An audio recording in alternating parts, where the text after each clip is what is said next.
Hello. Hello. Hi. Welcome to the stream. Happy Saturday. Welcome to Treasure Island Dizzy. I wish we were playing Dizzy, to be quite honest. Welcome to the stream. How's it going? Happy Saturday.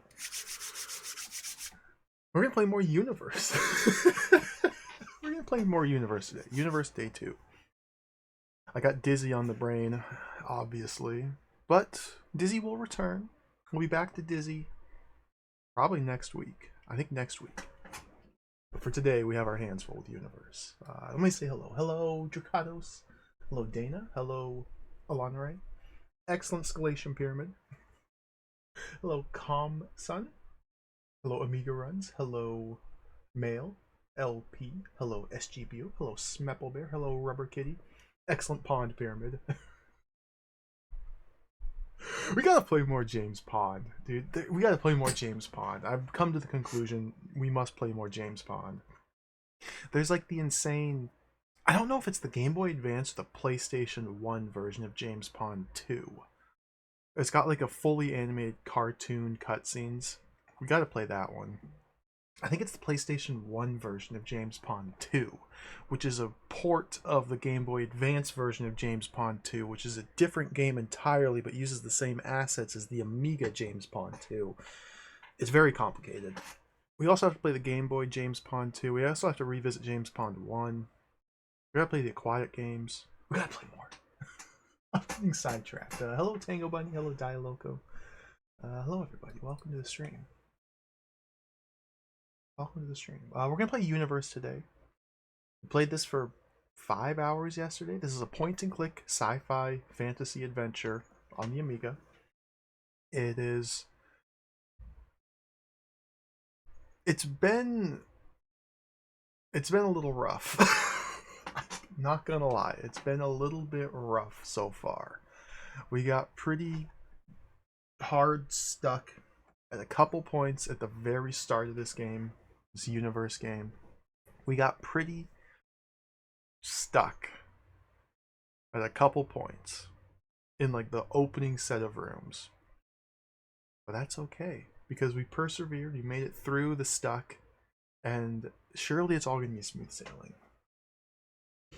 Yo, Omega Number, welcome. I haven't played Super Frog yet. No, Dialoco. I haven't played Super Frog. There he is. There's Super Frog. I want to play Super Frog. I want to play Super Frog. There's just so many games. Yeah, we got stuck so far a couple times in the Universe. The puzzles are very uneven, I'd say. How do I explain the difficulty? So let's just take one example. We're locked in a room. This is a situation we find ourselves in here playing Universe. We're in a room trying to get through a door because we're being chased by evil death robots. We gotta escape death robots. We're in a room. We have like 30 seconds to find a way through a door to escape the death robots. Beside the door is locked. There's a keypad. It asks for a 5-digit code to unlock the door. How would we ever try to get through the door? Obviously, you find the code, enter it in the keypad. You can't leave the room. When we first enter the room, there's a person in there. We talk to the person. As soon as we're done with the conversation, we can no longer interact with her. She gets beat up by the robots. So we're just stuck in a room. There's tons of detail, tons of objects in the room to examine, to search, try and find the code to get through this door. It's all a waste of time. It's all a waste of time because the solution is 5 screens back, we had to pick up a metal rod and we bash the keypad with it, and then the door opens and we can make our way through. So, things like that are getting stuck on for quite some time because I think to myself, surely they wouldn't put all this detail in this room just to have it be nothing, right? Surely they've hidden the code for this door somewhere in these tiny, intricate pixels that they've placed all throughout this beautifully detailed room.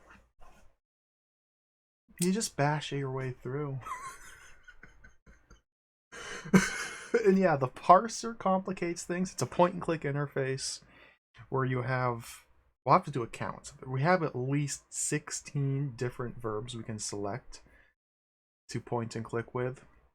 Do you want to use the metal bar on the keypad? Do you want to attack the keypad with the metal bar? Do we throw the metal bar at the keypad? Do we just use the keypad? Universe. Universe. I like this game still. I like this game.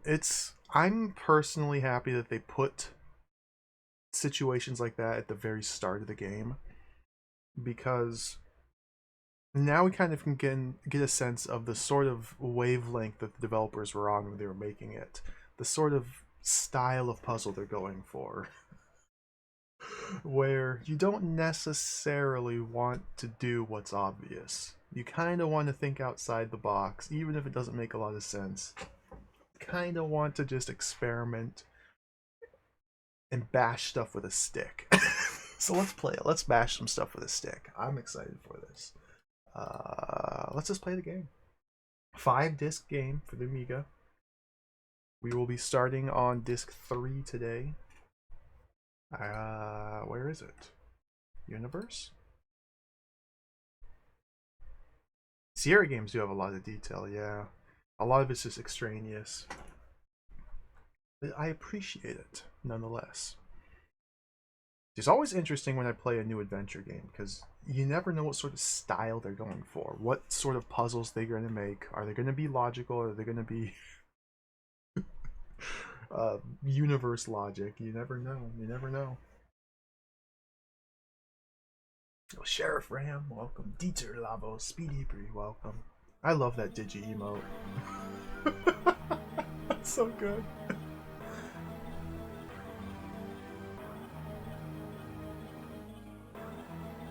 I should have played Enchantia first, but maybe we'll go back to it. I'm kind of curious about playing Enchantia. Curse of Enchantia. English.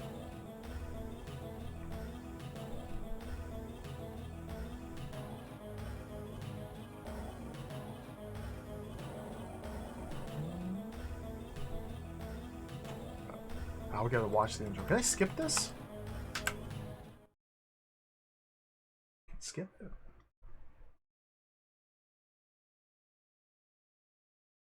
Guess we'll start the timer here while it's loading.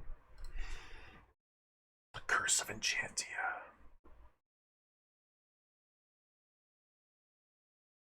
Please wait. So, as far as the story goes in this game, we're playing as a dude. Just some dude. We went to go visit our uncle. And our uncle had a a fancy technological machine in his room. And we snuck into his room, hopped inside the machine, pressed some buttons, and got whisked away to some strange alien universe. That's pretty much it for the story. That's all of the back plot. Now we're in this strange universe and we're trying to get our way home. Presumably. We might also be trying to save the universe. It's kind of unclear.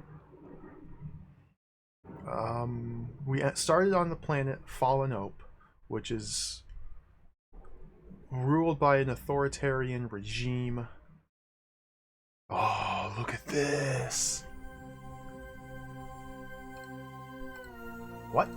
Where am I? Okay, skip. So this is Fallen Hope. We end up meeting a girl, another human girl, who tells us to meet one of her friends at the Wheel World.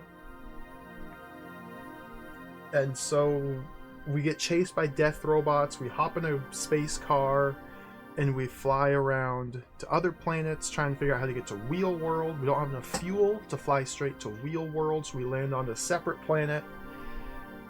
We find a space Yoda, we feed him a blob, and then we hitch a ride to Wheel World. That's where we're at. When we left off, we had just arrived at the Wheel World. Put the save disc in. The Wheel World. Yeah, there's tons of intricate backstory in the manual. Both manuals. There's 2 manuals to this game. Tons of world building and in-depth start information. Disc 3. The Wheel World. Jimbo Peck, welcome. Which universe are we trying to save? I don't know. I don't know. We haven't been told. Our character hasn't expressed any desire to do anything at this point. He's just kind of a blank slate.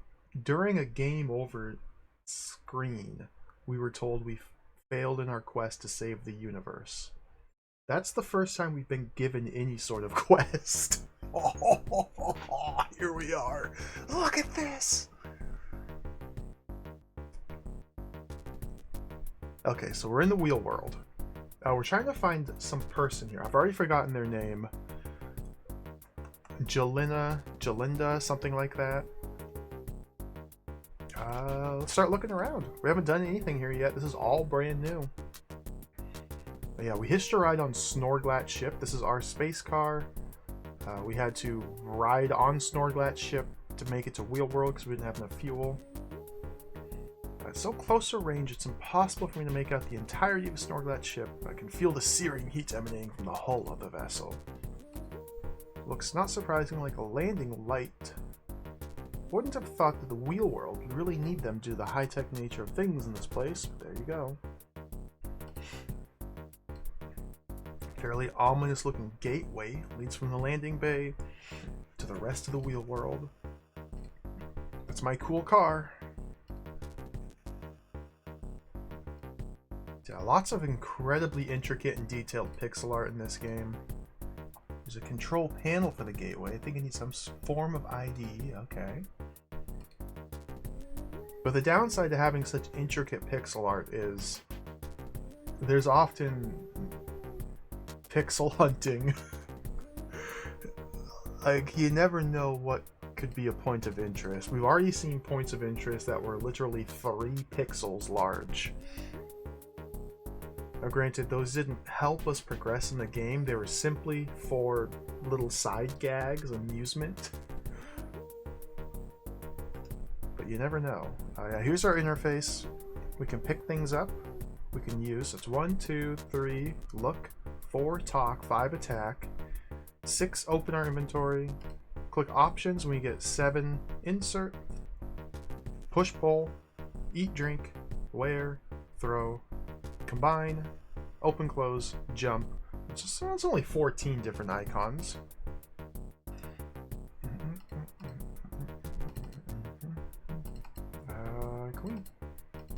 Can we just walk through this? Probably not. Being vaporized by an electric beam is not exactly my idea of fun. Alright, what do we have in our inventory? Oh my god. Sharp piece of metal. Small rock, bent metal bar, piece of garbage, piece of garbage, piece of garbage, food container, ARM computer, ID card, droid plus canister, panel.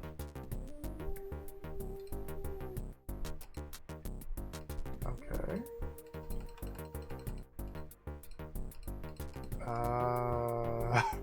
Start using items here. Let's use sharp piece of metal with the force field.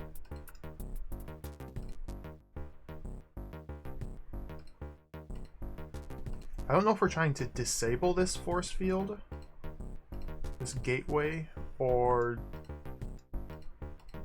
the control panel's on the other side of us. We can't just use the control panel.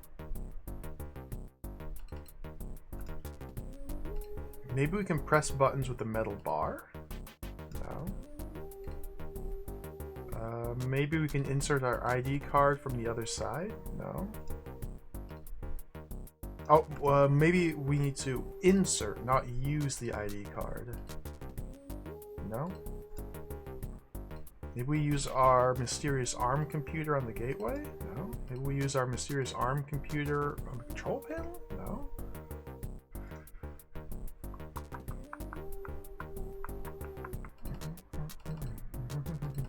Maybe we just jump. Now, it's always possible in this game. We've learned so far that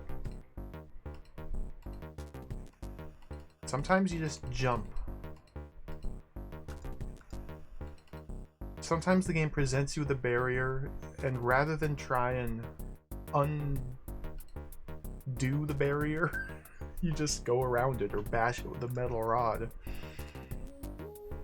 Attack gateway with metal rod. Ah, come on. Well, we're stuck. Hop in the car. Whoa!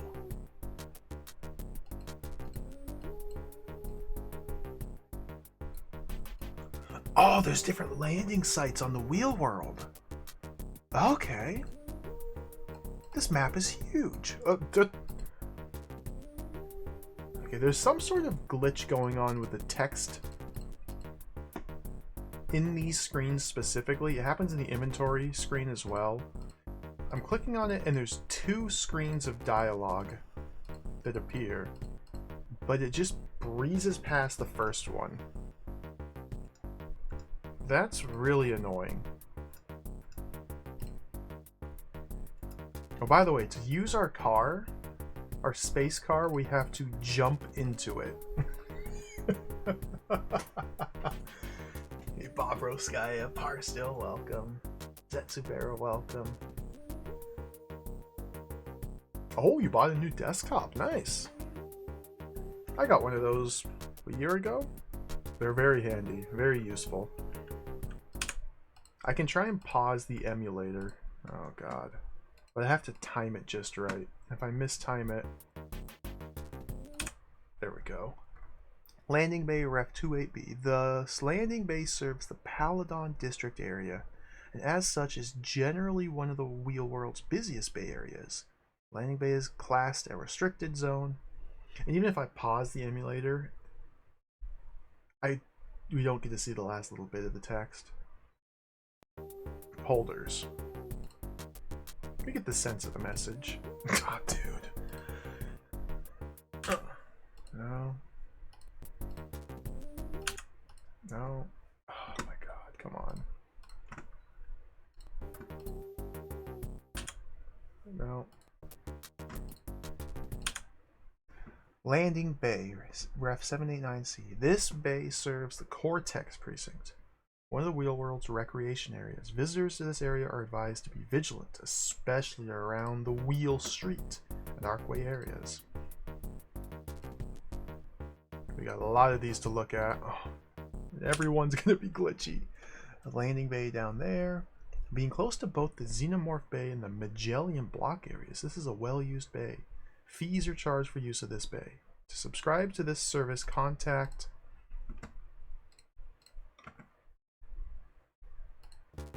your nearest transport representative. Did I do this one above? Oh. Oh, yeah. Come on.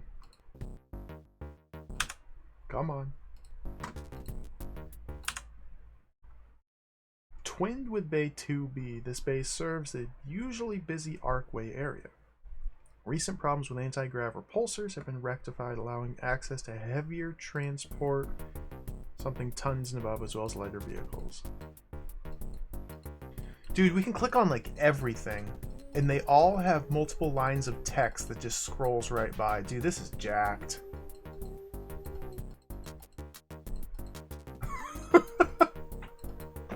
Universe. Why is this happening?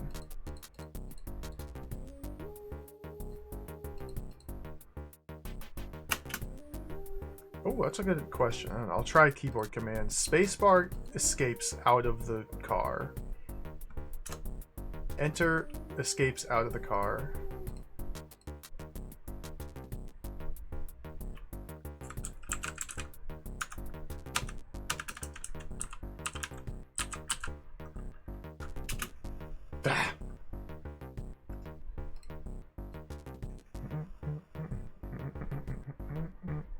It might be a disk speed thing, because my settings for this WinUAE setup are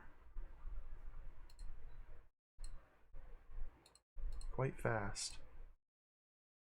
I'm scared to just tinker with random settings. Okay, I'm tinkering with random settings. I didn't fix it.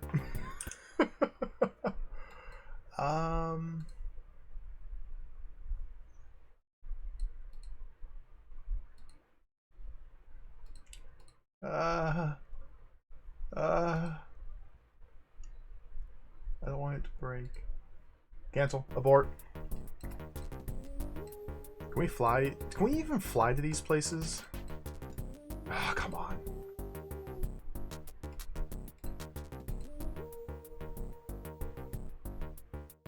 Lay in a course to there.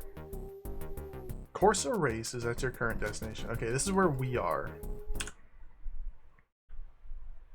789C.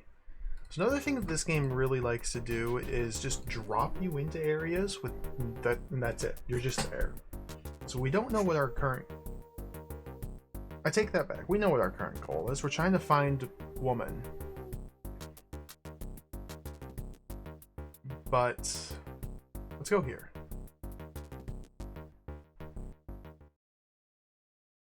We don't know like the full extent of the area, what the obstacles are going to be. We just have to spend some time walking around and exploring. Dude, this is cool. Wait, what's this up here? Yet another monitor. Looks like a landing light. As the stars beyond the wheel world rotate against its vast arced horizon, Boris's senses start to reel. An uneasy feeling of vertigo swamps his mind, and once again a strange vision takes shape before his mind's eye. He sees the giant form of a gold robot surrounded with service gantries. Dude, look at this guy. Boris is somehow aware that this is a powerful new vehicle for the Emperor King Niamysis. As the evil ruler's body has now reached an advanced state of decay, he orders his brain remnants to be removed and built into the statuesque machine's head. As the implant is inserted, the robot's eyes glow ominously with the spark of life. The evil Emperor King's brain remnants have been transplanted into a gold muscle death robot.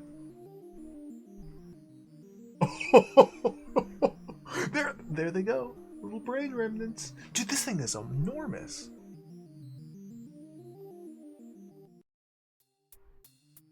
So that happened when I looked at space, by the way. I had to look at space to trigger that cutscene. Obviously. A Teflon welcome. Golden murder robo. Staring at the stars makes me feel the size of a gnat. It's also making me quite dizzy. Dizzy reference. Dizzy mentioned.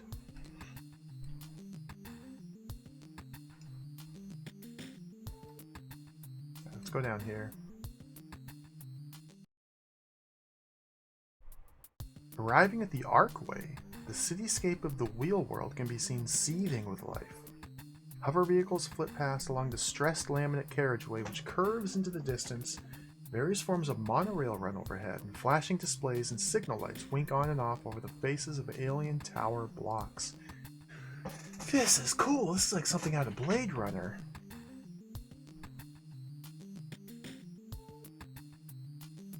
Looks like a discarded flask of liquid. Okay. Another terminal. This one's broken. Get the liquid.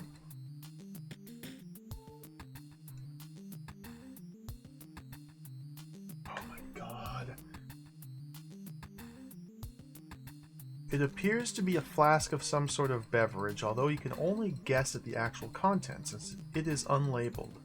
The reek of alcohol permeating the stopper of the bottle tells intoxicating brew.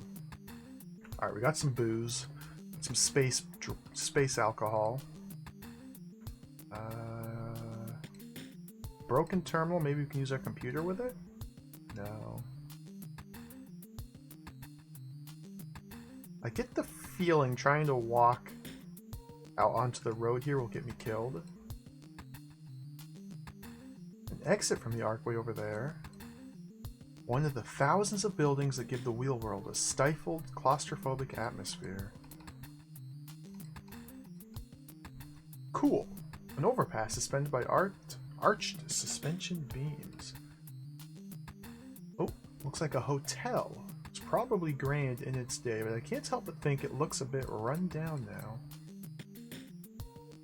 Now that's a cool looking car. Alright. Let's go!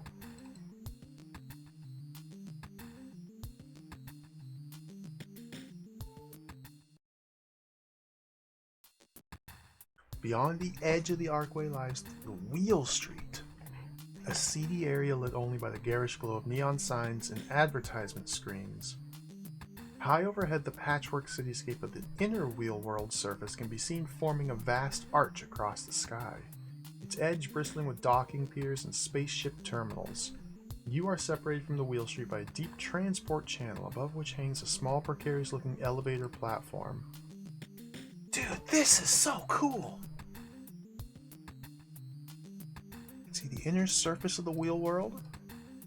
Elevator looks like the sort used for heavy goods. Huge neon light advertisement. Seems to be so common. Hey Shiva, welcome, welcome, hello. A grand looking erection. I wonder if it's of any importance. You can't just use that word, Core. You can't just use that word. It doesn't mean building. I'm sorry. You might think it does. It doesn't.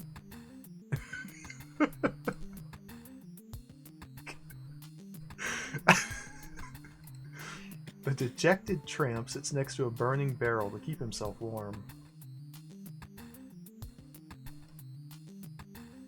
If I had a pound for every monitor in this place. It looks like there's a ladder here. Ooh. Oh, great. The elevator's just blown up. Maybe we can jump down. Can't quite jump to there. Maybe we can use our ARM computer to fix the elevator? No. We jump back? No. No. We're soft locked.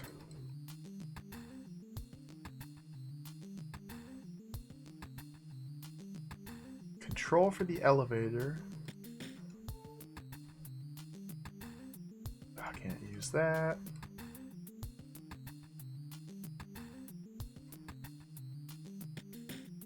Can't talk to him.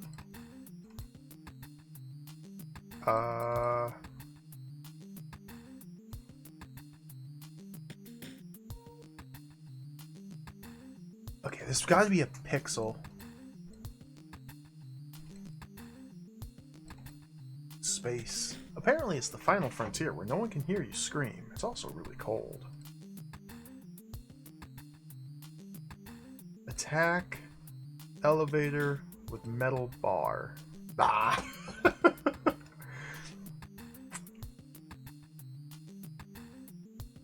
We haven't used eat. No, Alanare. We haven't used the eat command yet. We haven't used combine yet. We've used throw a couple times. We've used wear once. We used push pull one time to reach inside of an air duct and then climb in. I still don't know how that translates to push/pull. Push pull an air duct caused us to reach inside and then climb in. I don't know why. It's kind of concerning. We've used insert. Yeah, we haven't combined items yet. We have... No, we did combine once. We combined the droid with the canister. That's right. When we were trying to feed Space Yoda blobs, we had to combine the droid and the canister. It's happened once.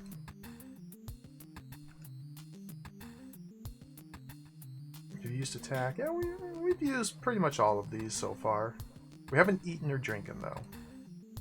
So let's drink the booze. You can't eat the booze. Just get hammered, man.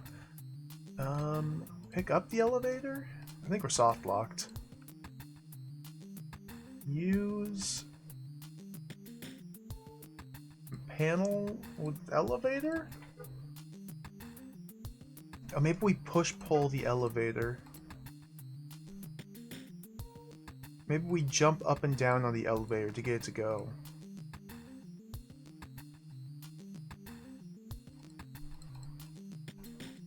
Looks like there's a ladder here on the side. Although it's not something we can look at.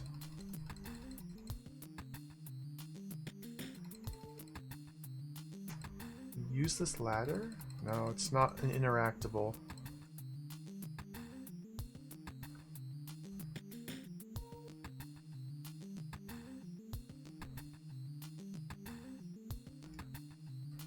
Throw rock at tramp. Oh, come on. Throw rock at control.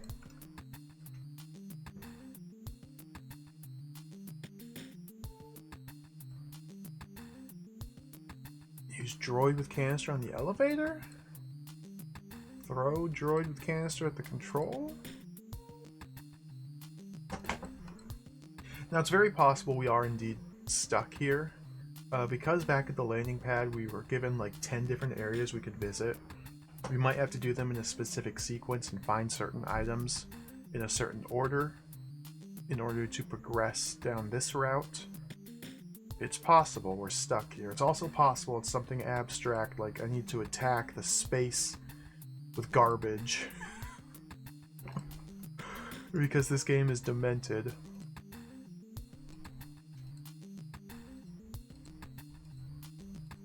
All we have to work with is an elevator and a control, right? Elevator, control.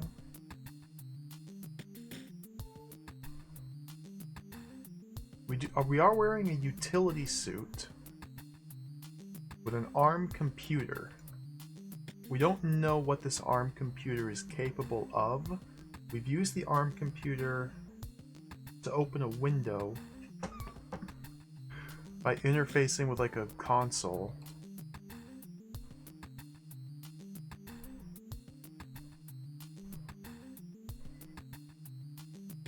Maybe we open the elevator.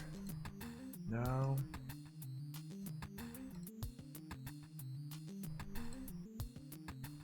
ARM computer. I can't talk to this guy. It just doesn't work. It simply doesn't. So what this is telling me is it is viable. It is possible to talk to this man. I'm just not close enough. Because if it were impossible to talk to him, we'd get a message like there's no reply. But because we don't get a message saying it doesn't work, that means it does work. We're just not close enough. It works, but it doesn't.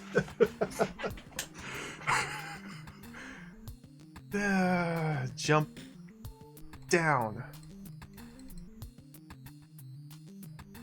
That's the floor. It's quite a drop from the elevator to the floor. I don't think it would be incredibly advisable to jump it. Okay, okay. It's a new hotspot. Maybe we drop our trash down there to soften the landing. Maybe we can throw our trash into a giant garbage pile, then dive into it.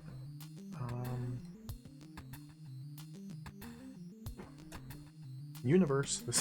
This is the game.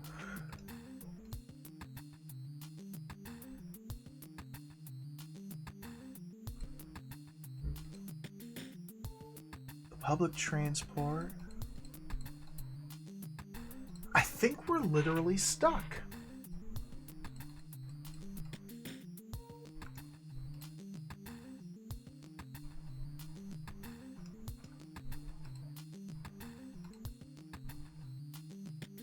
Okay, I'm not going to worry too much about it. We'll just check out a different route, different area first.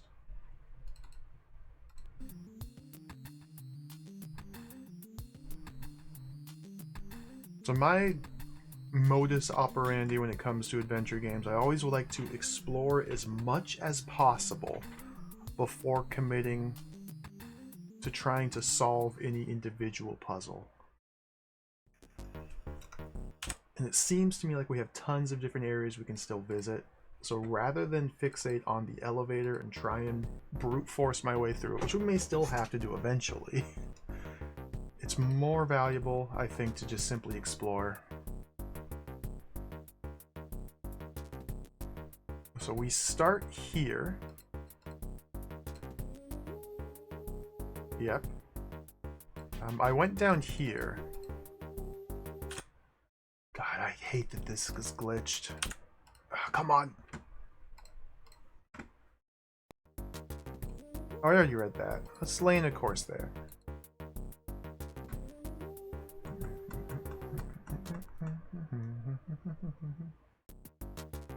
Let's look at space to get this cutscene again. There's the giant gold mega death robot. Emperor King Dionysus. This is our villain, our antagonist. He sent somebody to kill us. We had a vision earlier on yesterday's stream where Gold Emperor Death Robot Machine Man sent somebody to come kill us because he sensed a disturbance in the Force. And our character is somehow getting mystic visions of what the Gold Emperor Robot Death Machine is doing. I don't know if the visions are because we shocked ourselves with a satellite dish at the start of the game, or if they're unrelated, if we're like some mystical god entity. I don't know. Okay, so that's these two. Elevator there stops. Let's check out this one. Access to land denied. Okay. Let's check out this one. Denied. Okay. Let's check out this one. Sure wish I could read that.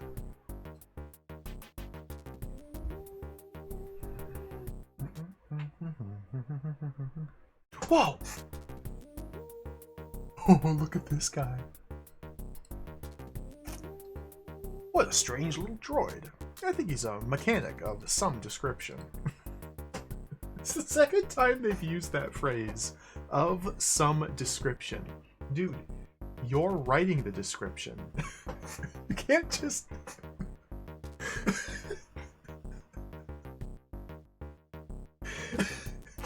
You can't describe something as being of some description. That's... What? Okay. What? Toolbox contains only a coil of high tensile steel-like cable. Okay. Looks like maybe a timing sort of deal.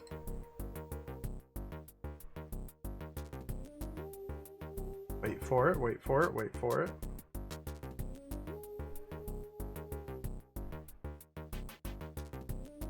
Okay, get it!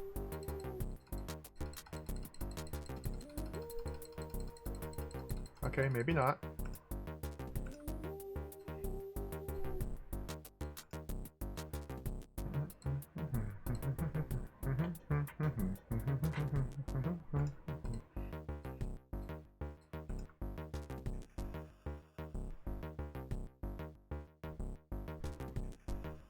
Patience. Okay. Use his box. He's got like a magic wand. I want to grab his magic wand. Push pull the robot.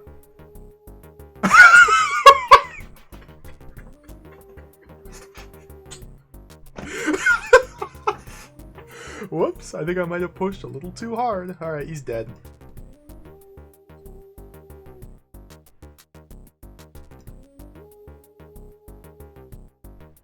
Cable. A high tensile steel cable, similar to that used in lift shafts. Not nearly as heavy. Alright. This game is insane. Can we climb the ladder? No, the ladder's not an interactable. Let's just hop in the car.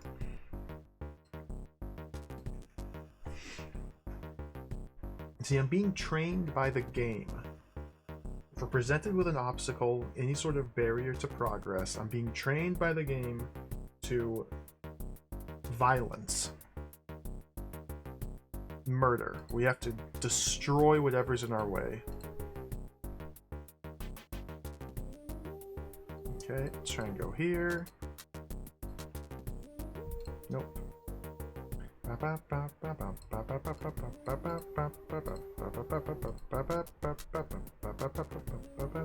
Yo, raccoon, welcome. Oh, we're not quite there yet. I haven't had to bash anything with our metal bar just yet. This looks like a nothingness location. Okay. I played Floyd yet. Pretty good sci-fi adventure. Floyd? I'm not familiar with Floyd, no.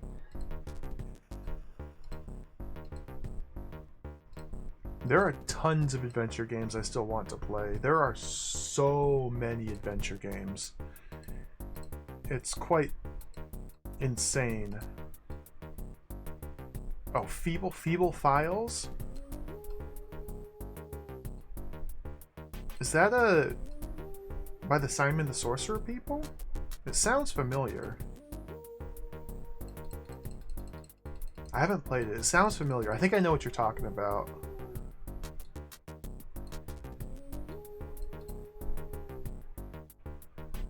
It looks like we only have 4 different areas we can go to. The starting area here, the elevator here, the robot that we push down a shaft here, and here. So let's go back. Maybe those steel wires all we need to get through this elevator.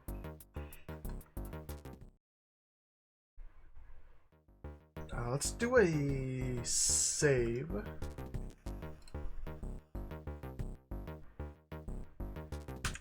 Put the save disk in.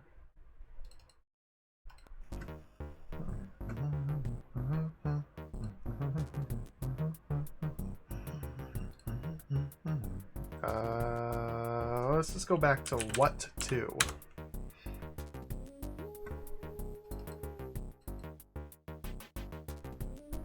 Pathfinding leaves quite a bit to be desired here.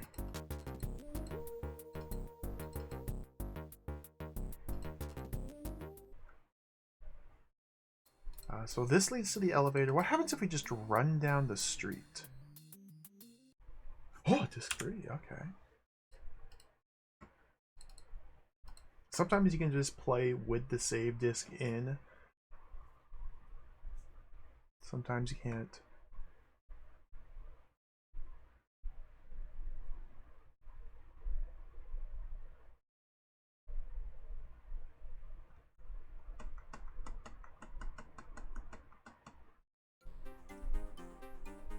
Arriving at a section of the street known as Khalid Way, after the local baron of the same name, you see garish advertising displays and busy arcades full of local inhabitants, humanoids, aliens, and cyborgs of varying degrees of unpleasantness. Dude. Maybe we can bash some of these people. Now there's someone, or should I say something, who looks like it's overindulged in the local brew.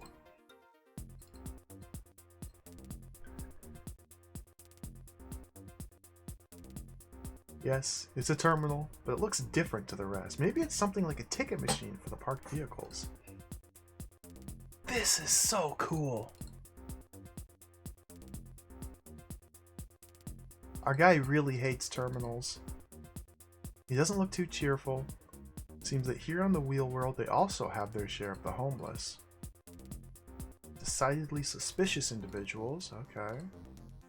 Bank terminal. Ooh. Potentially get some money here. Space money. Imagine the flashing sign attracts punters from miles around. I wonder what it actually says. Hey look, it's a dude hanging out. Chill, bro. Future taxi. That could be the place that the brightly lit entrance leads to. They have arcade machines! This place can't be all bad.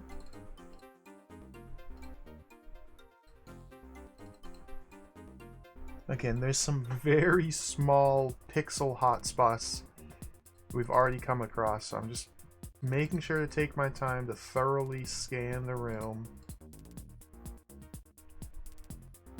Cool music.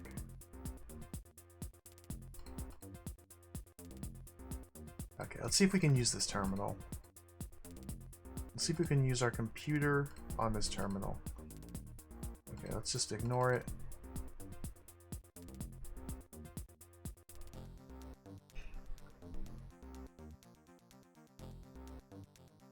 Let's just immediately go use the bank. Use...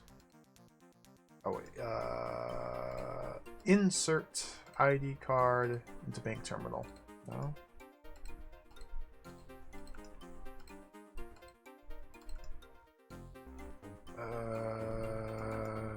Attack bank terminal with bent metal bar.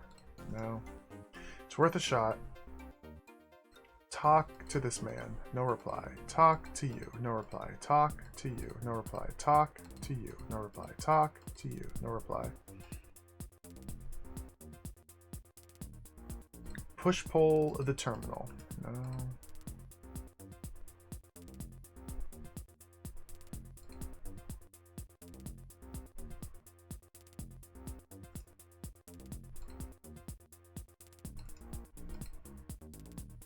I want money.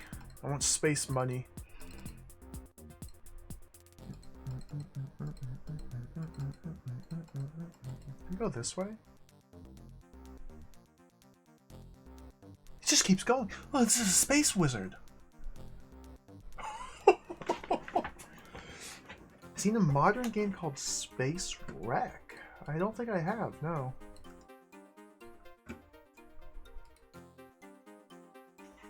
Space Wreck on Steam.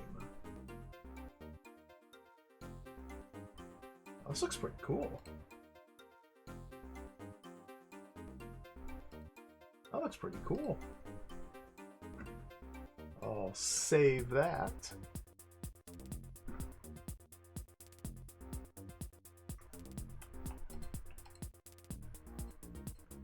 Now there's a serious looking alien. Seems even serious looking aliens have need of taxis now and again. It's a space wizard! He has a magic wand!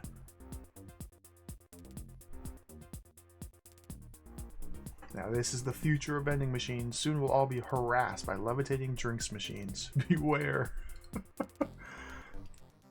A dispenser of some description has a card slot and a small tray where the goods are delivered. Okay.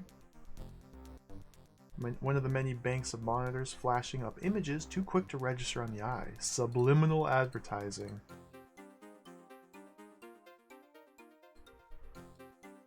The punters in the arcade look totally engrossed in their activities. The game with the vertical bars looks really interesting. We might have to go play some arcade games. This could be like a Space Quest situation where we're forced to play arcade games to figure out the plot of the game. Armored car. Parking meter.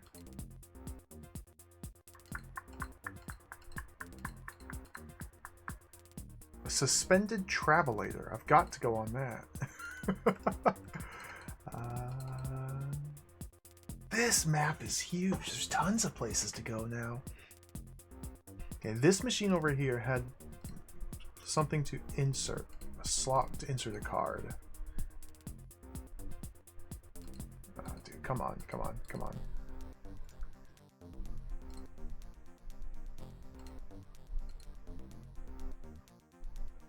Happy Carve. The way to a more relaxed future. Are you depressed? Unhappy with your life? Then Happy Carve is for you. Forget life the easy way with Happy Carve. Order yours now. Okay. Thank you for your custom. Your card is returned.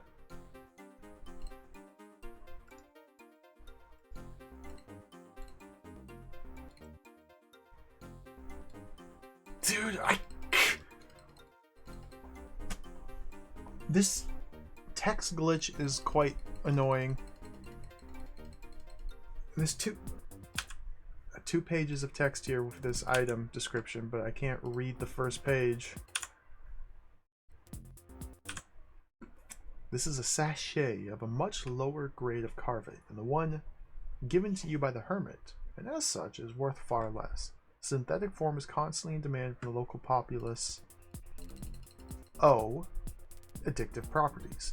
Advertised almost as a health food, it's used to subdue the inhabitants of the wheel world and ensure good behavior. Alright, let's immediately combine drugs with alcohol. Oh, you can't do that! That's no fun.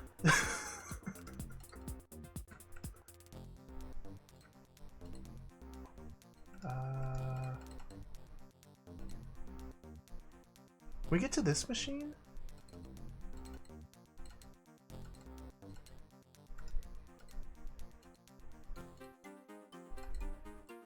We might have to take the drugs. It's very possible.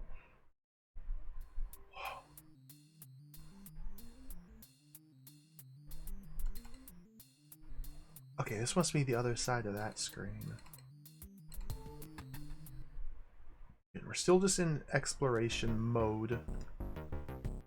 Can I turn this panel off from this side? Can I use the computer on the panel from this side? Can I look at the panel? I need some form of ID to operate it. Okay, can we insert our ID card? No. By the way, this ID card, we don't know whose ID this is. We found this jacket in the upstairs bedroom of the girl that we met on Fallen Oak. And we were able to convince her to help us, and then the death robot chased us and bashed her and took her away. So this ID, it might be hers, it might be her father's. We have no idea. There's the pixels. I can't make out who that's supposed to be.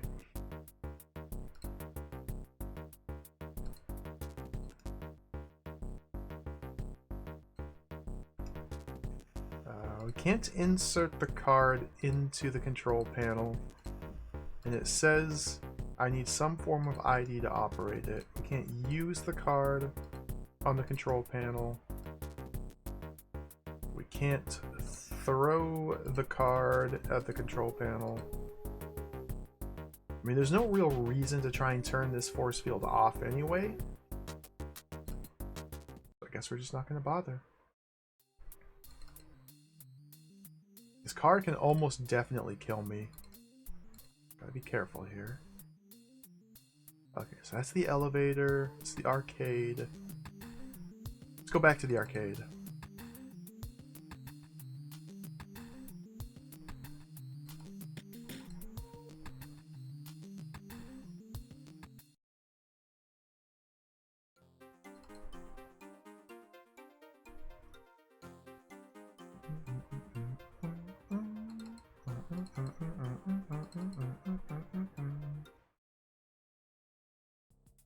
Oh, this place is evidently some kind of bar. What exactly is served here is not immediately obvious, with alien customers interfacing with terminal consoles, as well as others ingesting a strange greenish liquid.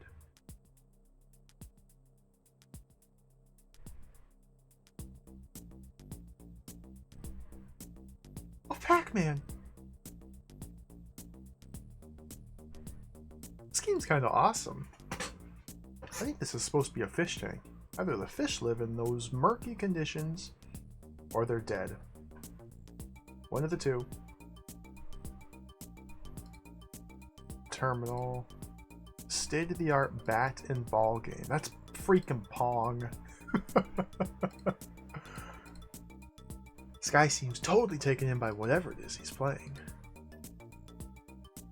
I'm sure I've seen him somewhere before. Is that a xenomorph? This rather jovial looking character is busy indulging in the delights of the local favorite brew. That's an alien. This guy loves himself. By the way he's looking about, he must think he's really popular and important. Okay, mysterious terminal, terminal. Pac-Man, terminal. Check out the bar, man. I think his programming's gone a bit dodgy, judging by the way he keeps cleaning his head rather than the bar. Commonly known as shelves. No reply. No response whatsoever. No reply.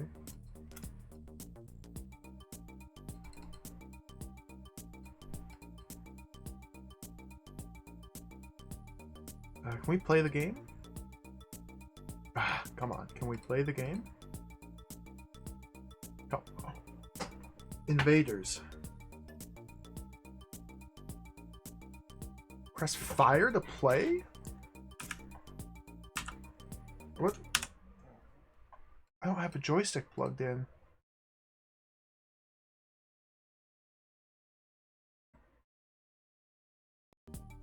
Alright, I got my joystick plugged in. Does it have to go in port 1?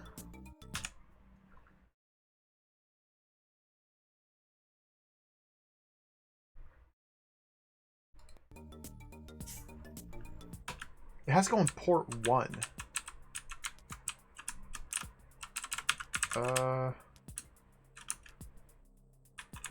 I don't think this is working. I can't move.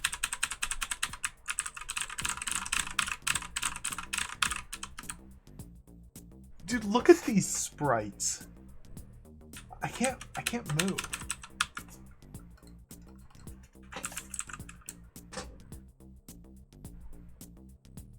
These would make some very good animated emotes.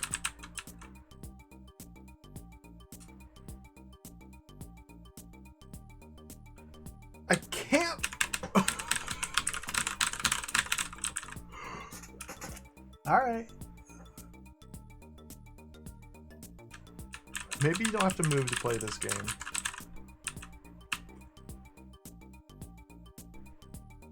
I love Space Invaders.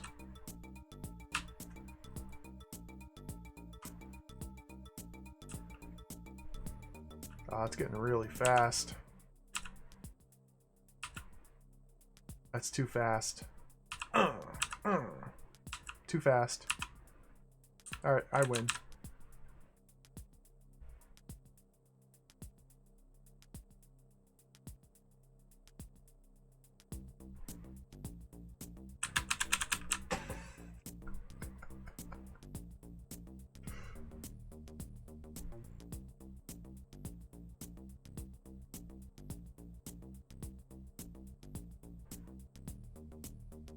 I'm just holding the fire button because I can't move for some reason.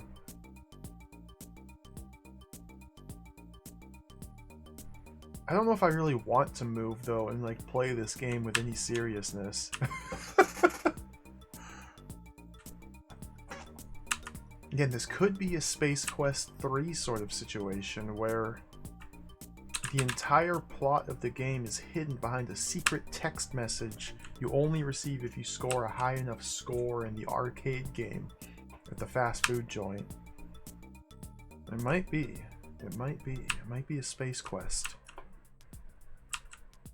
My brain has been poisoned by playing too many Sierra adventure games. Alright. I beat level 2.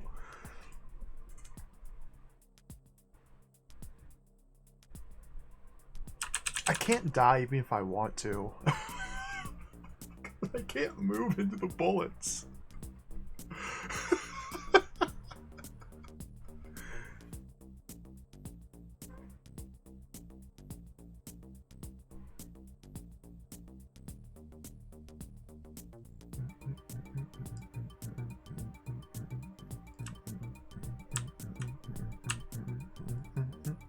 Ah, I died. Game over. Thank goodness.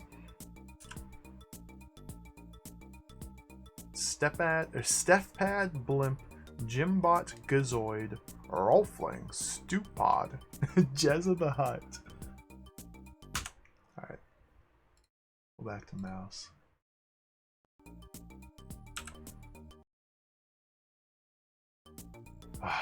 They don't make them like that anymore. So true.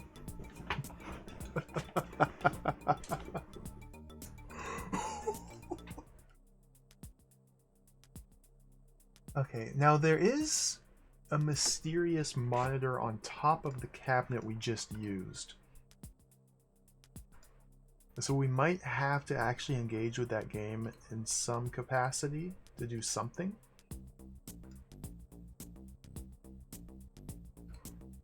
It's unclear. I can't talk to the bar guy.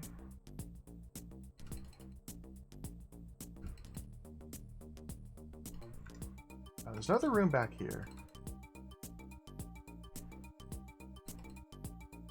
Is there? What? Huh?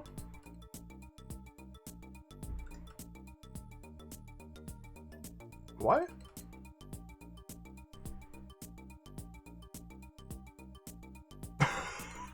Okay.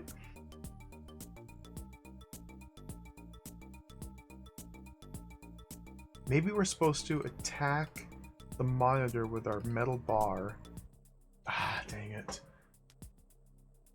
This almost seems like it's meant to be a place where you can hide. Cause some sort of distraction out here in the bar. Hide in here. And then escape? Get that bottle? Talk. I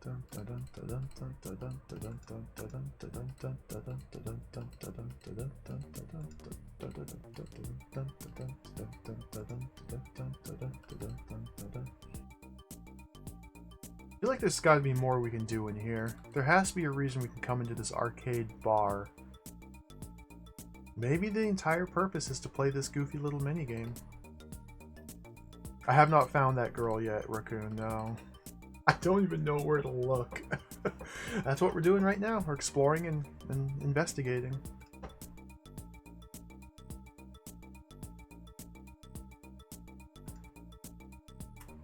It's weird how I can't do anything with this barkeeper. Use our computer on him? Attack robot with metal bar? No. Attack man with metal bar. I'm obsessed with the metal bar.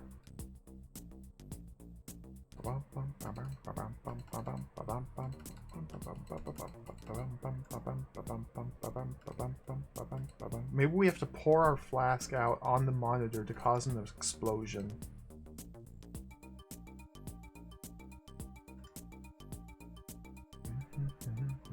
Maybe we attack the monitor with the flask. Maybe we attack this alien with the cable. Alright. Do we walk behind the bar? How very mysterious.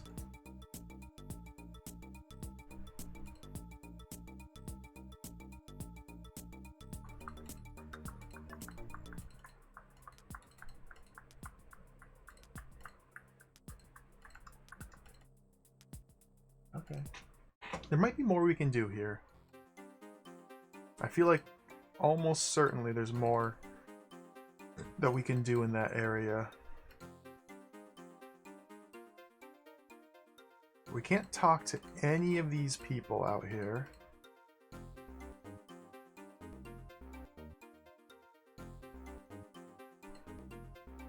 Oh. Yeah, I like this guy too.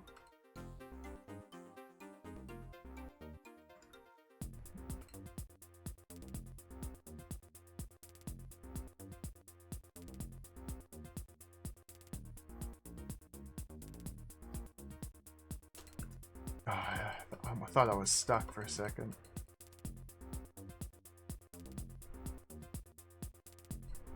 Let's talk to the wizard. I never talked to this wizard down here.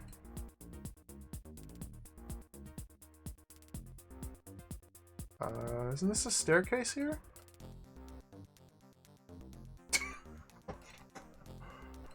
Isn't that a stair? Isn't this a stairway? Stairway? Stairway? Stair? Jump down. Oh my god. Wizard. No reply.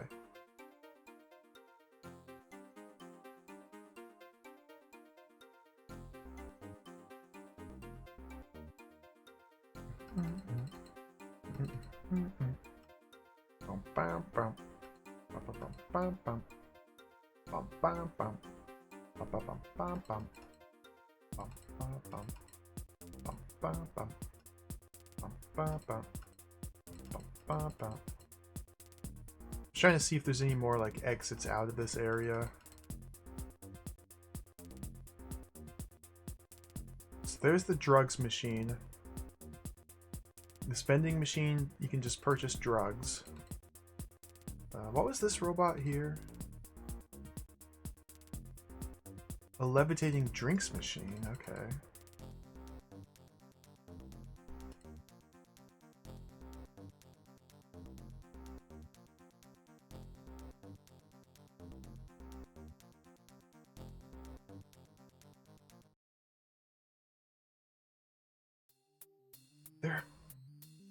I feel like I'm missing something. There's got to be more we can do here. But maybe that entire area exists only so we can visit the vending machine to buy drugs.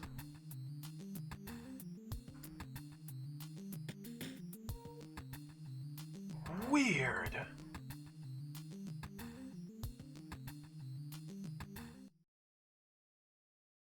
Okay. So if we step onto the elevator here, that's where I got stuck last time. Let's do another save right here. Maybe with my current items, I can make it down the elevator. It's possible that there's just tons of screens with incredibly detailed and intricate pixel art, but nothing to do. I'll go, what? 2?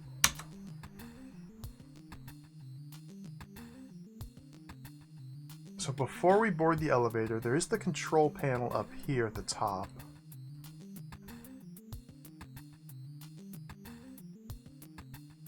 We have a cable, and we have drugs. We have flask.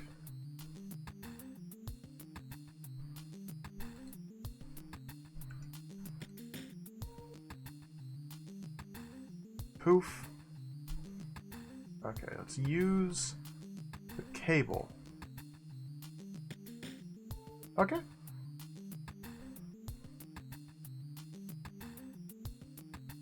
That's the way to do it.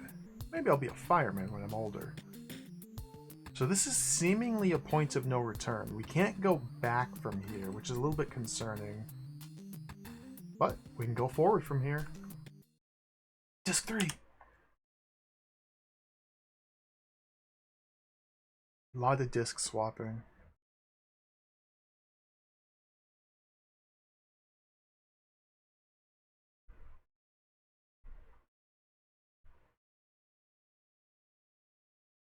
I want to go back and talk to the tramp back there.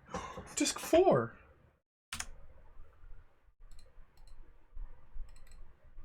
Please insert disc 3 and then immediately insert disc 4.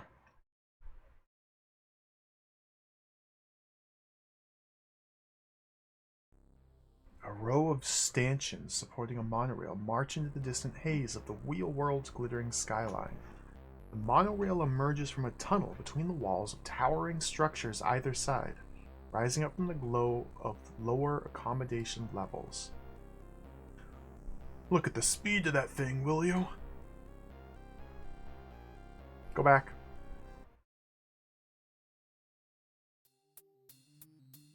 Okay, so the trigger to move to the next screen is like right here, but I think we can talk to this guy. Yeah.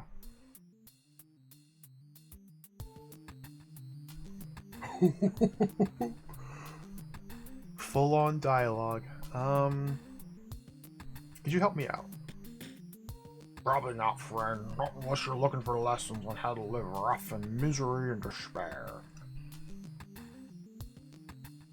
Yeah, that'd be really neat. When do we begin? First, sit yourself down on the dampest patch you can find, and then... Actually, I was just joking. Seriously, I could do with some help.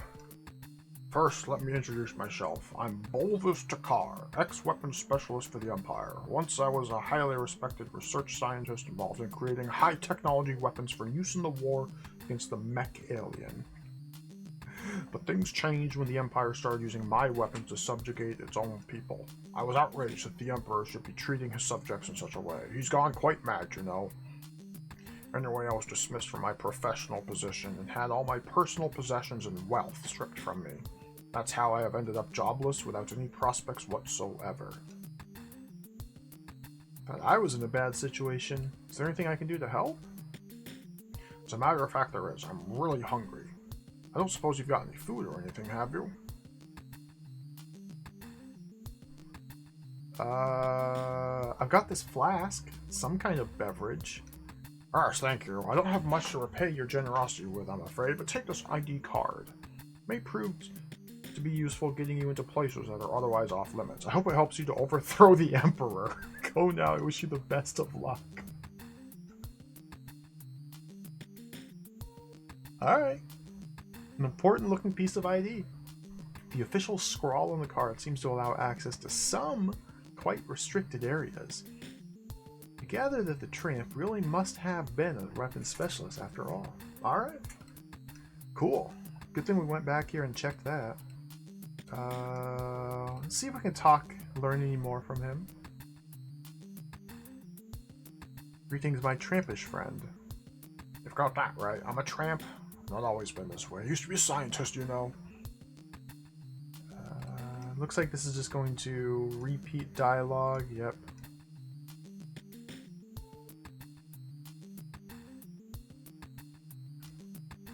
He doesn't want the droid.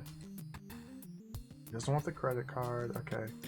So we had to pick up the flask 2 screens away, 1 screen back, and give it to him. Fully investigate the dialogue. Wondering if you could help me out. Nice fire you've got going. No, it's not. Keeps me from freezing solid. I wish someone in charge would turn up the temperature. You should see my chilblains. I don't think it's cold at all, wimp. I want nothing to do with you. Please go and be offensive elsewhere. Alright, let's stop insulting random people.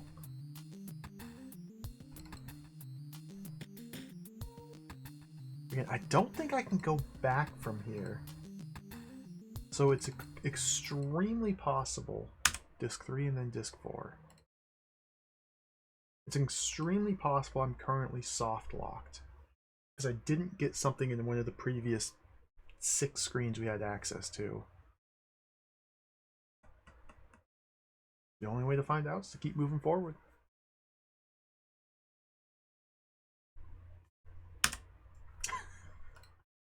The double disc swap. It's so good. The double disc swap. Alright, what are we dealing with here? Dead pixels. They forgot to color those 3 pixels in. Bridge leads out over the monorail track below. Funnily enough, though, the wall at the end of it blocks any exit in that direction. It's the track that the train travels on. This might be a timing puzzle. We might have to try and time our jump and jump onto one of those trains. Sprawling wheel world. A fair drop down to the monorail track below. I don't fancy falling down there much.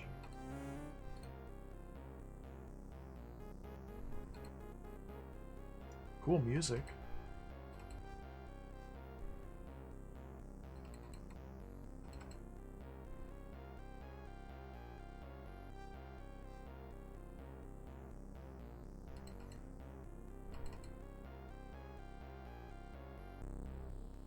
Yeah, this is the start of Disc 4 here.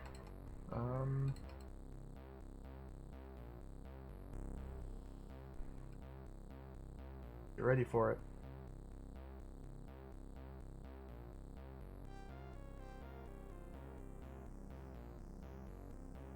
Wait for it.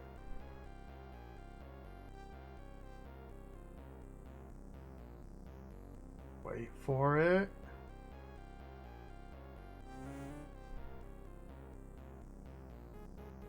Wait for it. Oh, maybe we're soft locked. We missed all the trains. Wait for it.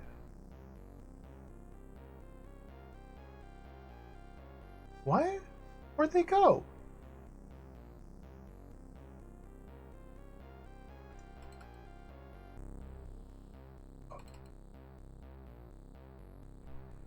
The trains only appear if you're standing over here. The trains disappear when you stand over the bridge. How weird. How weird. And even when you're over here, they're still on like a timer.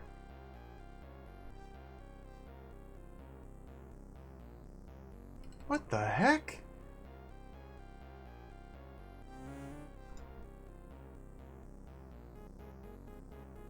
Just jump.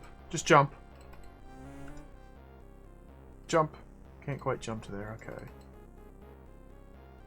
Stand back here. Jump.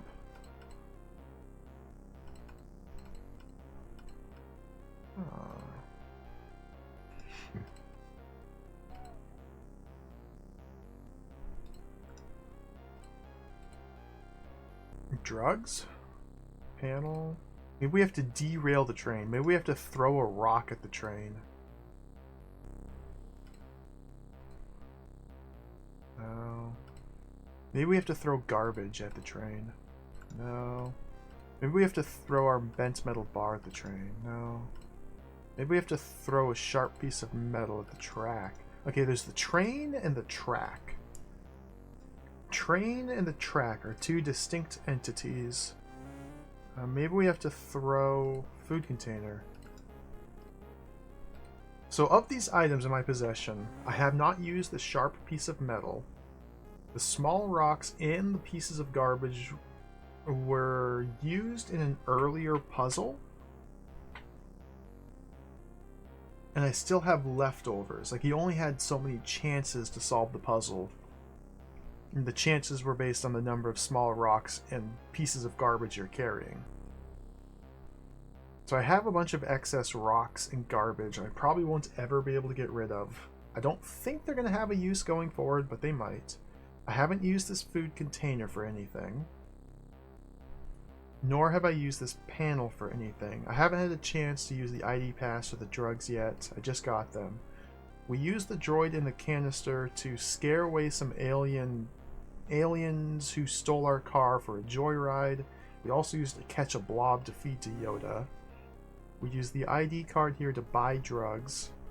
We used the computer a couple times to just interface with things. Maybe we've used it twice.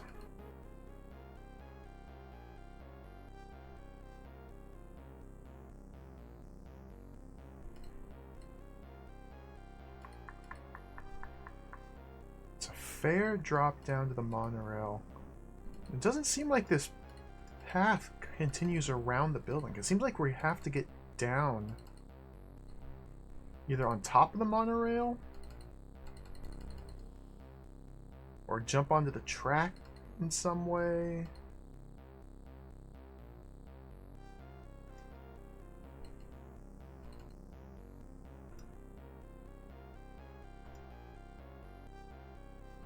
This could be a timing puzzle. We might have to push-pull the train, and the game interprets push-pulling the train. Maybe we have to eat some drugs? No. Attack train with bent metal bar. Or maybe we're meant to derail the train?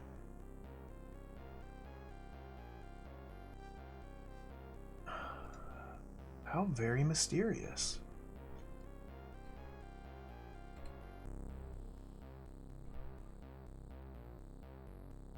Jump to here?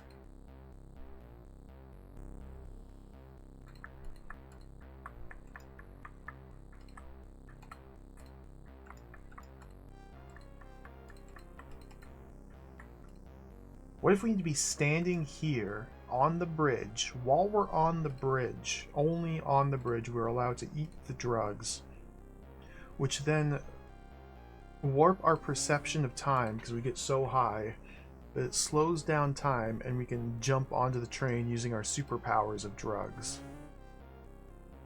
It didn't work.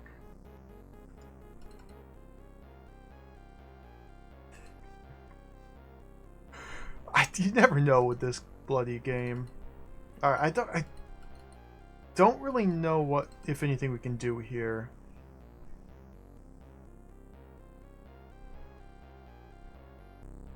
Funnily enough, though, a wall at the end of it blocks any exit in that direction.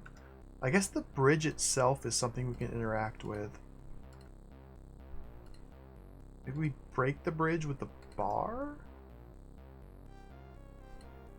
Attack the bridge with a rock? Maybe we need to insert the drugs into the bridge. No.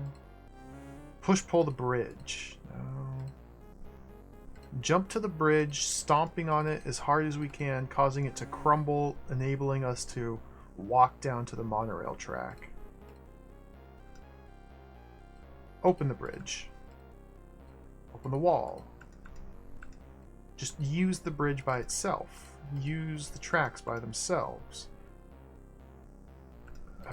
Maybe we can go pick up the wire, actually. Kagarado, welcome. Hosanna X, welcome. Retro Gaming Denmark, welcome. Yeah, Retro Gaming Denmark. There's a huge difficulty hurdle at the very start of the game. I got stuck for like 2 hours on the first set of screens. It was brutal. So it's not... This is a very obtuse game. Tons and tons of incredibly detailed and immaculate looking pixel art. Wonderful environment. The music is great. The atmosphere is cool. But you can see with our interface here, we have like 14 different verbs we can select. And we have about 1, 2, 3, 4, 5, 6, 7, 8, 9, 10, 11, 12, 13, 14 different items as well that we can try to use. There's incredibly small hotspots for pixels that you have to pixel hunt for, which is kind of the downside of having such intricate pixel art for an adventure game. You can put really granular detail into it, but then the players expect it to find and like isolate the tiny hit spots. Can we pick this rope up again? No. We use this console down here.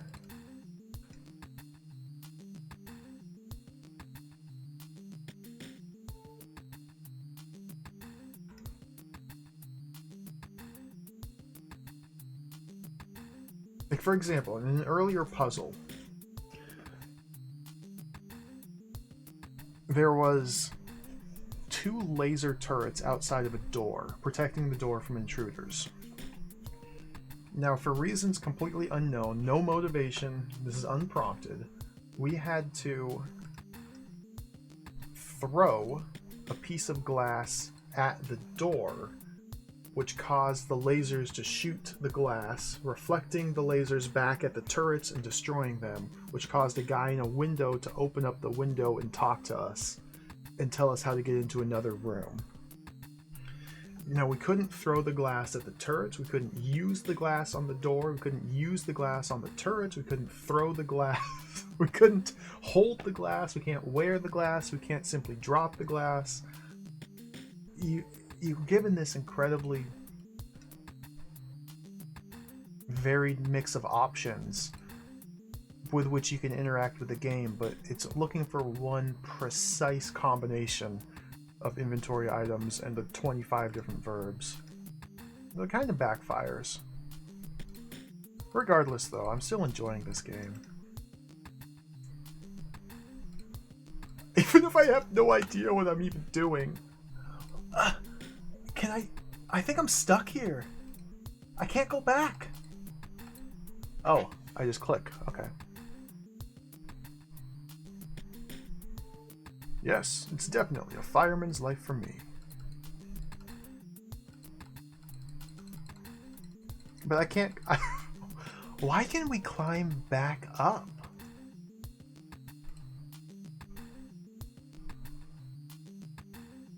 Maybe we have to use his ID pass that the tramp gave us and now go back somewhere previously to get money or go to one of these restricted areas.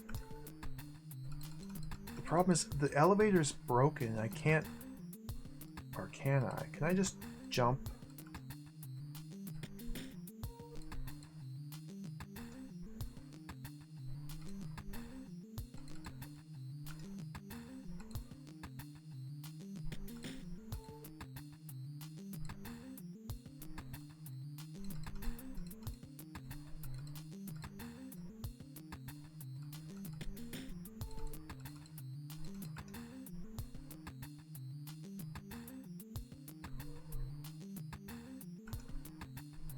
Yeah, this looks very obviously like a ladder. But it's not even, like, I can't even look at it. This has kind of been my go-to test to see if something is interactable. Is to just switch to the look icon and just mash the left click to see if it responds.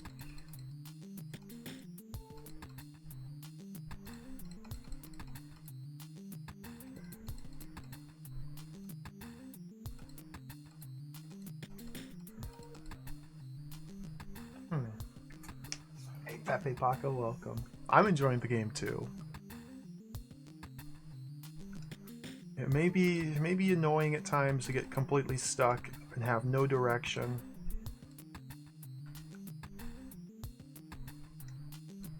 I'm still enjoying it.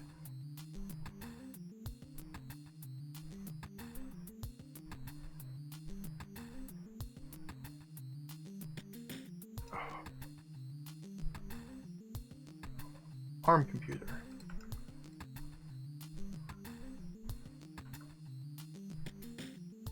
It feels like we're... What? Like maybe there's another exit out of here I've missed.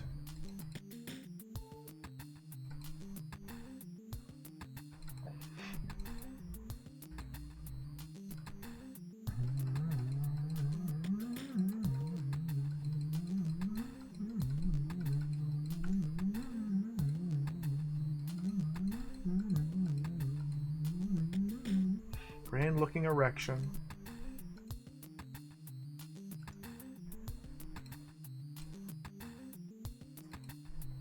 Some drugs? No. We might be soft locked. We might just be stuck down here. It's very possible that the elevator is a point of no return. And there was more things I needed to do on the other side of the elevator before coming down here.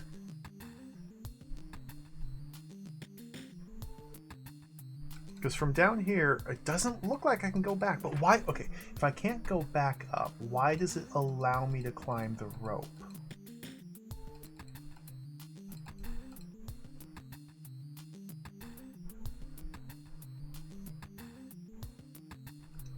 Can we pick the rope back up from here? No.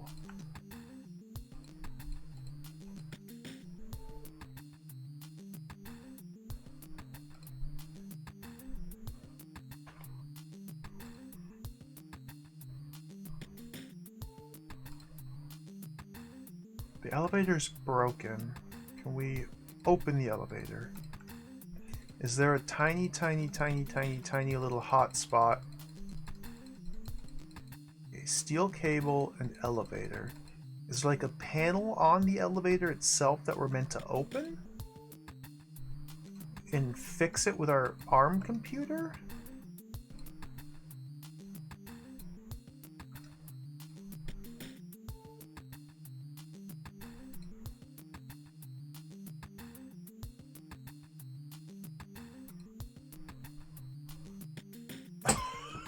Don't know.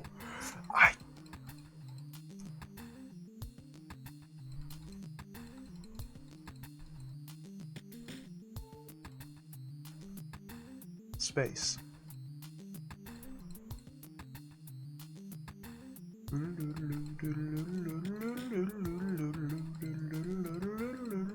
Okay, let's go back. Restore.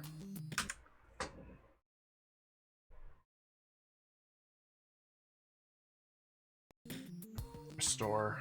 I don't trust this. I don't feel safe here.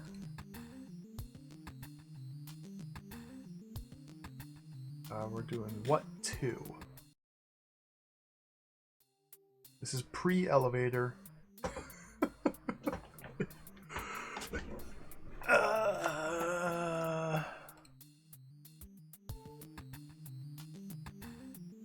So if we turn around and go back where we came from, there are 4 screens here. We can't go down. No. I don't even know where this is leading. Like, where? I don't even know where I'm trying to get to. We have a name of an individual. I've forgotten the name. A random person we met gave us the name of her friend here who will help us in some vague, non-specific way. I think that's what we're trying to do, is find the friend. But all we have is a name. I have no idea where she is, how we're meant to find her. I can't seem to talk to anybody. We do have a goal. That is good. That is true. We have a goal, at least. We got drugs from this machine. We can't seem to do anything with the robot or the wizard. We can't go down here to the parking lot. Maybe we can go to the parking lot from the other screen and talk to the wizard. We can't interact with him or them or him or this machine or this or these or that or these. Oh! Wizard. No reply. Space Wizard, are you a Jedi? Are you George Lucas?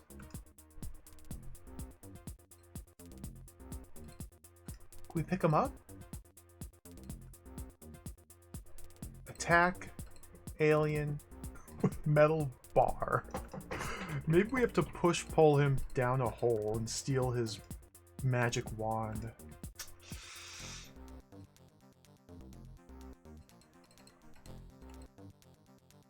Now, it is important to keep in mind, nothing is off limits for our hero.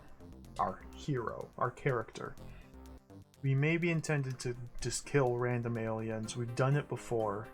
Just walk up on an alien and kill them for no apparent motivation or reason. So we might have to do it again.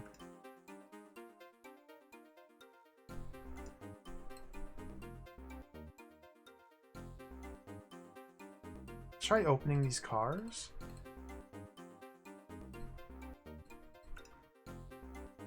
Jump into the car. Jump into the car. Jump into here. It's only natural, yeah. It's only natural. We're in an adventure game, therefore we are psychopathic.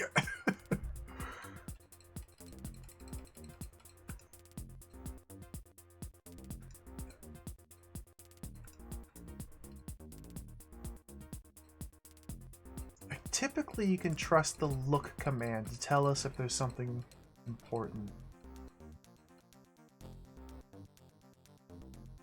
Maybe we can sabotage this parking meter with our hand computer.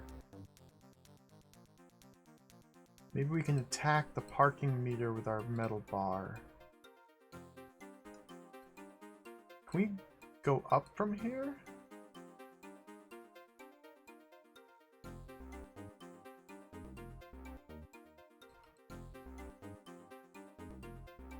No. There's a glowy light in here.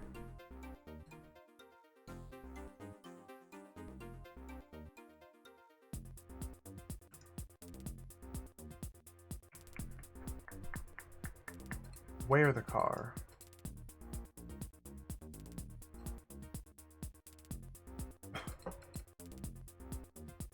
Okay, so I guess there's no reason whatsoever for us to walk onto that part of the screen? What? There's got to be something in the bar. Let's go back to the bar. There has to be something in the bar. And there's a bank terminal here that I couldn't interface with.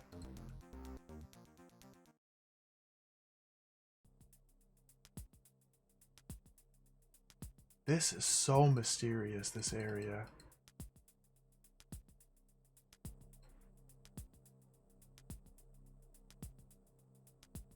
Drugs? Drugs?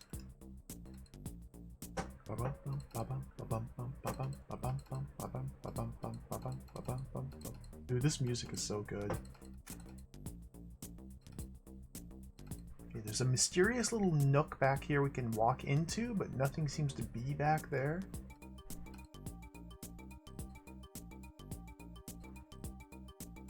this monitor obviously has some connection with the terminal beneath it. Quite what the relationship is another matter entirely.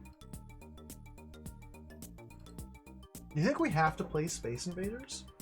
We might have to play Space Invaders.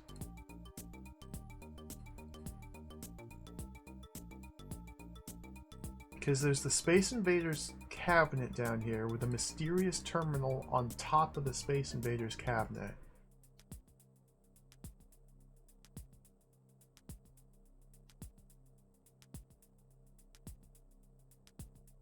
Again, my mind is drawn to Space Quest 3, where there is an Astro Chicken arcade machine at the Astro Burger, at the Monolith Burger. And in order to learn the plot of the game, you have to play Astro Chicken X number of times and either get a high score, or there's some other like obscure trigger where you reveal a hidden message on the arcade machine. Hey, Professor KV, welcome. Oh, not really. We're kind of just exploring the wheel world right now. We've found a lot of really cool looking locations. We picked up a couple different items. Some drugs, some alcohol. But for the most part, we're just kind of walking around.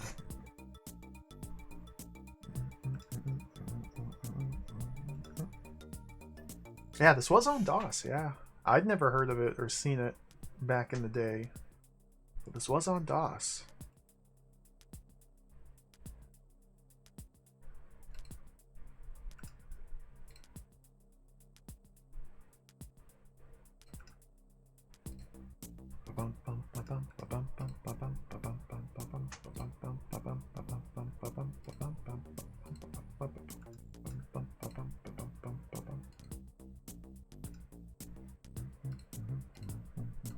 So the monitor is a different hotspot than the terminal. We can't seem to do anything with that.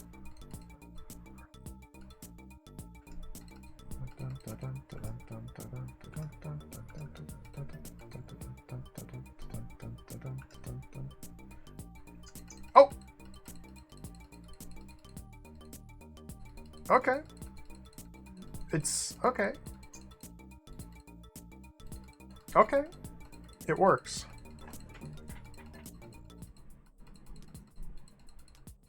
So I skipped past it in a blink of an eye, but when you load up the arcade game here, it says press fire to begin.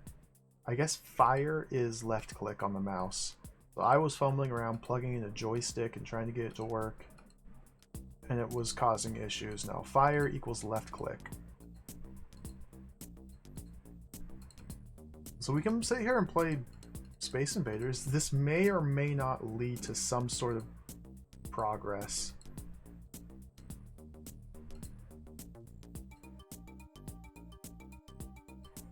Oh my god, this is impossible. Game over.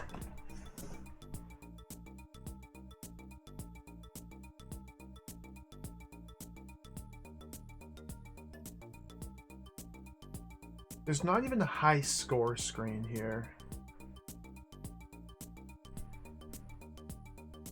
Like, it's not even tracking my high score. The top left is my current score. The top right must be my lives. Why are there 4 digits for lives? Okay, maybe we just... Let's just try and shoot the UFO going across the top. Oh, no. Dude, that's gonna be tricky.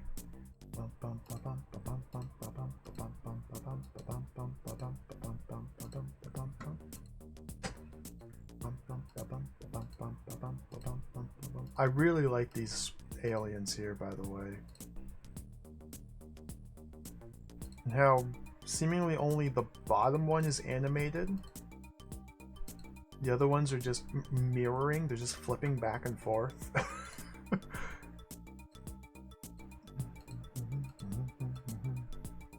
I can't hit that guy.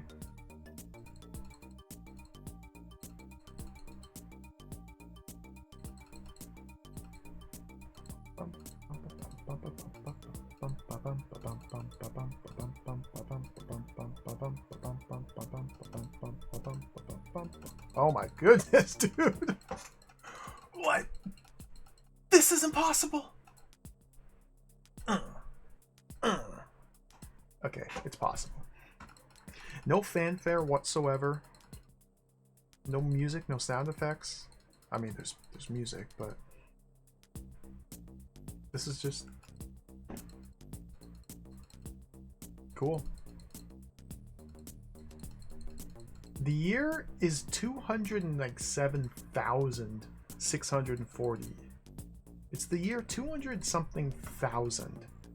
You would think in another 200,000 years they'd be able to invent better arcade games than Space Invaders.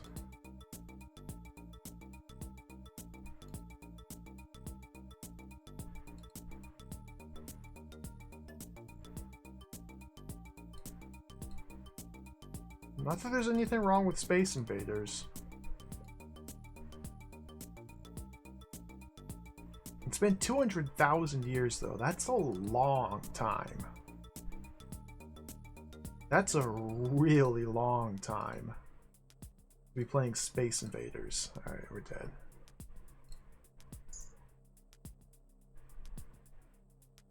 Tag yourself.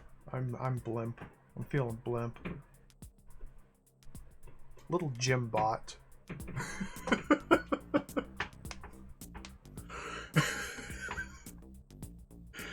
Invaders!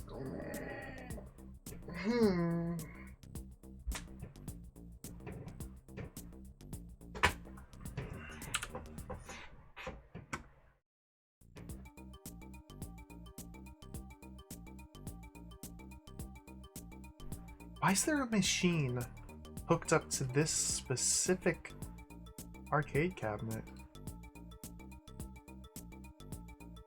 Is this anything, or is this just flavor, just misdirection?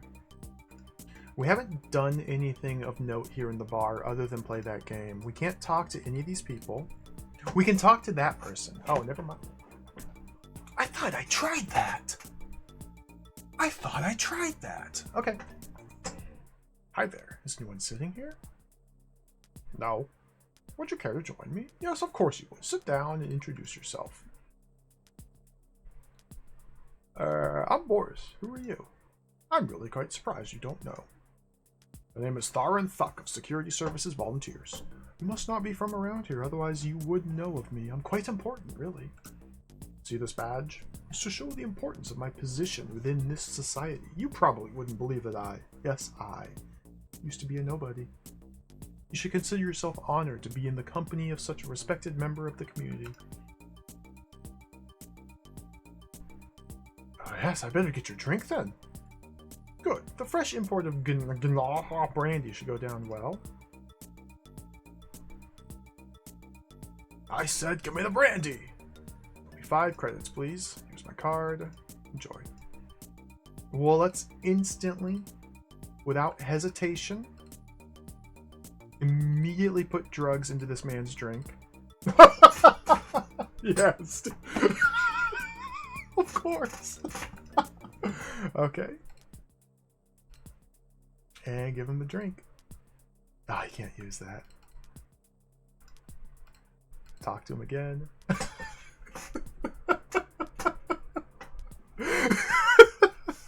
Here we go. Gnaha brandy as ordered. Are you not having one? Oh well, no matter. I think I could probably drink forever if I didn't have important work to do. And he's sloshed. Cheers for the badge, Theron. Bye. He doesn't look too important now, does he? So for no reason whatsoever, we drugged a man. The only person who's willing to talk to us, by the way, we just drugged him to steal his stuff. And I can't even read what it says. Ah, this glitch is driving me crazy.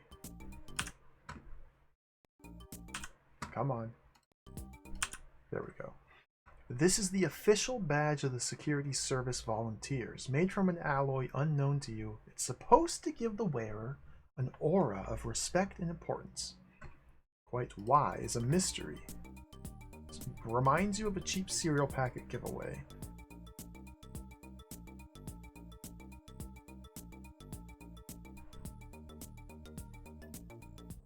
Okay.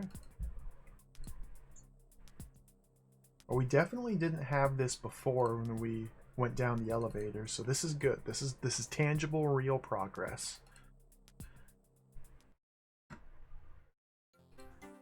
The question now is, what the heck do we even use this for?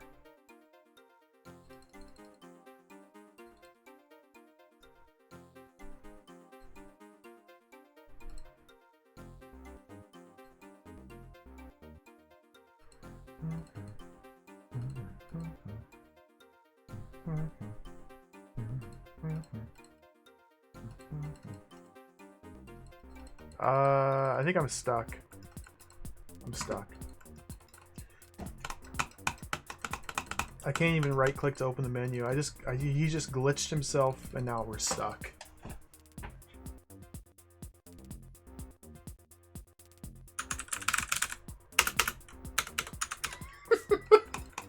We're just stuck.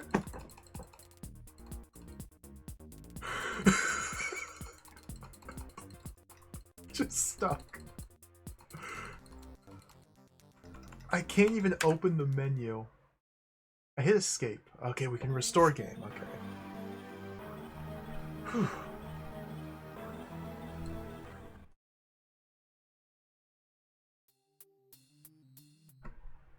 Okay. We'll drug the man. It happens more often than you think. Just glitching out and getting stuck. That's the risk you take when you dive into the dank games. But like, I tried to walk down here and the pathfinding bugged out and he was like trying to figure out how to get to the top of the escalator and just kind of glitched out over here and it just froze. Okay, let's do this again. It'll only take a couple seconds.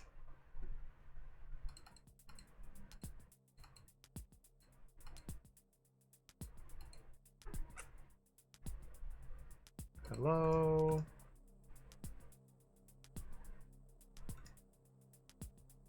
Better get your drink. It might have been worth trying to investigate some of the other dialogue choices there. Instead, we're going to immediately put drugs into his drink.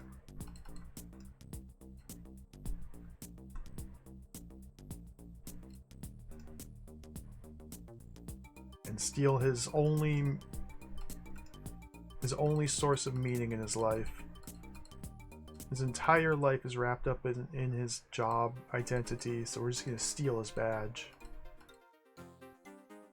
Okay, please go down the escalator. Ah, it worked.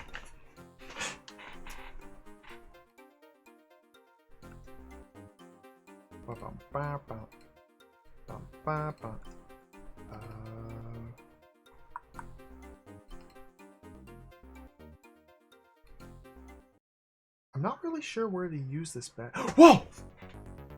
What's going on here?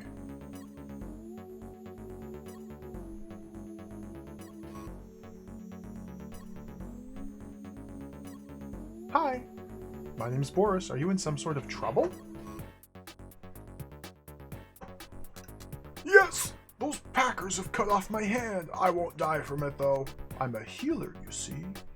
Although my wound has already healed itself, if I could get my hand back, I could put it back in its rightful place. What?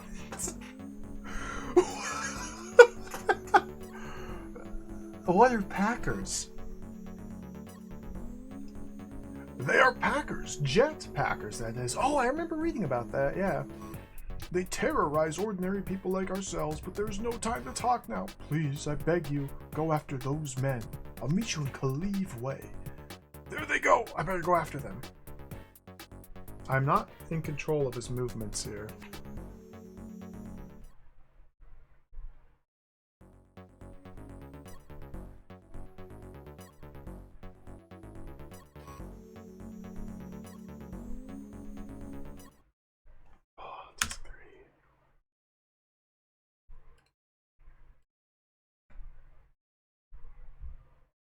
The healers. The manual has pages from the healer's prophecy. And when we had a vision of the evil golden death robot emperor god king, he mentioned something about the healer's prophecy as well. Whoa! In no time, your PTV is speeding along one of the wheel world streets, apparently in pursuit of the jet packers up ahead. Oh my god, it's mouse controlled. Hit him. I have guns? What?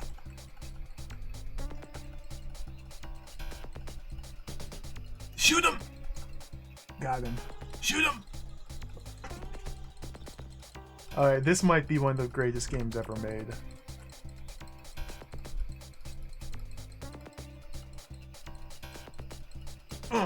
How do I hit things? What am I doing? This is so hard to control. This is so hard to control. It's mouse controlled.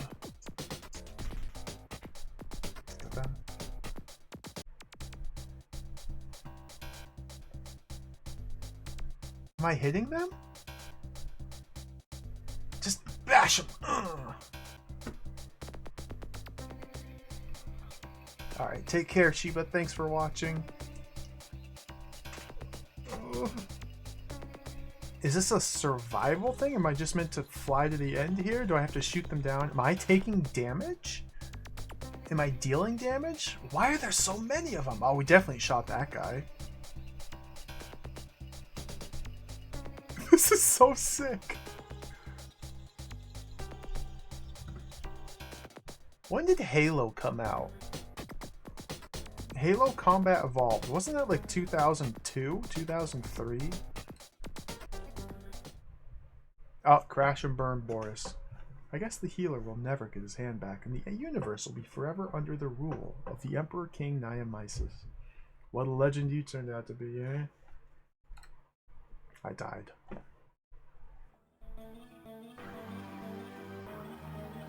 (2001). Okay, well this game had a Halo planet long before 2001.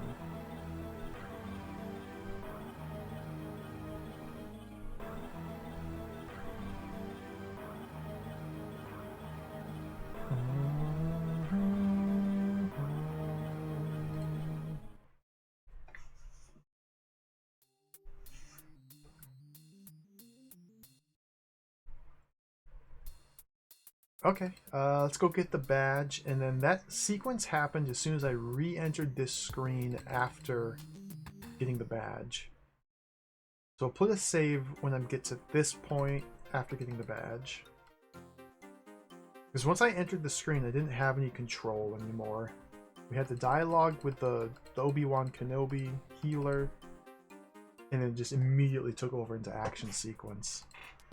Alright, drug the man.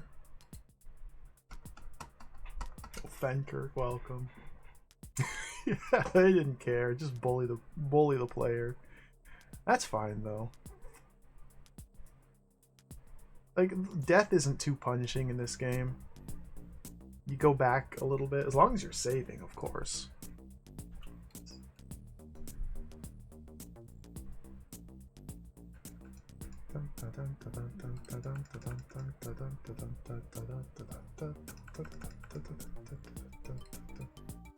And plus, we, the character, are bullying everybody in the game, so it's only fair that we, the player, get a little bit of pushback.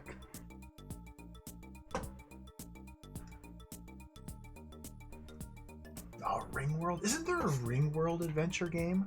Point and click adventure? I should play that one too. There's two of them. Oh. I've never played them.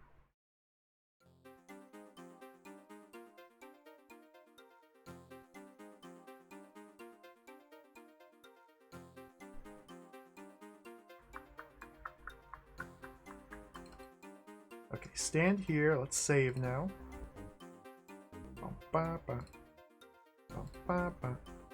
We'll call this fight. New save slot. I have no idea how many save slots I have. Let's put the game disc in. No idea how many save slots I have total.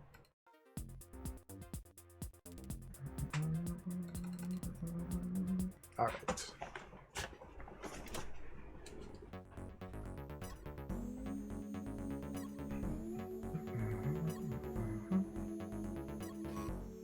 Who are they? Do you need any help? Packers. All right, let's go.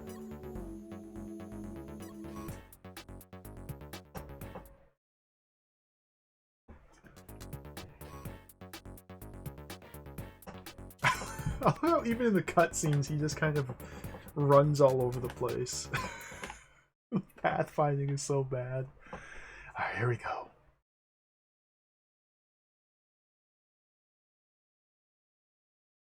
Oh, this is exciting.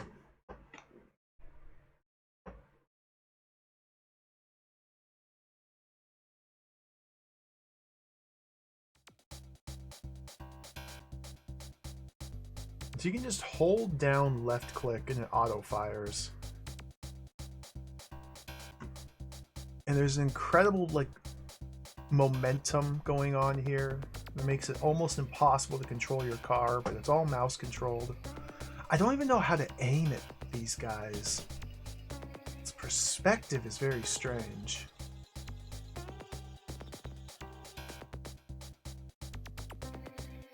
Just right click doesn't do anything. Okay.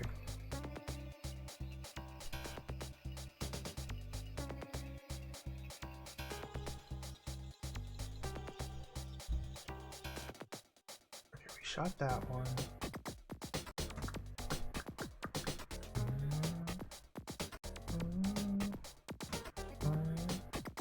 They start to fire back soon.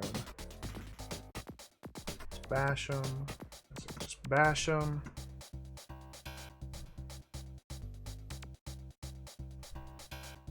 Bash. I guess I'm just trying to ram them off screen. Just push them off screen. Okay, that guy's got the gun. The gun ones don't stick around. Okay, I see, I see. Whoa! Took a couple hits there. Bashed.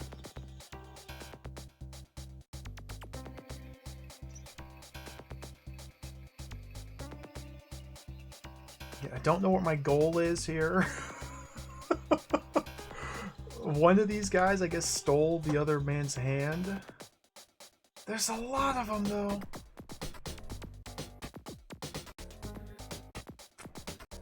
Is this a survival challenge? Do I have to shoot down a certain number of them?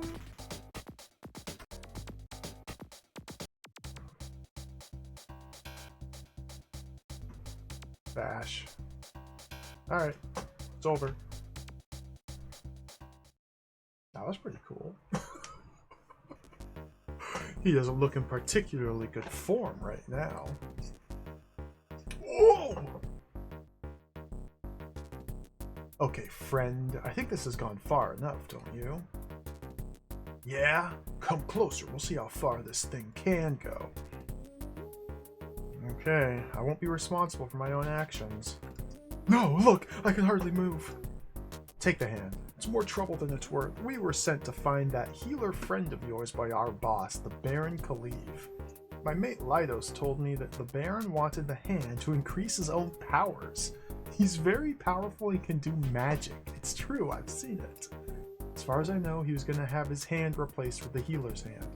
Don't mess with the Baron or you'll regret it. Now help me, I can barely move. I never said I was going to help you.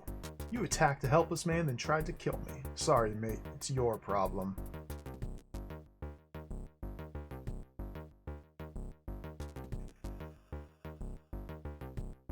Bash him. Talk. Attack him with a rock.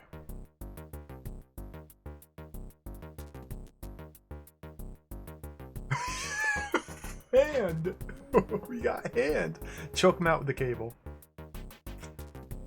Pick him up.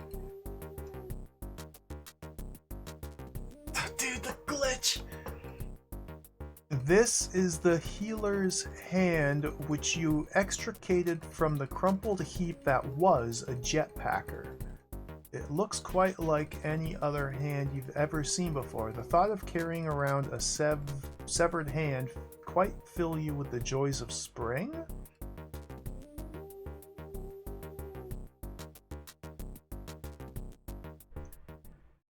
What? Where did okay, he said he'd meet us in Alley? I don't know where that is.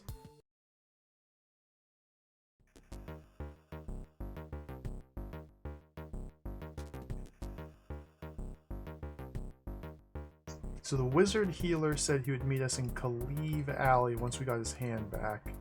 Oh, we can use the car here to figure out the names of different areas. Hollow Arena Stadium. It's freaking glitched! Kaliv. Okay, this is Kaliv Way. This road here.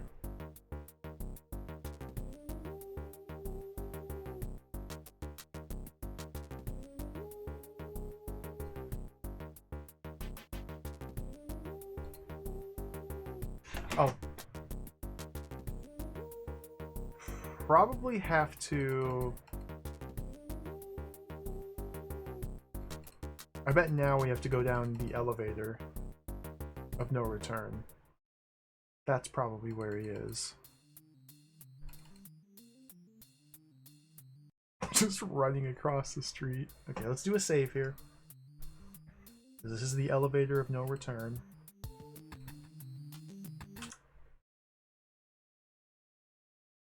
Apparently no return. There might be a way to return from the elevator, but I haven't figured it out if there is.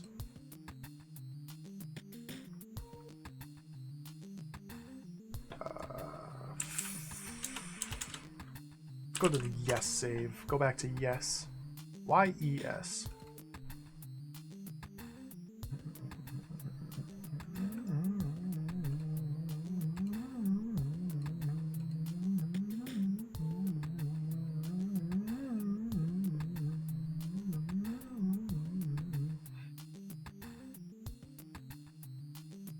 Talk to this guy, because he gives us a card if we give him some alcohol.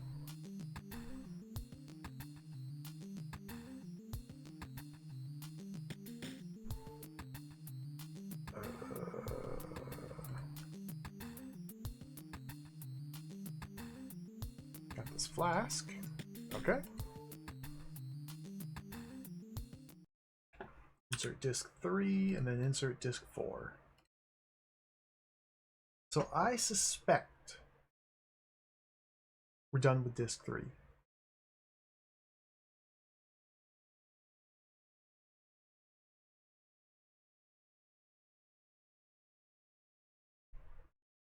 It seems to be a linear progression of discs. So now that we've reached disc 4, potentially we've accomplished everything there is to accomplish before reaching this point. We may be done. Okay. Oh, look at the speed. The guy's not here. We might have some problems.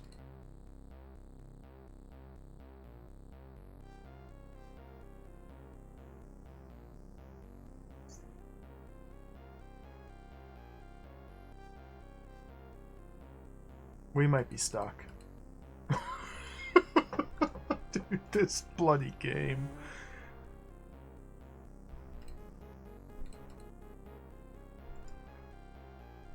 So last time we got to this screen, we didn't have the badge or the hand. I feel like I have to, or I'm supposed to return the hand before coming back here.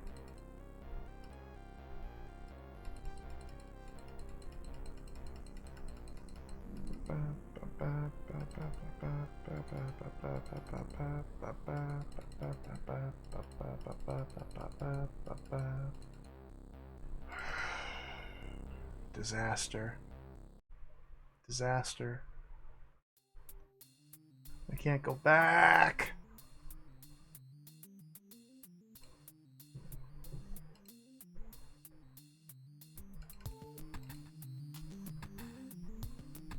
Just let me go back, please.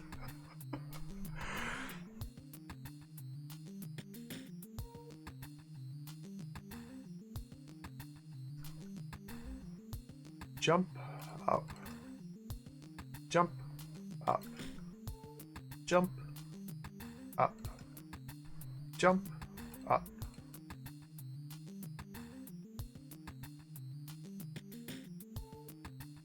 I think we have to find. We gotta find the healer before coming here. I don't trust this. Restore. Okay. Getting ahead of ourselves a little bit. Hey, Van Buren Phillips, welcome, welcome. This game is quite beautiful.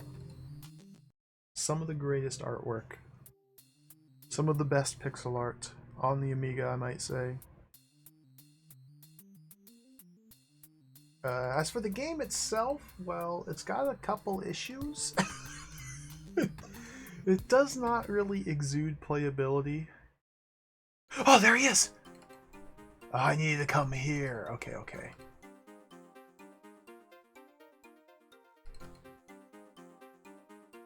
Sir, careful. It's really cool, though. Like, I'm enjoying this game. It's... questionable at times. There's the Space Wizard and the Wizard. Use hand with healer. You can't use that. Talk healer. Healer, I have returned your hand to you. I am eternally indebted to you. Why did they cut off your hand? I am known in this region for possessing healing powers since I follow the way of the Universal Creator.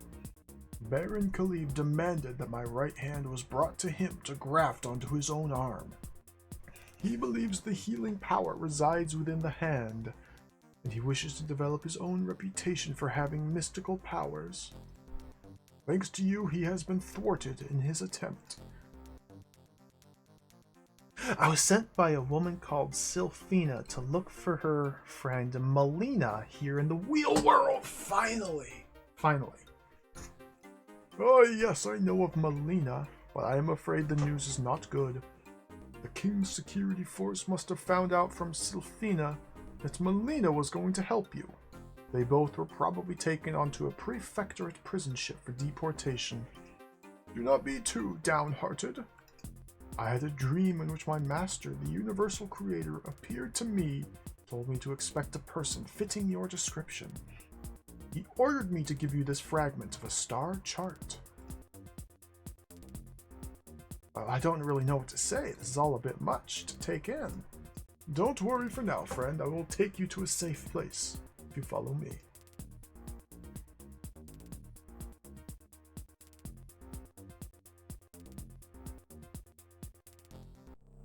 Uh-oh.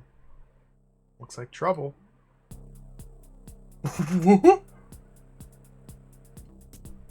There's the subversive. Run, my friend, run!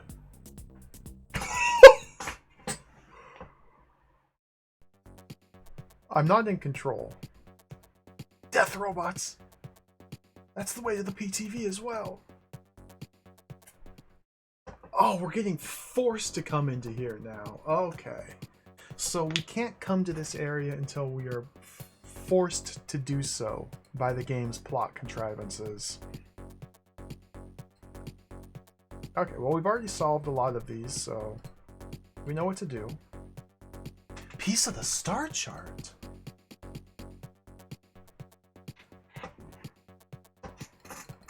This is the smaller part of a whole of a two-piece ancient star chart, revealing the exact location of the Great White Hole, and especially of interest to you, the coordinates of the Lost Planet. The end meant to represent planets with the hole in the center, showing the position of the Great White Hole.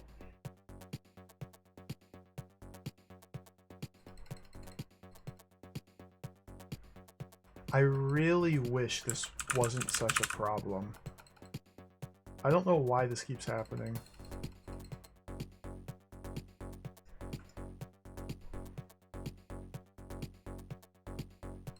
There's our cable.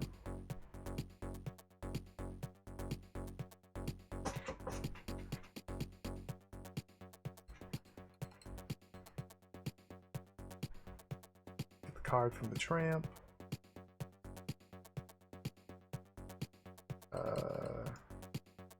Card. Like how the death robot's just sitting there watching.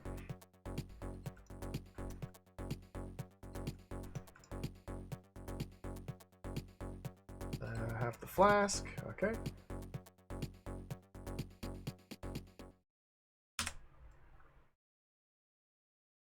Surely this time we can actually make progress down this alleyway.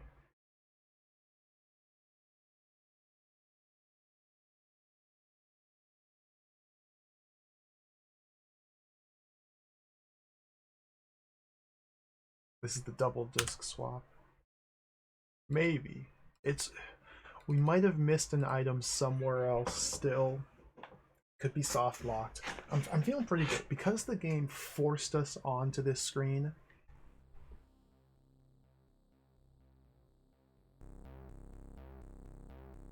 Well, there's nothing new here.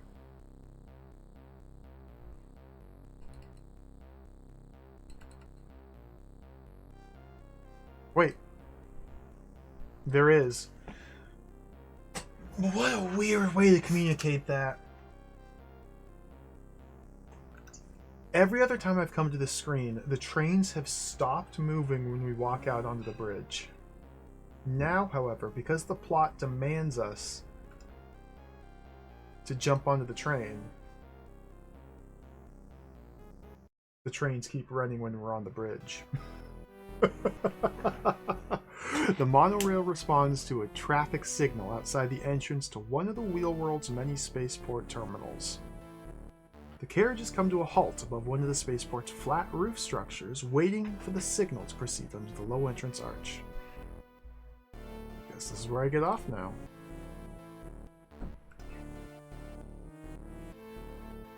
Jump.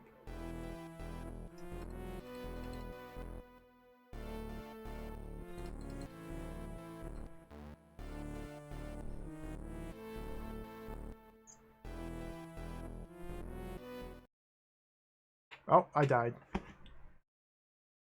Don't lose your head, Boris. You should have gotten off the train when you said and averted this disastrous decapitation. Now you'll never save the universe and defeat the bad guys. Not unless you figured out a way to do it without your head. What a legend you were.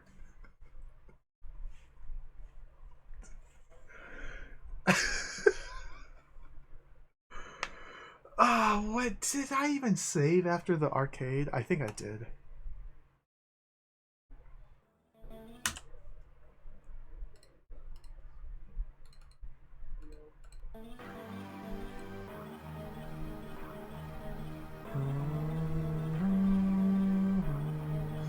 The yes save.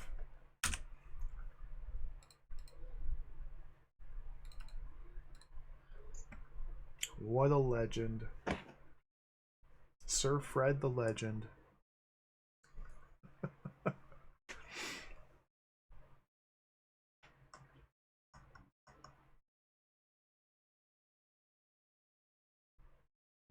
So, I tried to jump off the train.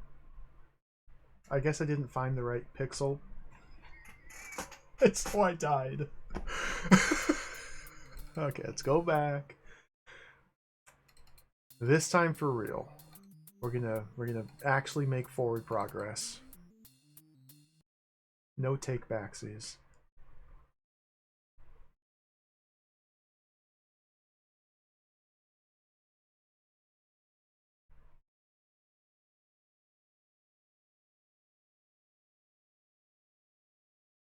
It's a long loading time.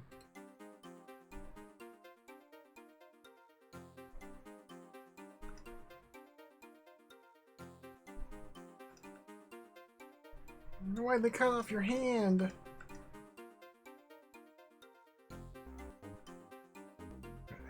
dream told me to expect a person fitting your description. Star chart. I'm famous.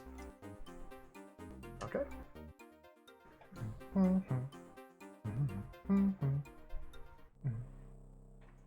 I think this is Baron Zaliv. This is the guy who wanted the hand and ordered his packers to cut off the healer's hand. This Baron Zaliv was sent by Evil Death Gold Muscle Killer Robot to stop us.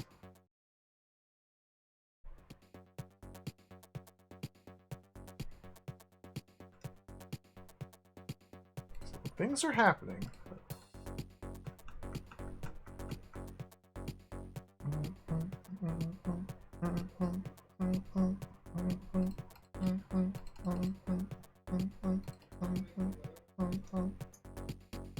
I'm kind of curious. I don't want to test it because it would involve multiple disc swaps, but if we don't get this guy's card, I wonder if we can still go back into the alleyway and jump on the train.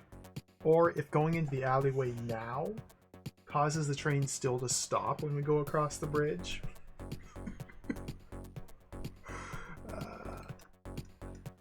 I don't want to test it because it would involve putting like 3 discs in and taking them back out.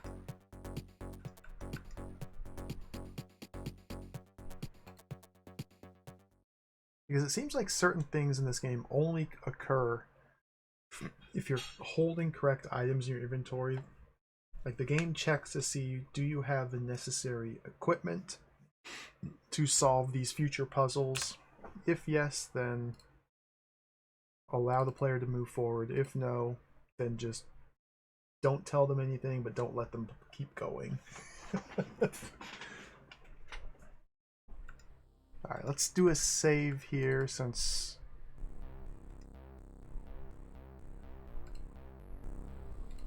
we could easily die when doing the train jump.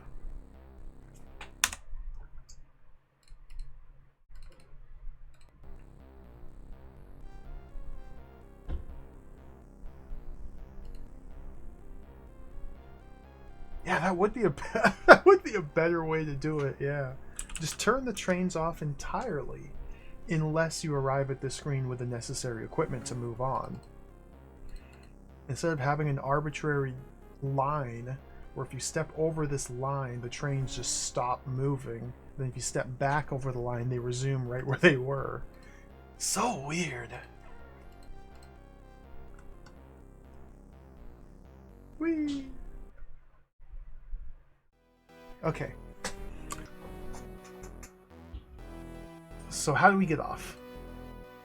Jump. I can't jump there, okay? Jump down. Can't jump there. Can't jump there. Use the train. Do we push? I died.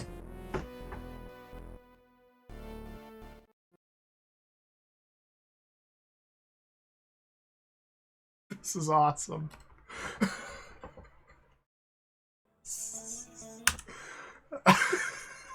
Okay, the save disk is already in. Oh my god. Disk 3.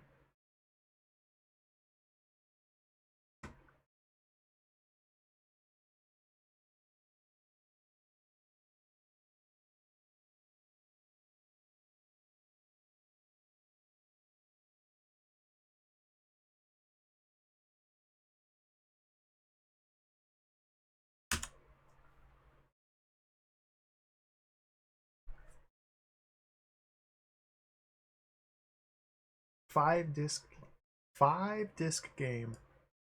We're up to disc 4.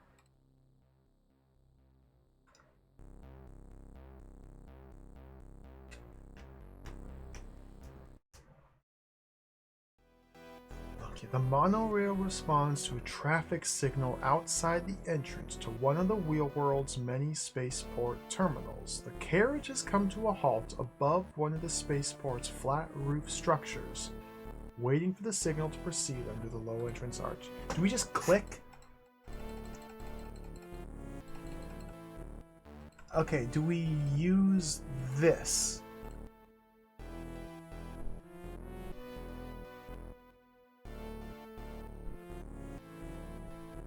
Oh, you have to jump to the...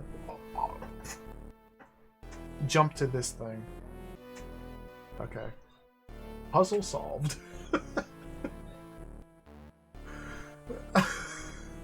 This game. I think I better try to get inside the spaceport.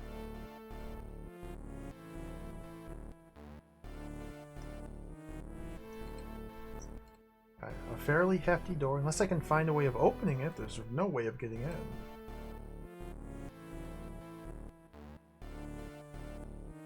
There's a spaceport. Yuck, smelly like a laundrette. It's very probably an air filtering duct. I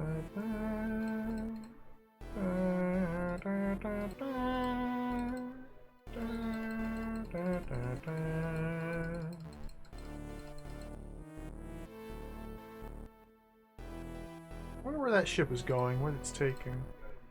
Imagine that's a space liner, taking people away from this horrible place to numerous destinations around the universe. Of course, I'm just speculating. Yes, that's a big ship.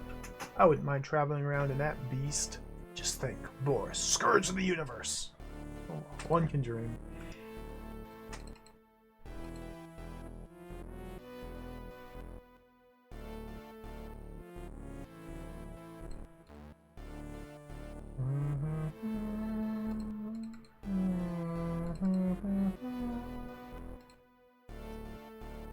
Jump down here.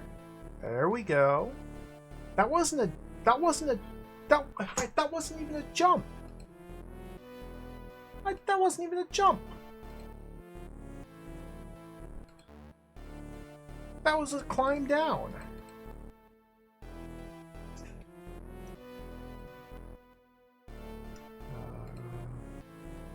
Open door. Open the laundry chute. Use our ID pass with the hefty door. Oh, there's a keypad!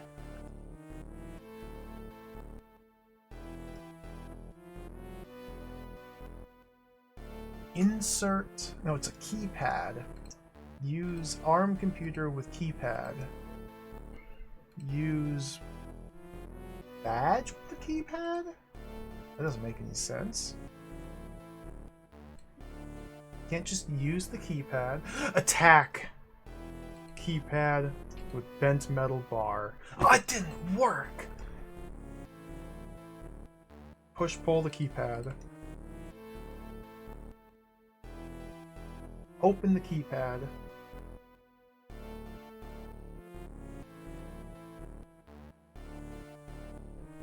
Insert the ID pass into the keypad? Just...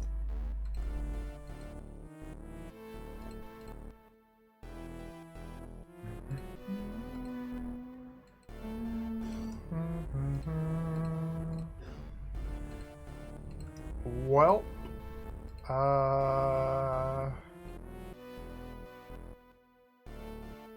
Badge into the keypad. Use badge with keypad. Every single screen. Every single screen. We just have to start clicking aimlessly. What am I trying to do?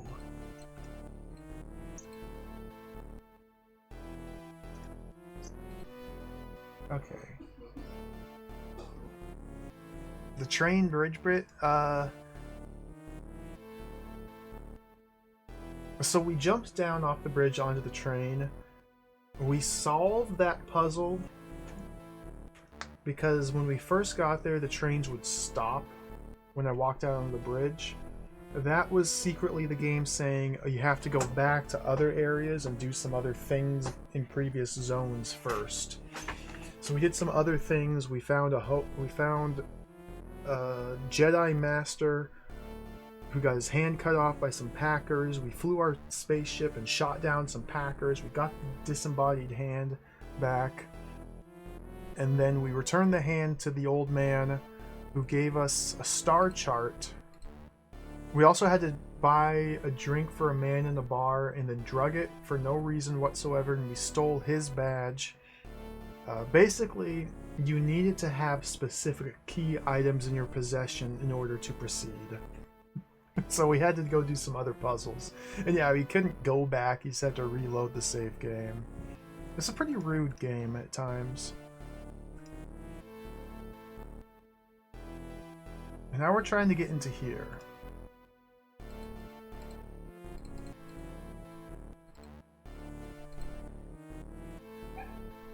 Air filtering duct. So it seems like the duct is how we're meant to get in. Maybe we can use our droid? Here we go.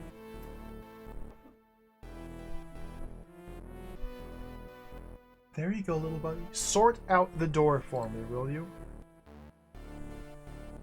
There's nothing a kicking can't fix. Using the droid on the air duct causes us to kick it open.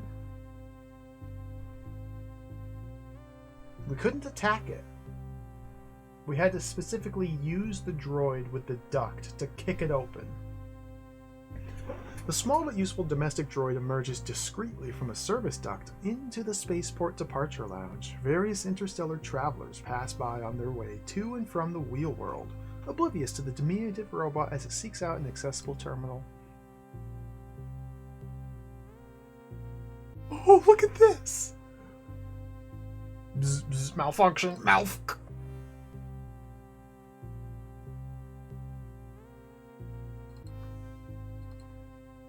This place looks awesome! Ah, it's dead. Poor droid. What a way to go. It's just dead. Just dead. Just dead.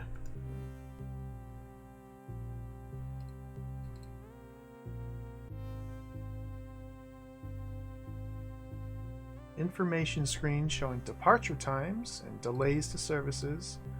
Better get out of this place quickly, because this woman's whining, monotonous voice is really getting on my nerves. She's busy informing people about services. What a boring details. Okay, there's a door to the departures over there. Terminal used for ordering tickets. Terminal used for ordering tickets. Terminal for ordering tickets. Oh, let's order some tickets. Oh, let's use this man's ID to order some tickets. Let's use the badge to order some tickets. Let's insert the ID to order some tickets. Let's insert the ID to order some tickets. Ah, that ID, not the other ID, that ID. Okay. Passengers are reminded that the passage into the Mechanthalor galaxy cannot be insured due to the unrest in the area. Today's destinations are Mechanthalor Galaxy or Return Card. Number of destinations are based upon current customer credit rating. No, Return Card.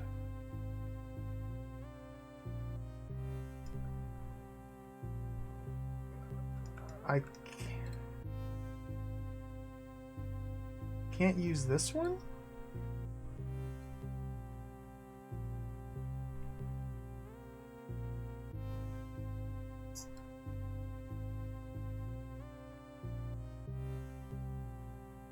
Wonder what this is for.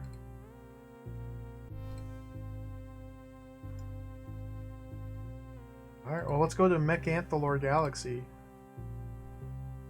Is that where we're supposed to go? Oh, I right-clicked, canceled out of it. Oh, we can use other terminals. Do these have the same destinations? Mechanthalor Galaxy.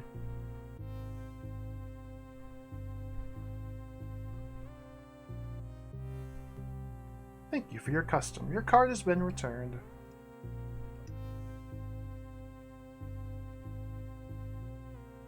Your liner ticket kindly informs you of your destination, Mechanthlor Galaxy, also your room number, floor 1, room 1. How convenient. Okay.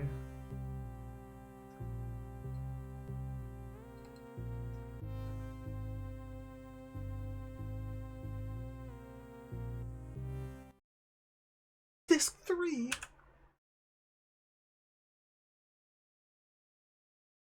We're going backwards. We're never gonna get to disc 5 at this rate. We're gonna go back to disc 1 and then back up to disc 5.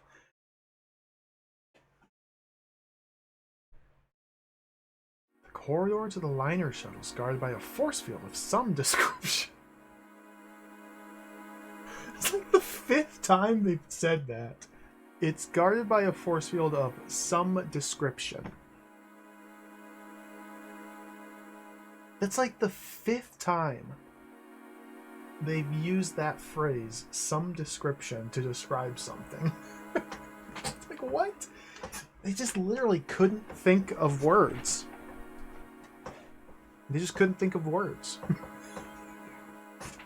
Access beyond that point is restricted only to those with a valid ticket.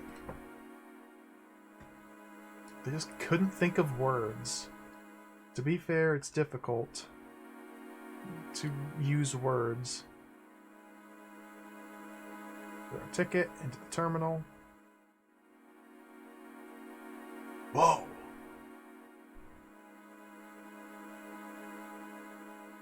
I'm in. Oh, that looks like the shuttle to the liner. I better get on board. This is awesome. Look at these guys. Haha, too late. I have made good my escape. Disc 4. Why were these 2 screens on disc 3? What? You load disc 4 for 2 screens, go back to disc 3 for 2 screens, then go back to disc 4. What a goofy game.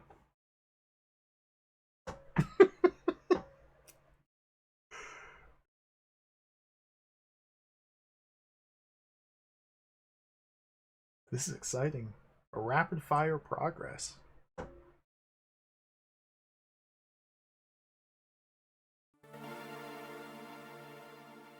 passenger recreation lounge is quite deserted, apart from a few lonely-looking individuals.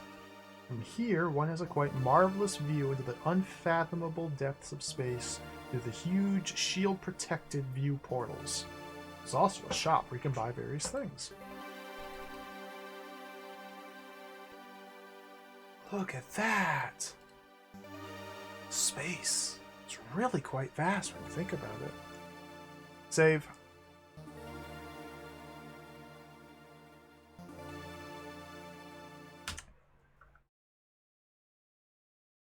So if I know this game, and I'm starting to understand this game, I suspect we're going to come to an area, or we're beginning a new area, where there will be roughly 6 to 10 rooms we can visit.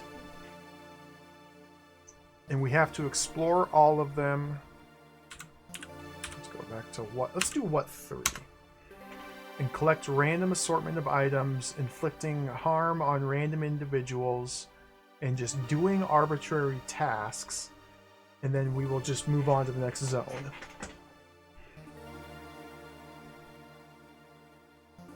This guy's enjoying a drink of something or other. He looks like a friendly sort. Huge screens, advertisements, strange alien scrawl. I've seen it all before.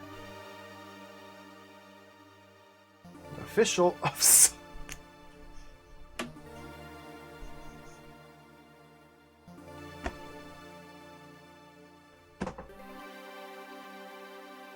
You gotta be kidding. They must be aware, right? Look at, he's got like giant V pauldrons, like a robe. Well, in some description.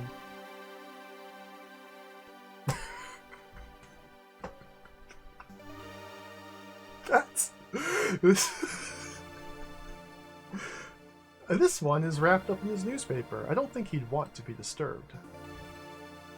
These screens are usable by all travelers. They give information on a variety of subjects pertaining to the journey. Really interesting. This little black number just happens to be the shop assistant. Huge screens. An integral part of the lounge is the service bar. From here you can buy all sorts of light refreshments and the like.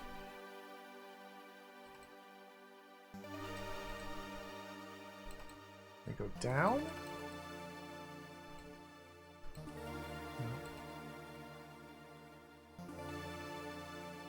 Hello. Greetings, sir. What can I do for you? What do you sell? A variety of goods, mainly light refreshments and snacks. I don't know. Maybe I'll be back later. Okay. Look at him zoom. Vroom. Vroom. Vroom.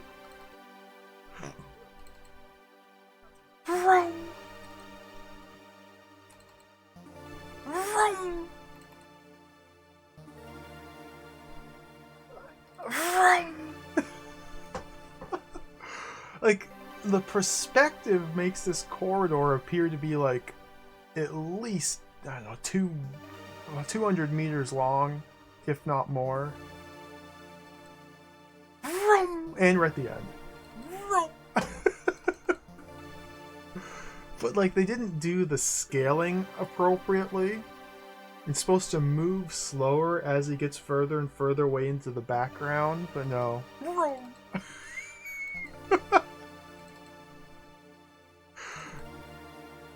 This game is pretty good. We go over here.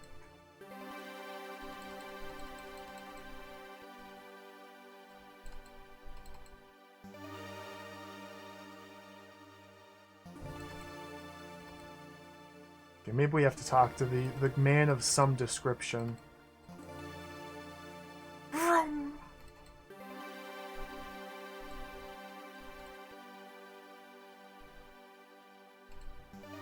Maybe I was wrong. Maybe we're just locked into this one big room. Let's just attack him with a metal bar. Oh, okay, let's talk.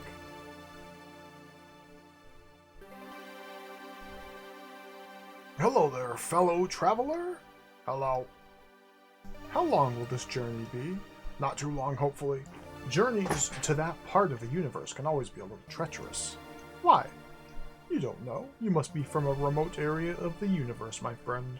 The war is escalating between we Vergans and those damned evil mech alien fiends. I'm on my way to oversee important operations there. Yeah, that's right. I'm from a really remote area. Where? You'll not have heard of it, I'm sure. Well, see you around. Let's use our badge to pretend like we're important. Can't use that. Okay, let's use our ID pass. Let's talk again. This may seem a strange question, but where are we going? Yes, you're right. It is a strange question. We're on course for the Mechanthalor Galaxy. A dangerous area, but this vessel has faster than light engines anyway, so it shouldn't prove too long a journey. Why? Okay, see you around.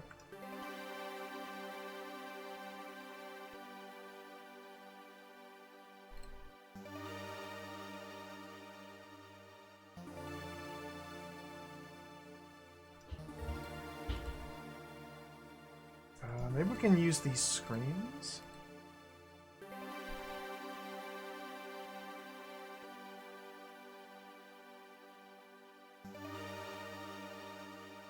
Okay, maybe we can use the lift? Okay, we can use the lift to go to new locations, I see.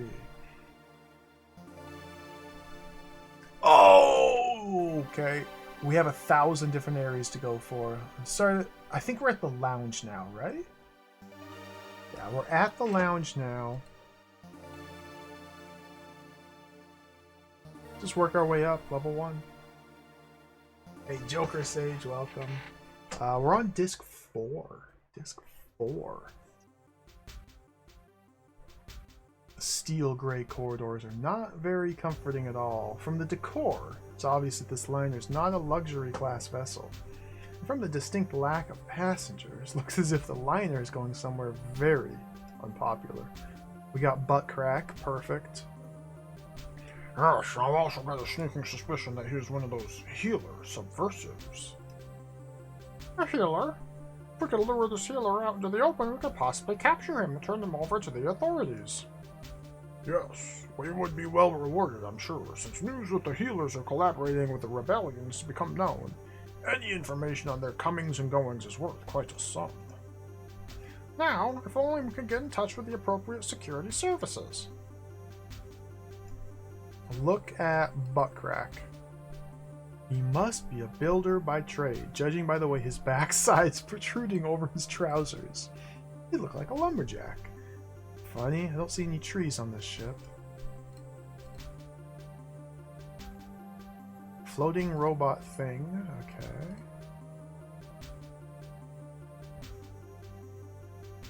Talk. Greetings, fellow travelers. Look, this is a private conversation. I just heard you mention a healer. What's it got to do with you? I'm Theron Thuck of the Wheel World Security Service Volunteers. We're impersonating the guy at the bar that we drugged. What luck! We must inform you that there's a healer aboard this vessel. Yes, I'm sure you know about their involvement with the Scum Rebellion. Of course I do. I'm very important, you know. You can leave this healer subversive to me. I'll make sure he's handed over to the Emperor King's Guard as soon as possible. Well, that's cleared up.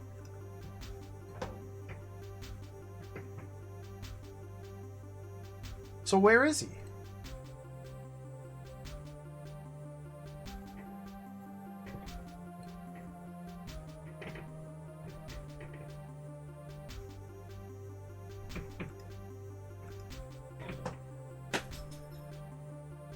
Oh, okay. That's cleared up.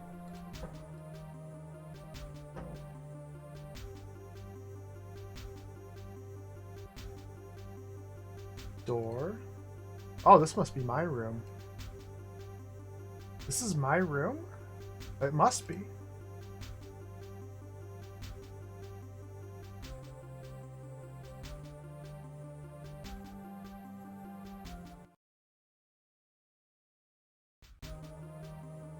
The interior of the cabin is alive with flashing lights and various monitors. A bed of sorts exists at the far end of the room. Close by it, a rather uncomfortable looking chair.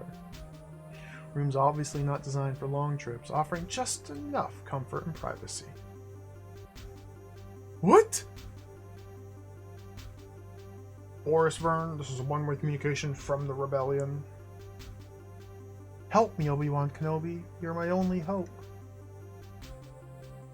We of the new rebellion find ourselves duty-bound to inform you that the vessel on which you are now traveling is carrying a number of timed explosive devices. Oh, great.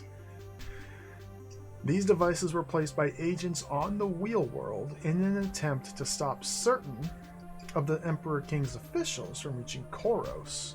What's Koros? Had we known that you were going to be aboard, we would have held back the sabotage attempt, but it's now too late. The healers warned us of your presence aboard the liner and begged us to transmit this message to you, even though it endangers our operation. We have lost touch with our agents on the Wheel World, and therefore do not know how long you have until the explosives detonate. We recommend you find a way to leave the liner as soon as possible. Good luck.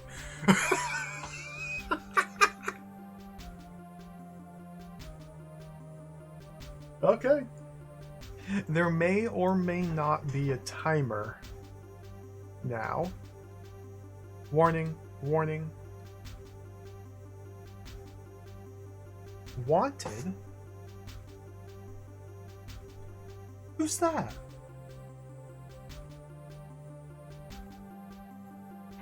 There may or may not be a timer active in the background. It's unclear. Udici, welcome. This game it's a mixed bag. It's a mixed bag. It's quite uneven. Artistically, stylistically, musically, it's tremendous. The environment, the atmosphere is quite wonderful and charming. It's got some really bad and dumb puzzles and design choices. but that's okay. I'm still having fun with it.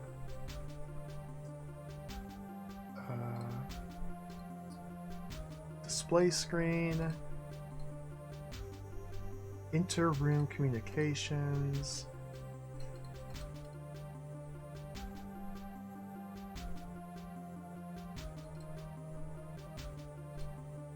I wonder if we can do anything in here, or if we just needed to visit this room to get the message. Wait, these are the guys that stole my ship, I think. Way back when we were dealing with Yoda.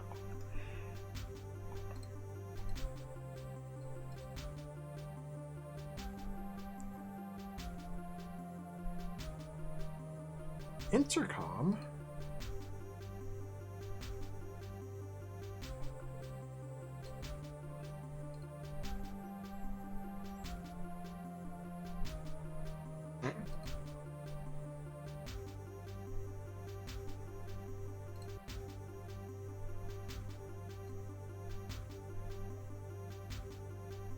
What?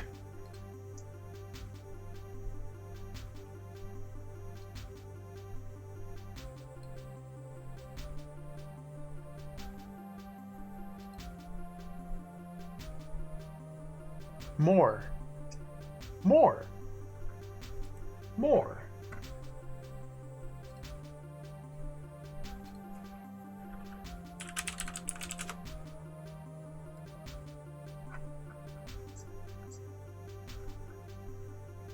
Original game idea, background artist, box cover is credited to Rolf M. Moore.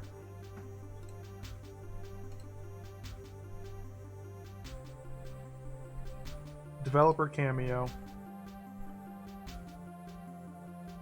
I wonder if any of these other names are people who worked on the game.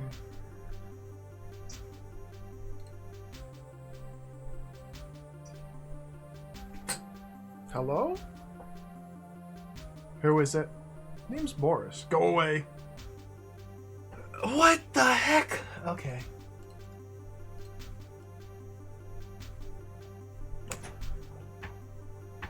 Beer monster.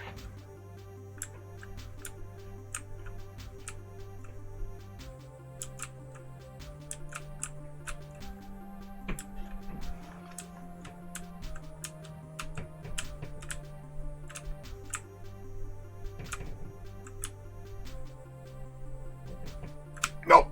I died.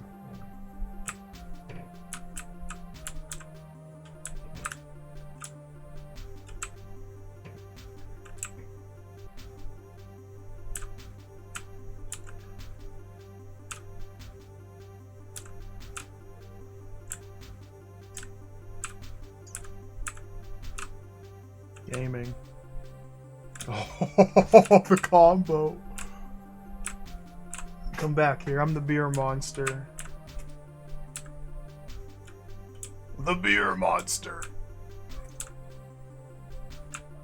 Uh-oh. This controls very poorly. There we go. Beer monster.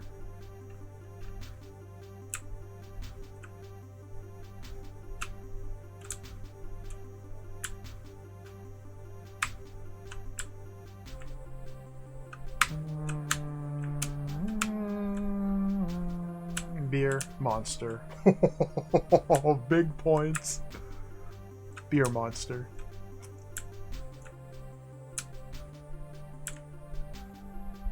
This may be one of the greatest video games ever made. Look at the car just like bouncing. Who are these men emerging from this bouncing vehicle? Why are they stopping the beer monster from beering? Why do they turn into hot dogs with googly eyes when I drink a keg of barrel beer. No! The barrel beer ran out just before I was able to eat the man. Beer monster.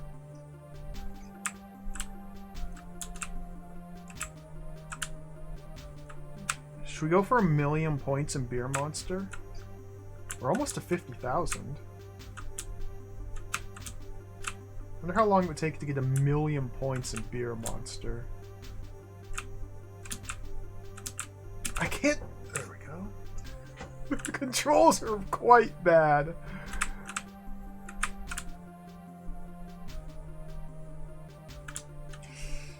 This could be dangerous. I didn't tell him to turn right there. I guess that's the beers.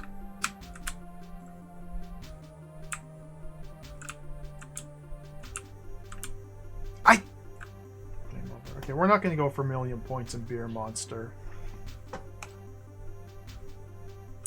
That was fun. Beer monster. Remember how there's a bomb set to detonate on this ship?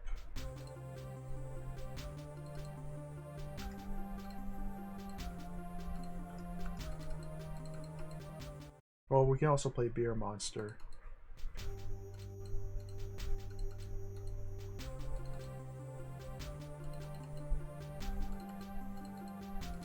It's unclear if there even is a timer running in the background or not. I suspect that there isn't actually like a true timer going. We'll see though. Anyone in there? Yes, but you're not welcome.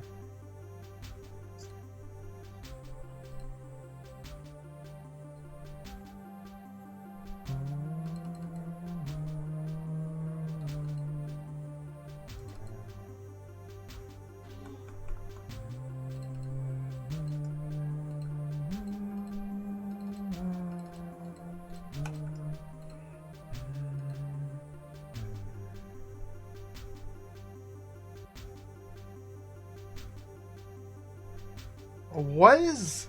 Oh... Don't want visitors. What? Okay.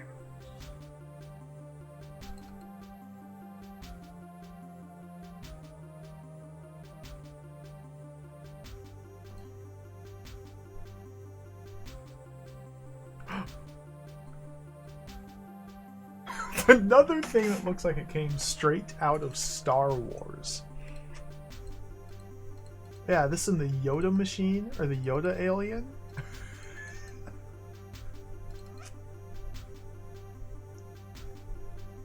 Oh, we're back here, okay. So, let me think here. We were told that there's a healer on board. We were also told that there's bombs on board. We got a message from somebody warning us about the bombs. The message came from the Resistance, not necessarily the healers. I think what we have to try to do is find the healer who's on board. We can look at the list of names when we go to our room and use the phone to try and call the different floors. So we need to either get the name of the healer and then use the directory to find out which floor he's on. Or something like that. I don't know. Let's check out the next floor. This is just level 1. There's 4 different levels here. And the launch bay. Let's go down to the launch bay first, and then go back up to level 2. I haven't seen the launch bay yet. This is the hangar for the smaller passenger vehicles. The portals seem to have no door between them and open space. It's obvious they must have some sort of force field. Otherwise, everything would have sucked out a long time ago. Yet another droid. A droid of some description.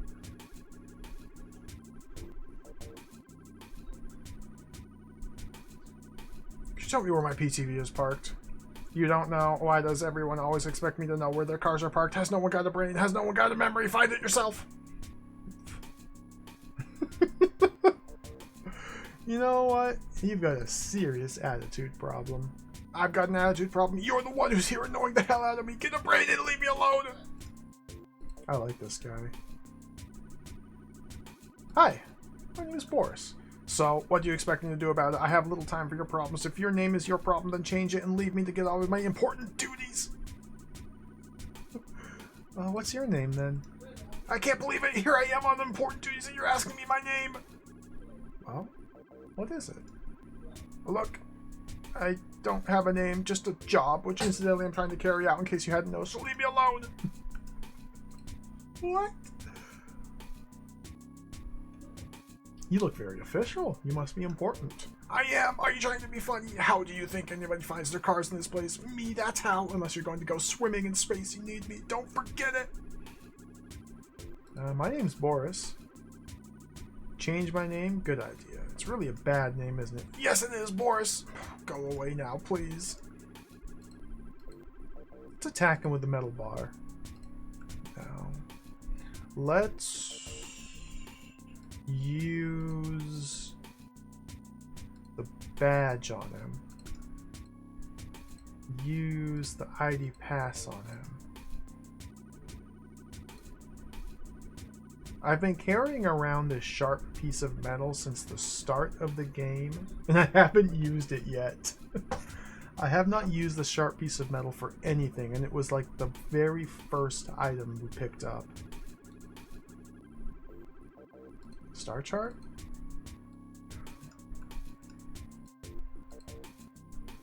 Yeah, that's the spinning image of my old PTV. Okay. The ceiling of the launch base fitted with cranes, lifting equipment of all kinds, probably used for when they're loading and unloading luggage. Out there's cold space. Must be some kind of force field keeping the air in, space out. We hop in? What the?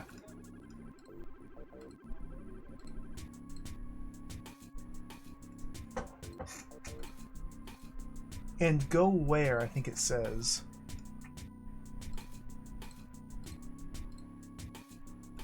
How did my... Is this my car? I say my car. Is this the car that I stole earlier?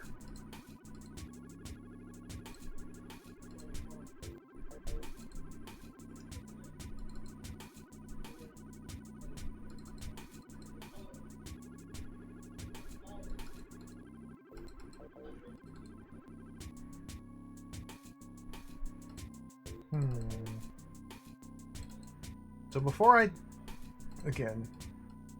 I focus too heavily on any individual area, I'm more concerned with figuring out the general scope of this zone that we're in. So this seems to just be the one screen. Let's explore here, level 2. This is probably just going to be another maze-like chamber of hallways and doors, but there might be people that we can talk to.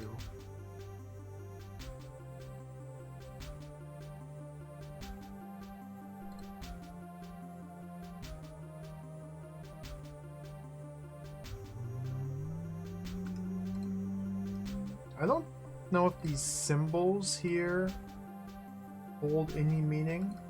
Symbols beside the doors.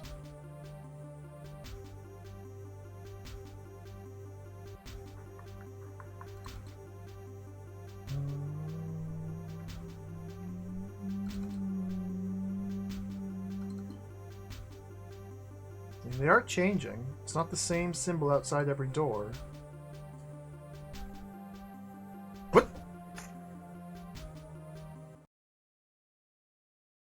Okay, we're in. Whose room is this?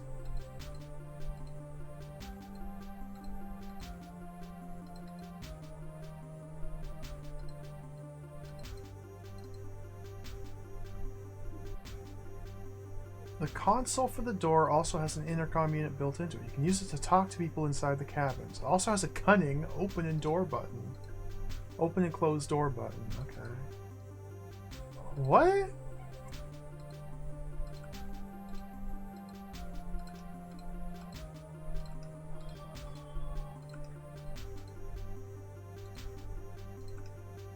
Oh, they don't have Beer Monster here.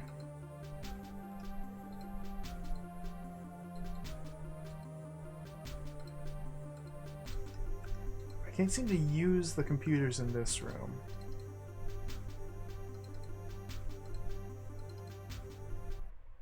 That's so weird that I can enter this room. That's not even my room. That's just a random room. Huh, okay.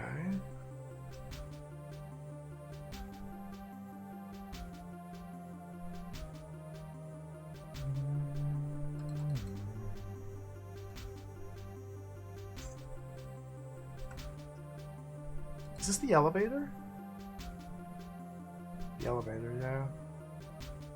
Okay, so level 2 is a bunch of empty rooms except for one room that we can enter into for some unknown reason. Level 1 has our room and like 2 doors that had people in it that didn't want to talk to us. Okay, there's the Star Wars. I'm presuming that we don't have to do anything with these things, but we might have to do something with these things. There's one of these on level 1 as well.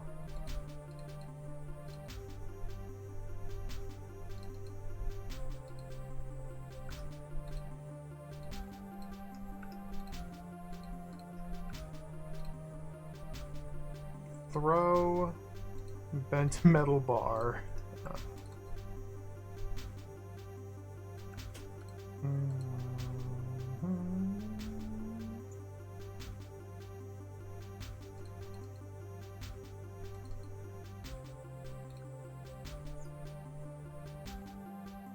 Gotta try all these doors.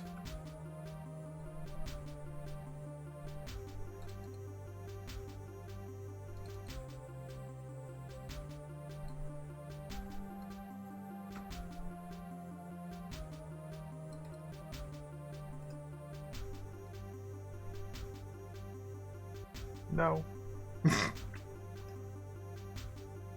Hello, is anyone in there? No. Okay, bye.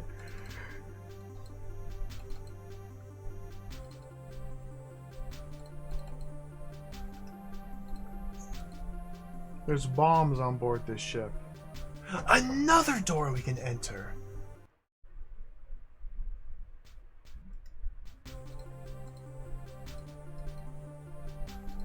But why?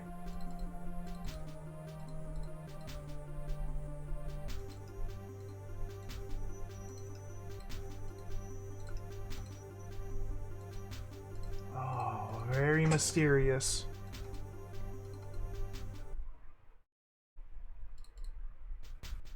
Surely they wouldn't put in a whole bunch of floors and rooms for us to visit and explore. For no reason. Right, up to level 4.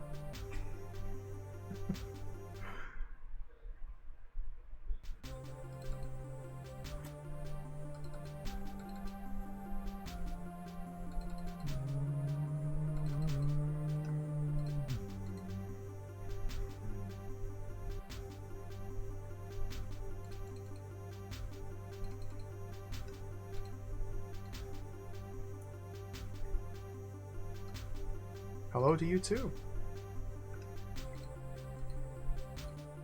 Like, is one of the passengers in one of these rooms the healer that we're looking for?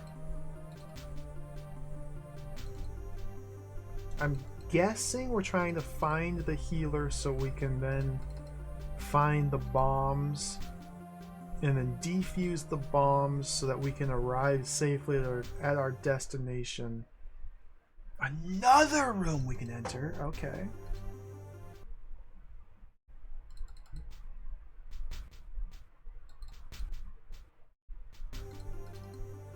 So what's that? That's one room on each level so far that we can enter.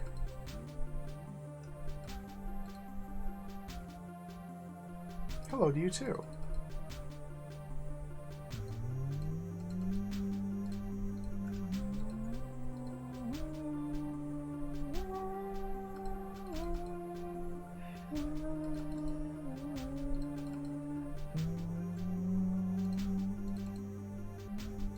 Alright, well, that was really fun and exciting.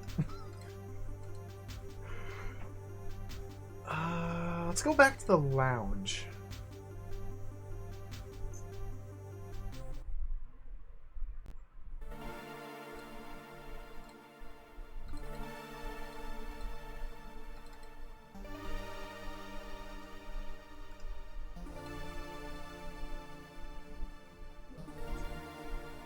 How long will this journey be?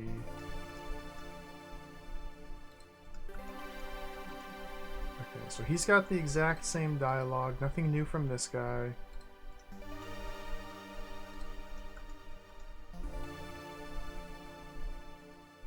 Why are you going to the Mechanthlar Galaxy if it's that dangerous? Unofficial. Where would a home be? Koros, of course, the home world of our great and glorious leader, Emperor King Niamisis. Yeah, see you later.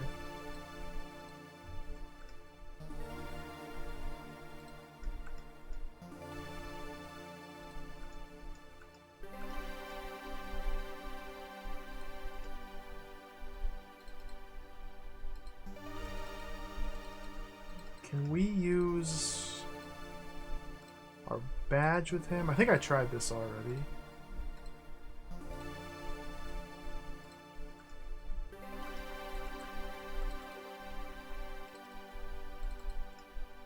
We can't... What do you sell? Can't seem to do anything with the shop assistant here.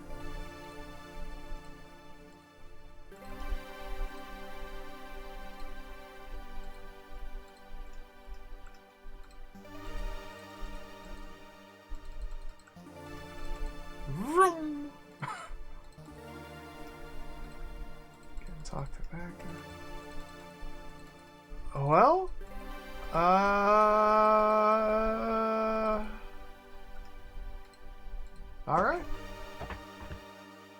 Apparently there's a puzzle somewhere for us to solve.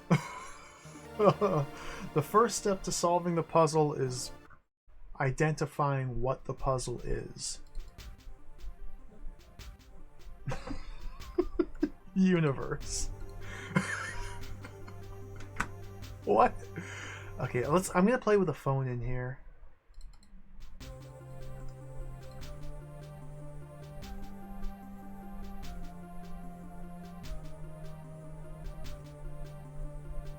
So level 1.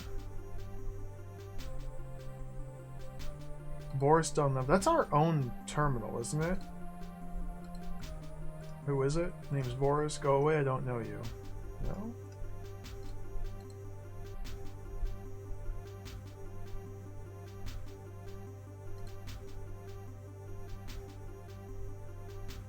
Irvine? Is that us? I don't even remember our character's name.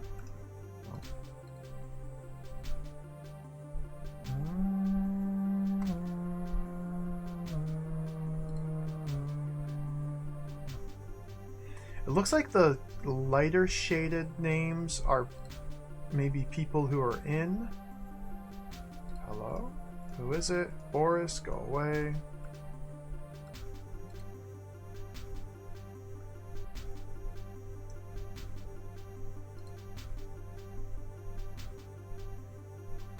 Keyvan. No, never mind. So do we just have to try and call every single name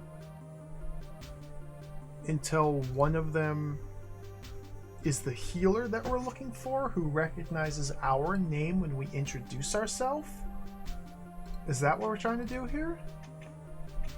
That's pretty fun, if so. Alright. Ralph Moore. Rolf Moore, no.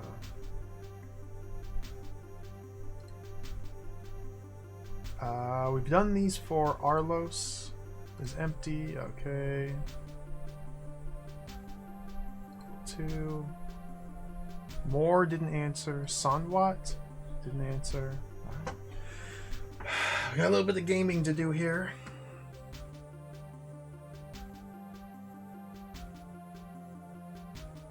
Kerwal.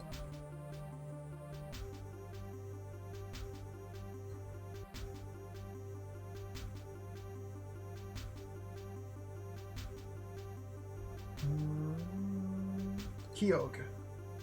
Empty.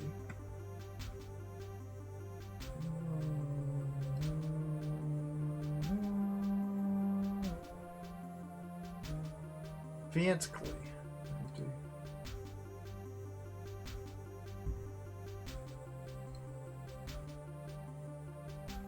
Lingos. Hello. What is it? Boris, go away. Yeah, there's the two different colors, yeah. I don't know what the difference is, or what the distinction is between the two colors. Seems like the lighter ones will answer, and the darker ones won't, but not always. Dude. Right-clicking can't just escapes the menu entirely, so I can't right-click. They're real cocky. Empty.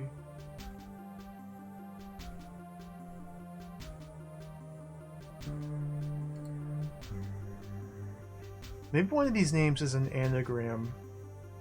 Myrel. Myrel. This is Boris Vern here. Boris Vern? Yes. Quickly, come to level 3, room 5. What the heck? Who's Myrel?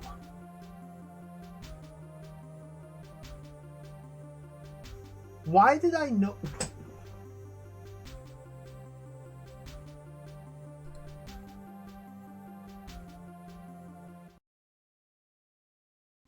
Did I learn the name Myrel somewhere and I forgot it? Did we ever hear the name Myrel? This is baffling. Alright, let's go. Level 3, room 5. I don't know what the numbers are. What's room 5? Let's go right. Is this room 5? Myrel? Maple Mystery, welcome. We're pointing and clicking today. Is this Myrel? Is this room 5? I don't know. There's no one here.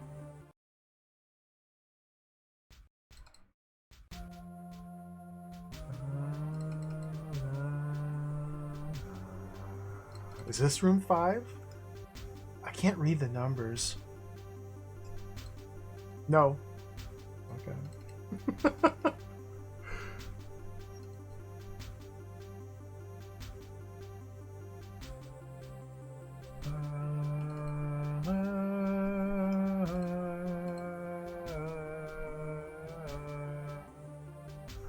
Nobody.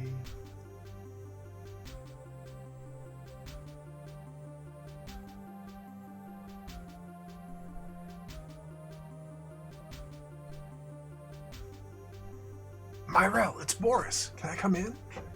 Yes, I'll just open the door. Be quick, make sure no one sees you come in. I don't.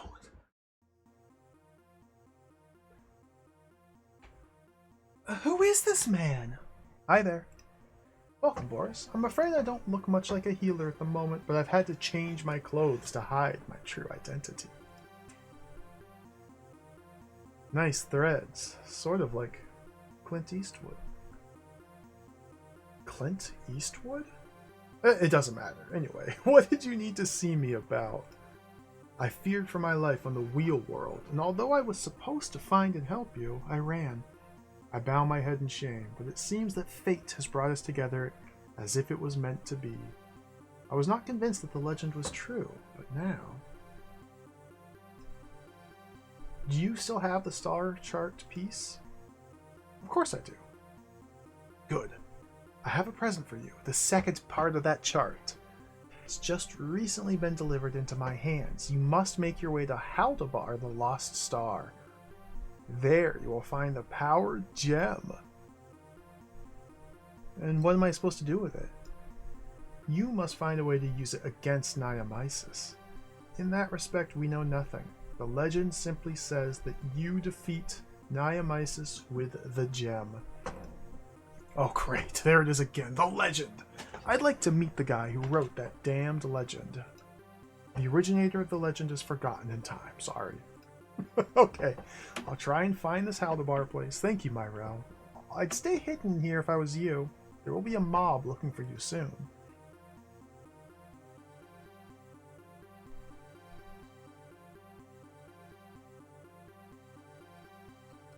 Okay. What? Hold it right there, subversive scum. Who are you? Why are you pointing that gun at me? You don't need to know that. Anyway, I get my money whether you're dead or alive, so say goodbye. Wait, who wants me dead? On behalf of the Emperor King, Baron Khalib has ordered your termination. You are a potential threat which the Emperor King can do well without. Now say your prayers you wish to say, then close your eyes. Oh, turbulence. The bombs!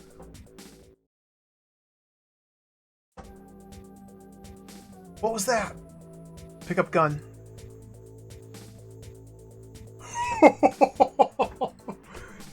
Wait. Attack? Key card?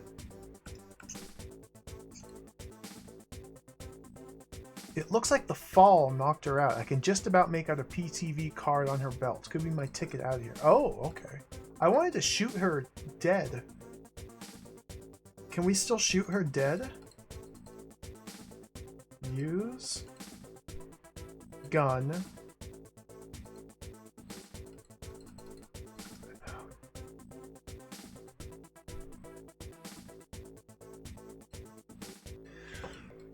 Oh, this glitch. This is the larger part of the two-piece ancient star chart revealing the exact location of the Great White Hole, and especially of interest to you, the coordinates of the Lost Planet.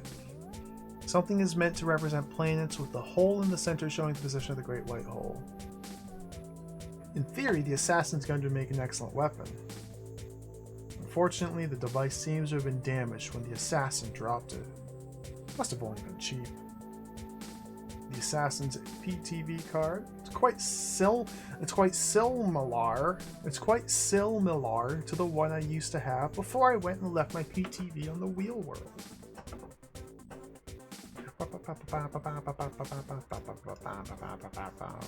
Can we combine these? Ooh! Star chart. Still glitched. Now that the two pieces of the chart have been joined together, I'm supposed to be able to work out the position of the lost star. The hole in the middle is the Great White Hole, that much I know. Clue how to get to the lost star, though. Alright.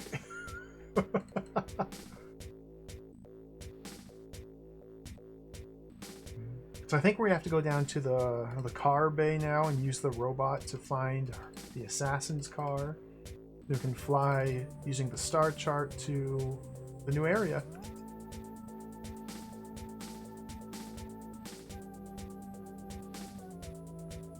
Launch bay.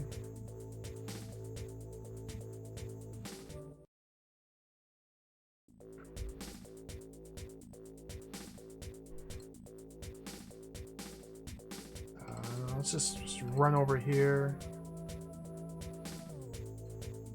Jump in. Yep, my car now.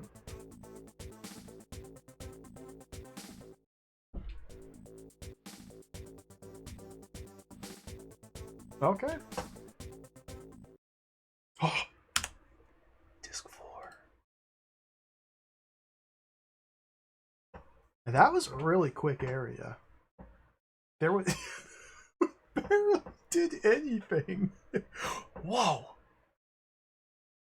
Once again, Boris's sight clouds over and strange images appear before his mind's eye. Threads of understanding start to connect in Boris's mind. The meaning of what he sees becomes clear. The Emperor King Niamisis, having declared war on the Mech Alien Empire, has set forth from the capital of Koros. His vast battle fleet, bound for the Mech Alien frontier, leaves the sons of the Great White Hole behind. Niamisis himself, encased in his powerful gold robot body, leads the Great Armada in person from the prow of his royal flagship. Oh, he's just standing on top of it! I barely even had time to see it. He's just standing there pointing. This game's awesome.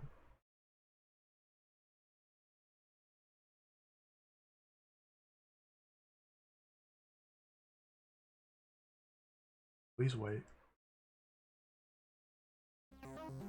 In no time, the PTV space vehicles hurtling through space at a phenomenal speed, with no specified destination. The vastness of space reaches away to infinity in all directions, creating an overwhelming sense of loneliness and isolation. Greeting, Miss Tyrek. I hope the assassination went well, although you're not looking quite yourself. This music is very loud. Time to save.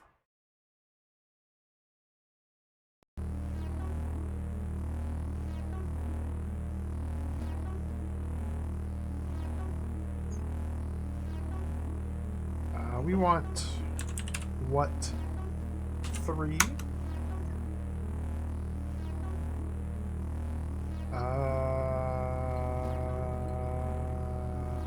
Just click on this.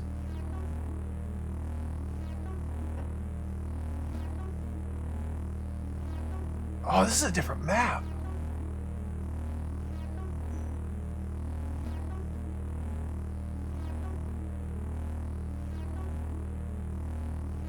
No, this is the same map. Never mind. So we started out down here. This is Fallen Hope.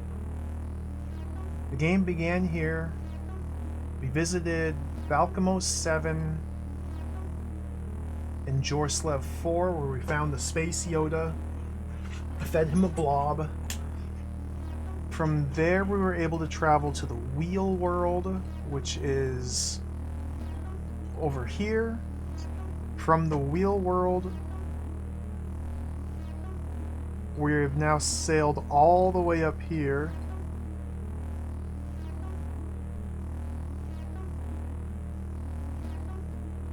I've already forgotten the name of the planet we were told to go to. Millar Galaxy, Black Hole.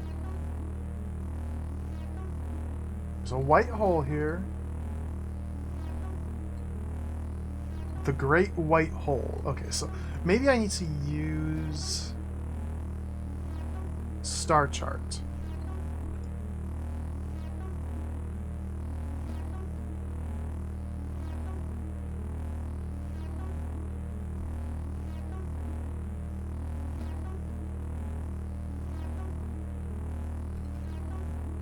Now we have to get the power gem somehow. What?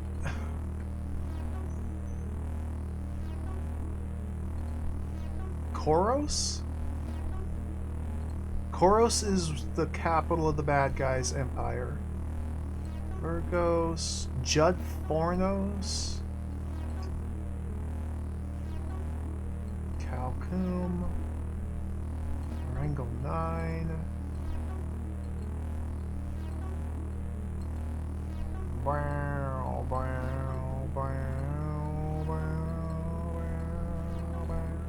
There's so many places you can click on.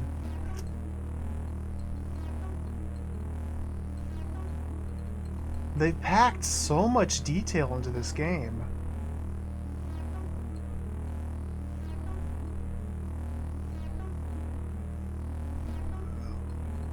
Can I just fly here? No, okay. So similar to the last time, we only have enough fuel to fly to a couple different areas. Since we're currently positioned here, we can probably only fly to one of these surrounding areas.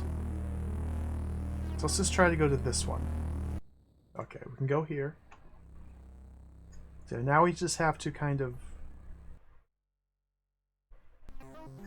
experiment with these different planets to see where we can go to.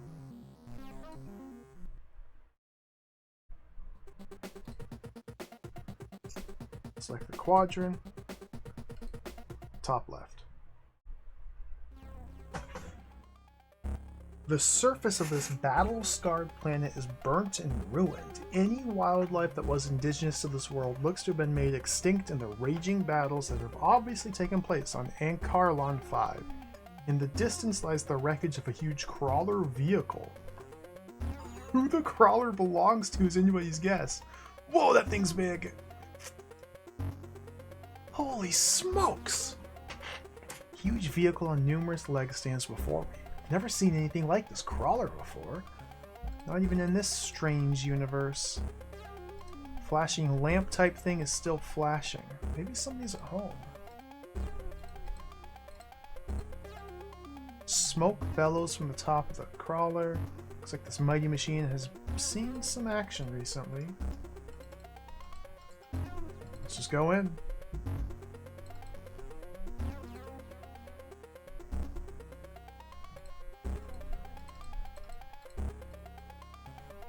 How does one enter a giant space crawler?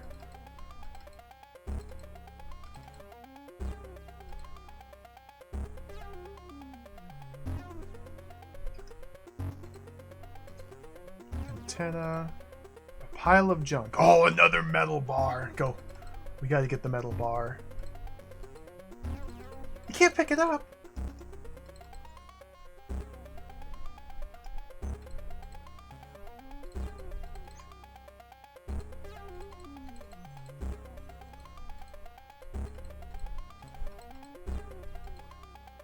A metal bar protrudes from the junk. Pull it. Ah, pull, of course.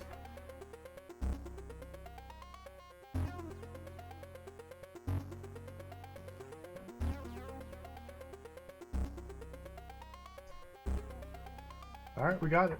So you don't pick up the metal bar that you find on the ground. You have to push/pull the metal bar to pick it up. This fairly long metal bar is surprisingly similar to the bent one picked up earlier, except it's straight.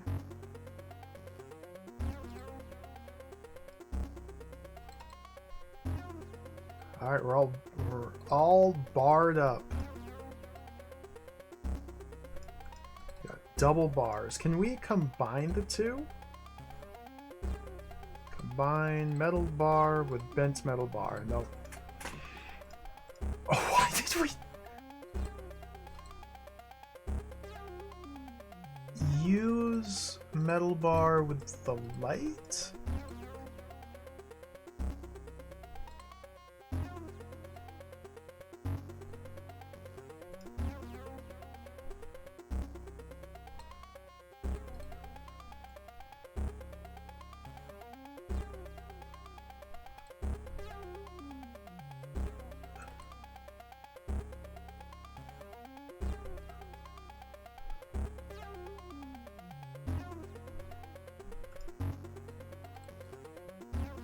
The leg.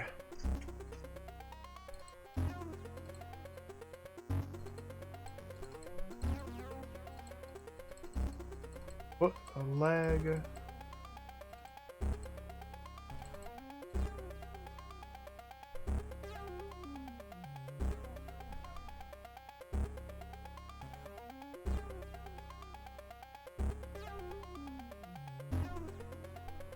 Look how small he is.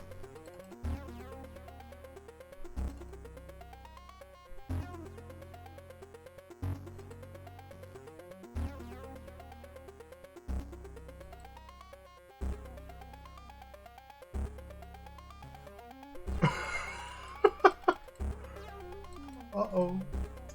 Vroom! Maybe all we do here is we visit this quadrant of the planet in order to pick up a straight metal bar. It doesn't seem to let me leave. There we go. Third time's the charm. Maybe the only purpose of visiting this planet is to land in the northwest quadrant and pick up a straight metal bar. Can't go northeast, okay. Can't go southwest. Yeah. Maybe we only care about the metal bar. ascend.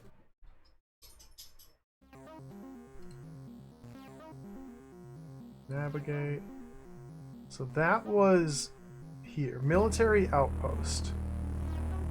The music has gotten like impressively loud.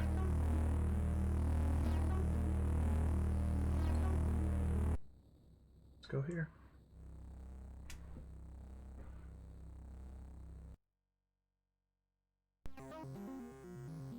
Can I look at the planet? Surf 2, okay.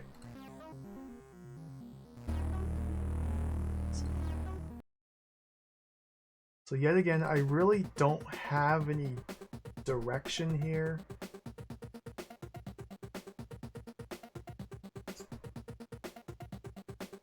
It's another section of the game where we're just given a set of 6 to 10 rooms to visit. Okay, we can't land on this planet, so let's leave. We have to figure out how to proceed to the next set of rooms. We have the star chart. There might be some way I can use the star chart here. So that was Surf 2. We can't land there. Let's go to Dar Lor Korv.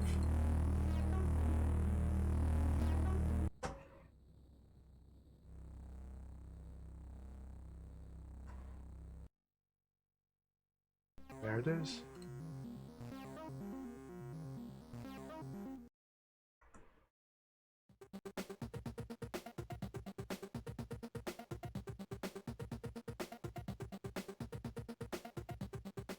Northeast, okay. Whoa! Surprisingly, this planet looks and feels very Earth-like. The lay of the land is very Earth-like. The ground itself is very Earth-like. The mountains in the distance are Earth-like. The sky isn't. From the coloring of the sky and the hardy nature of the surrounding plant life, one would think that Dar Lor Korv had suffered from some sort of nuclear holocaust in the distant past. Orange sky doesn't quite seem to fit with the rest of the scenery. I wonder what happened to make it that color. Shrubby ground, home to several types of thorny bush. The plant life here looks incredibly hardy.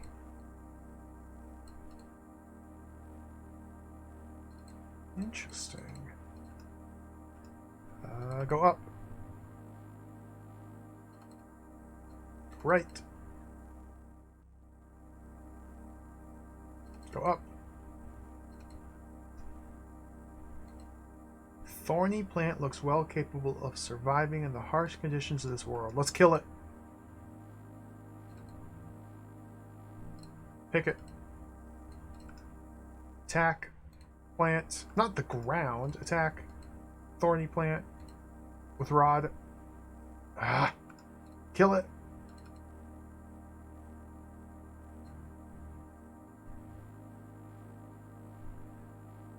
Talk? Whoa! Now this is something different. Looks like a shrine of some description! There appears to be a circular recess in the base of the shrine. You could use so many words to describe this shrine. It's triangular. It's conical. It's pointy. It stretches like an obelisk upwards into the sky. With ancient engravings, you could use words to describe it. Or you could say it's a shrine of some description.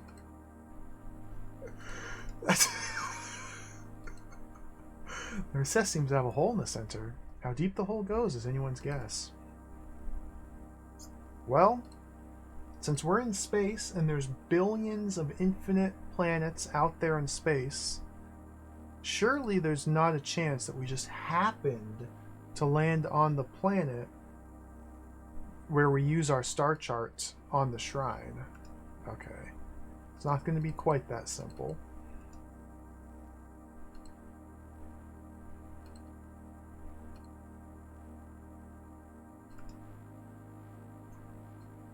simply use it.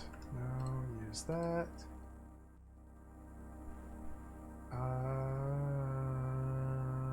What's this say about the recess again?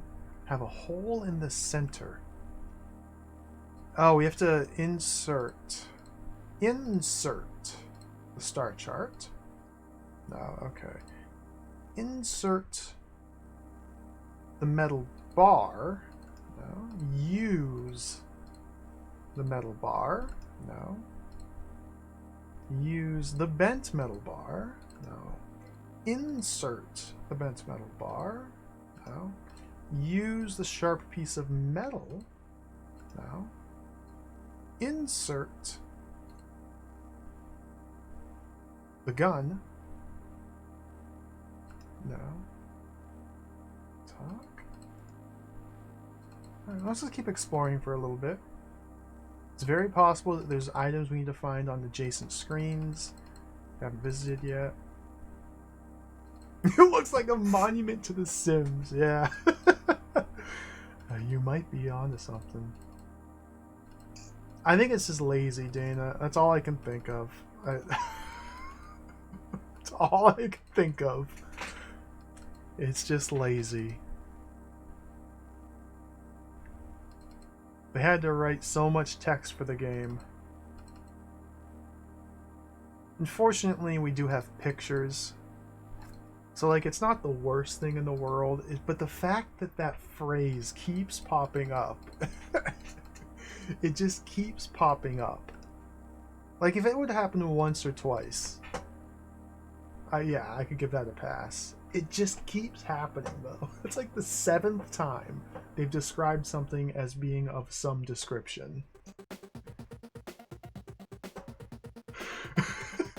Okay, how's the Northeast? Anywhere else we can go? So that place seems incredibly likely to have some sort of progress. It could just be a joke. It might just be a joke, yeah. It's hard to say with this game. So, Darlor Corv has the shrine in the northeast. Ankarlon 5 has the crawler in the northwest. Let's see if we can head to the space station. Nice.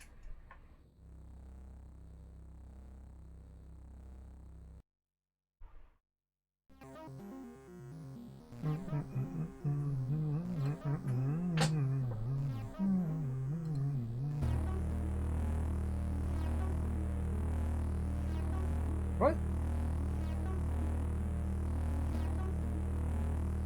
How do I land on the space station? Why is this so loud?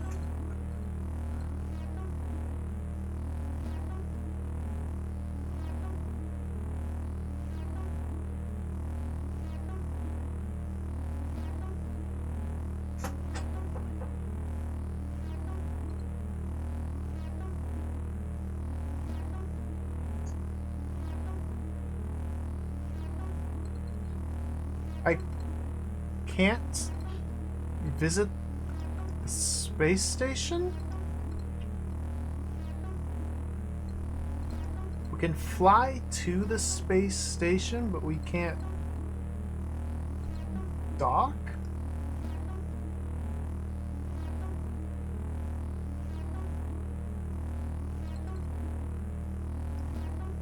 Well, that's mysterious. Okay.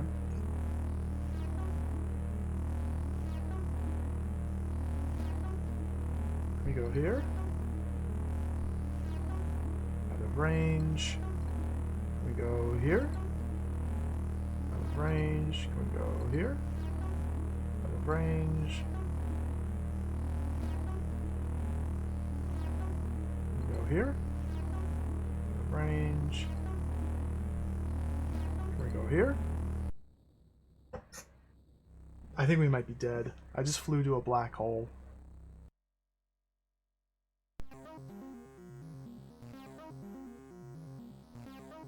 No?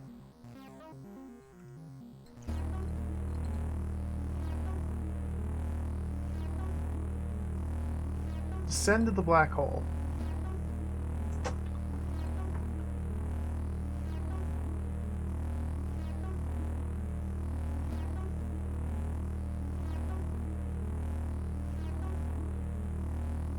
I wish I could read that.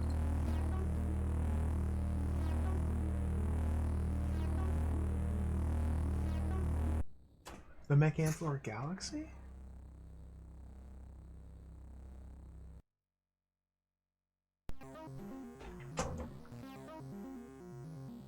Okay.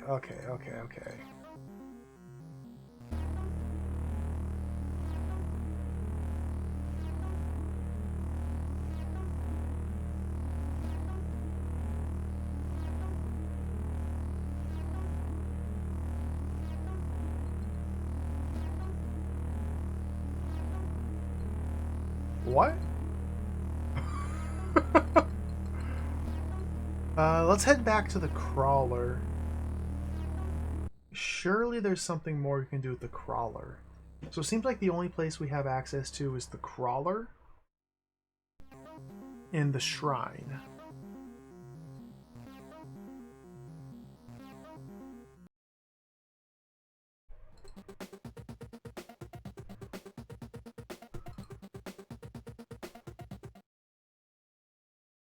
I feel like there's got to be a way to get inside this thing. Vroom.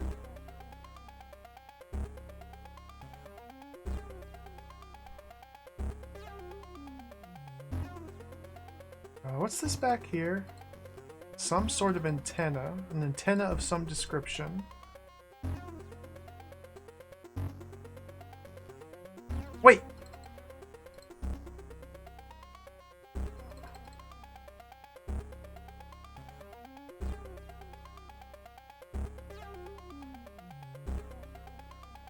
Here. Do you see it? You see that box right there? The glowy box? That's the hot spot to click on to interact with the ship to get aboard. The little box right there.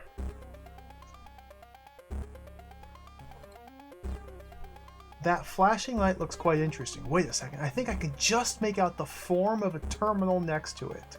The trouble is the terminal has a metal cover over what I think is the keypad. That tiny little glowing set of pixels has a different... It's different. Dude, here's this enormous 2-screen, intricately detailed, incredibly excellently drawn spaceship crawler. Now pixel hunt the crap out of it until you find the magic hit spot. Alright, let's use our metal bar. Thumbs up. Oh great, the terminal's dead. I think it needs a power source to get it working.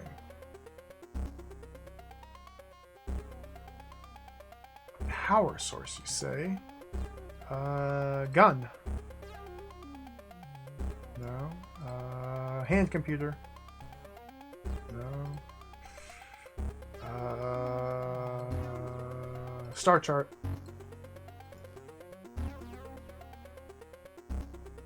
Now this could be a lie. We might need to attack it.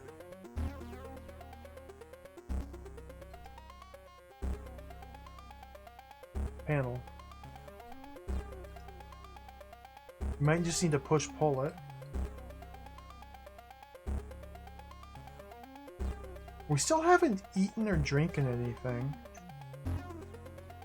Simply open it. Jump on it. Pick it up. Well, I thought that would actually be progress, but...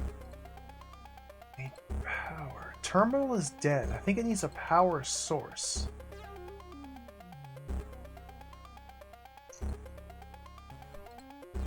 Dude, there could be like another pixel I've missed.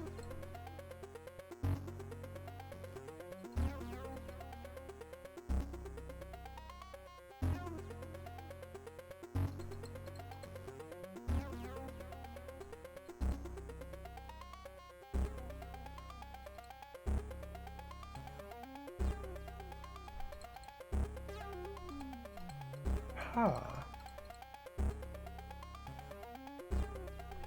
So here we have a conundrum. We have a bit of a situation. There's no obvious way to give power to this keypad, if that's even what we're meant to do. We've been misled multiple times by the text of the game.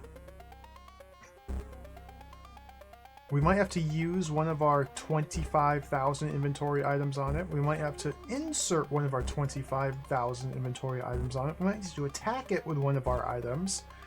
We might need to combine items together.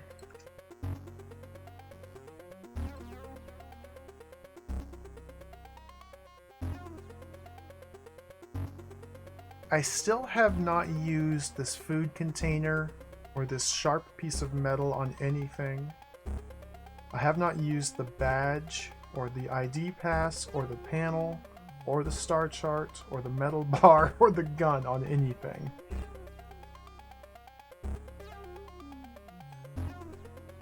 Attack it with the gun.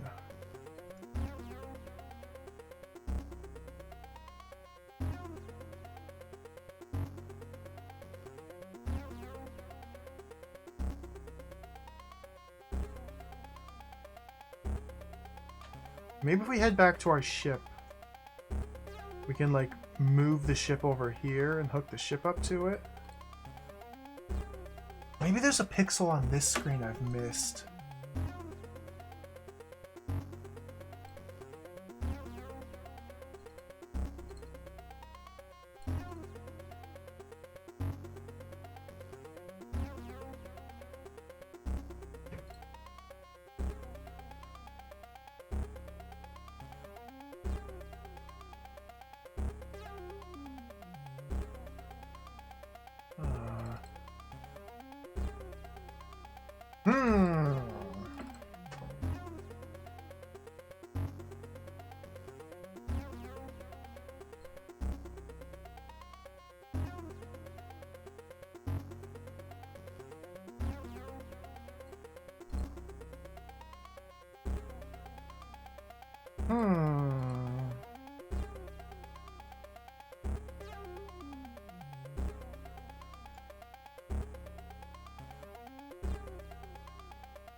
We can't seem to walk out to that antenna.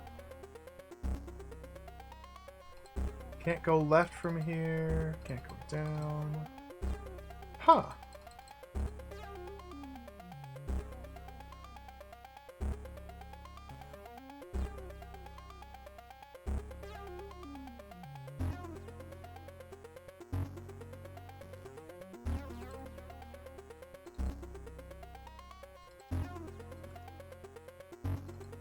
Okay, why are we able to open up this panel?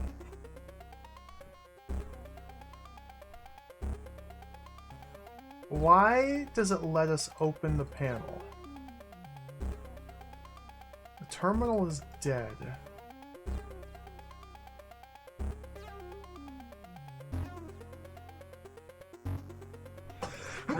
Excuse me.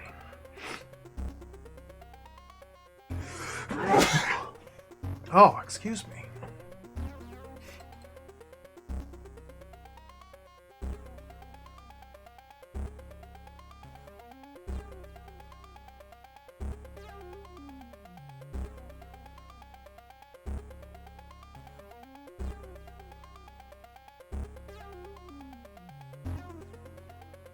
We haven't used the ARM computer in quite some time.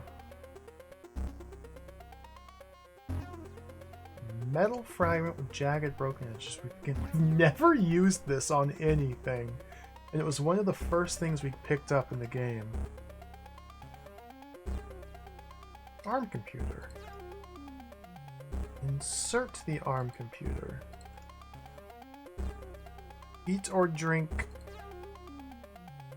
Star chart.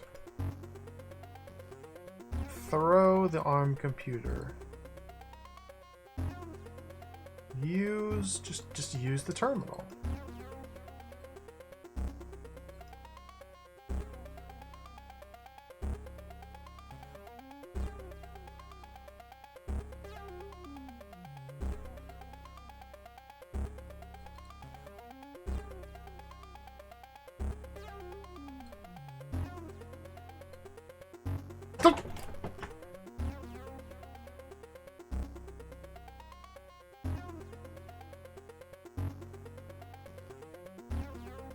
So now we can go back to the obelisk and insert the star chart with the spindle through it into the obelisk.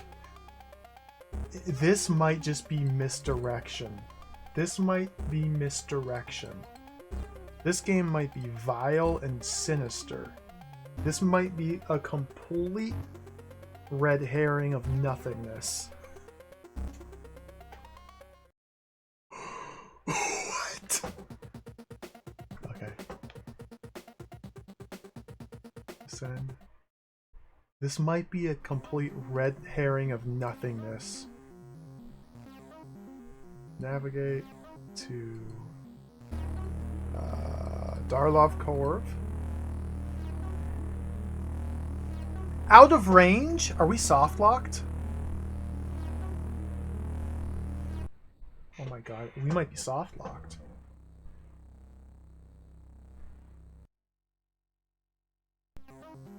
And we still have plenty of fuel.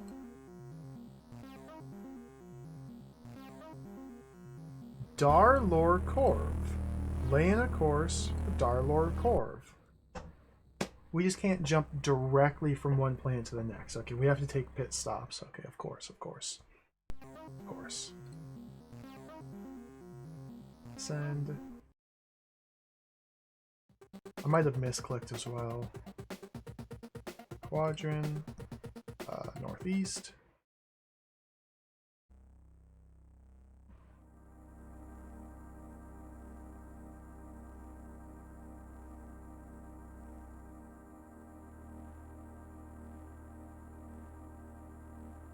Insert star chart plus spindle into the recess.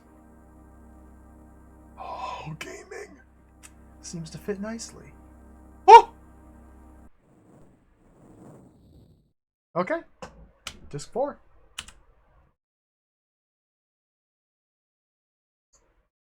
The crawler in the panel was nothingness. Why in the world would you make a hotspot that is interactable and affects change in the scene that's 5 pixels large, but also completely and totally unnecessary and a waste of time? This is demented. Demented. The sense of dread is overpowering in this place. Evil seems to permeate the very air and stone in this abandoned city. Some great disaster must have befallen Haldabar a long time in the past, since one could imagine this place being a great civilization, thriving with people at one time. Now Haldabar is worse than a ghost town, and the feeling of uneasiness is steadily growing. This place is evil.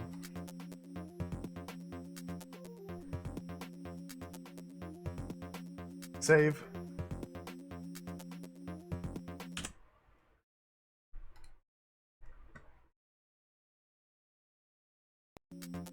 Crawler was painted in like 1986 or 87. Right, really?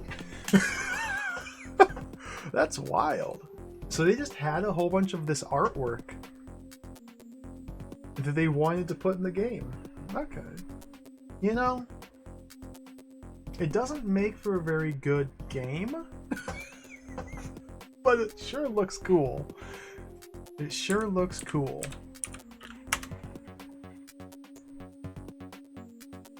I feel like with just a little bit of reworking, they could have made the crawler into like something you could do something with. I don't. It's just a set piece that you walk past, so you can grab a straight metal rod from a junk pile, and then hop on your ship and leave.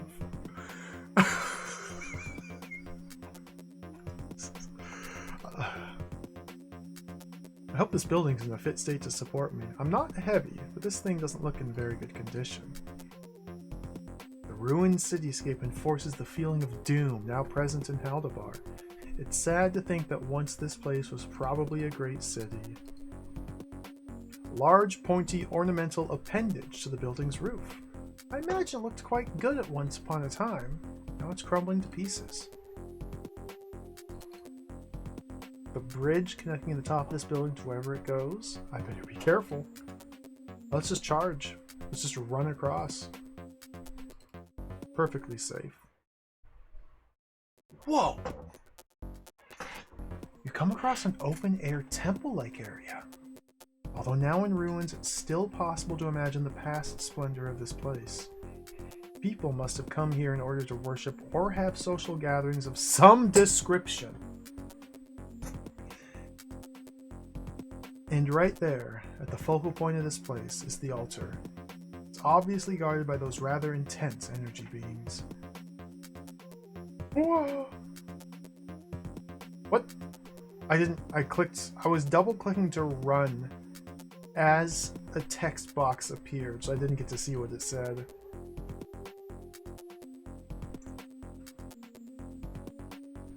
Small rock.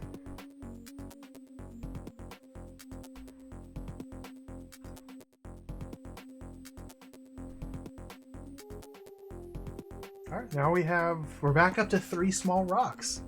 Let's go. It had been a while. I've been rocking 2 rocks. Now we're back up to 3. What? I think I'm going mad. I can hear voices in my head. They're saying, power is only given to those who seek wisdom, and wisdom is only gained over time. Therefore, time is the key. Beats me as to what that's supposed to mean. I also see a plaque on the wall.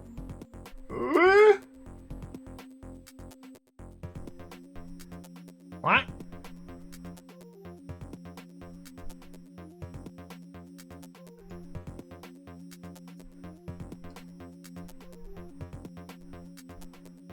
What?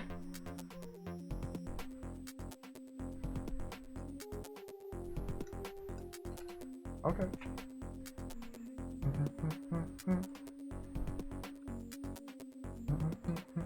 That's a power gem. That's the very thing I need to overthrow Nemesis. Somehow.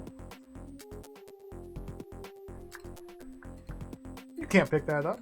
You can't pick that up. Above the altar is a large statue-like figure. It's obviously not humanoid. I wonder if that's what the people of Haldabar look like. This altar's sconce once bellowed flames high into the air, I imagine. It stands lifeless and cold.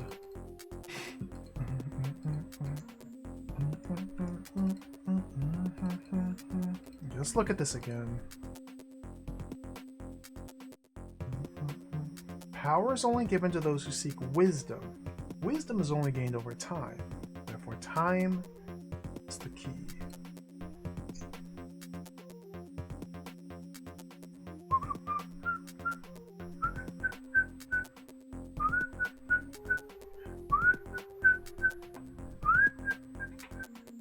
It's kind of a stretch, but this could be depicting an overhead view of the area we're currently in.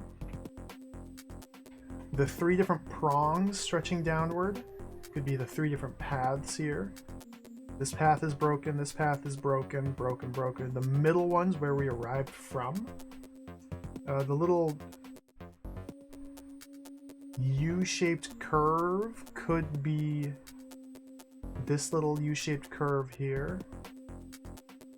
I don't know what these circles are depicting, but they may be points of interest, like here, here, and here.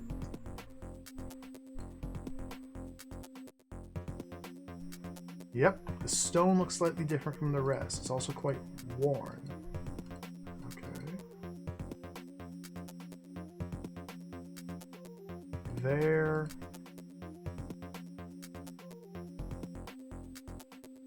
There. There. Okay. So there's 6 stones that look different from the rest. This is like an abstract mist puzzle.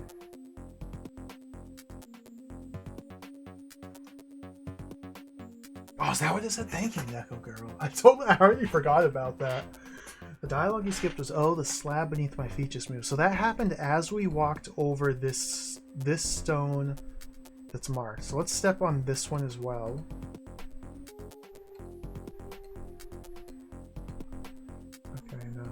Maybe we just have to step on all 6 in a specific sequence?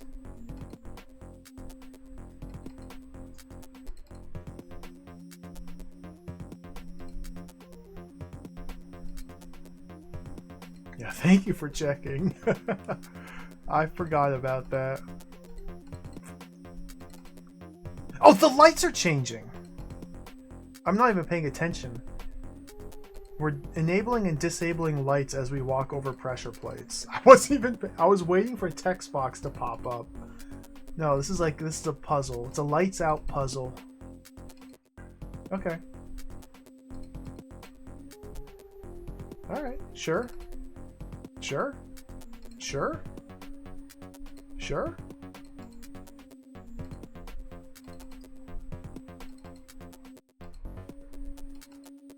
It's an overly complicated lights out puzzle.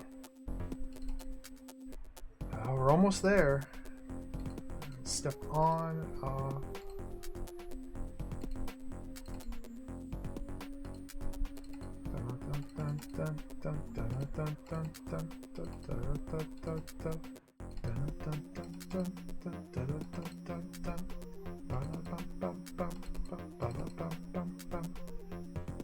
I haven't been paying attention as to what relationship each panel has on the lights. I'm just kind of walking aimlessly, hoping that it'll just solve itself. I don't have to like use logic. I can get down to 1 remaining.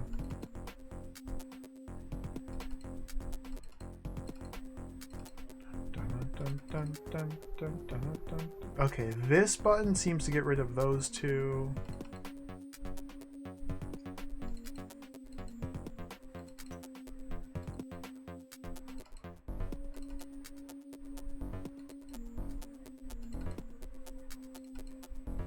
There could be a timing element involved as well.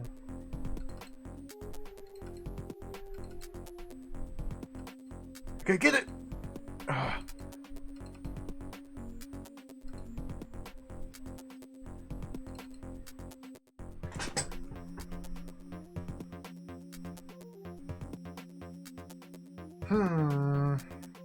Yeah. Okay.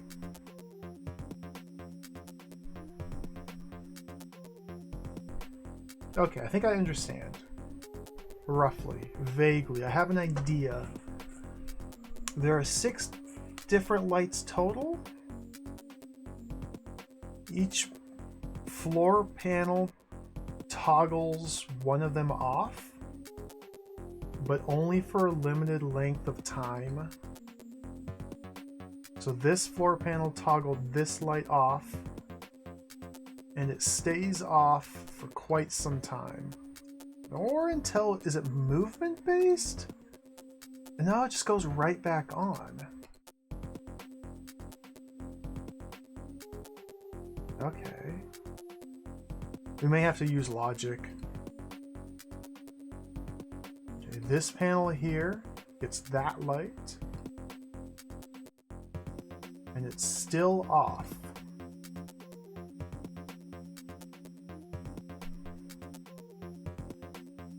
Now if we step on this one, that one goes off as well, but that one comes right back on. So this panel does this light, but only very briefly. Okay, now this one's back.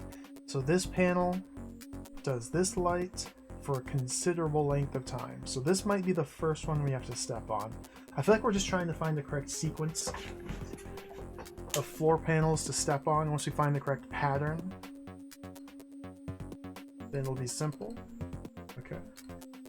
So that does that one there for a considerable length of time.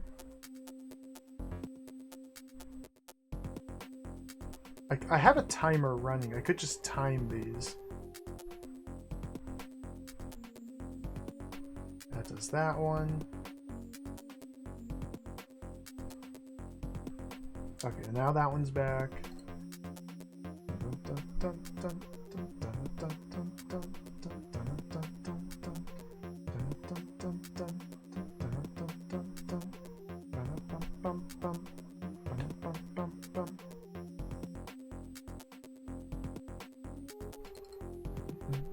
it'll be that one.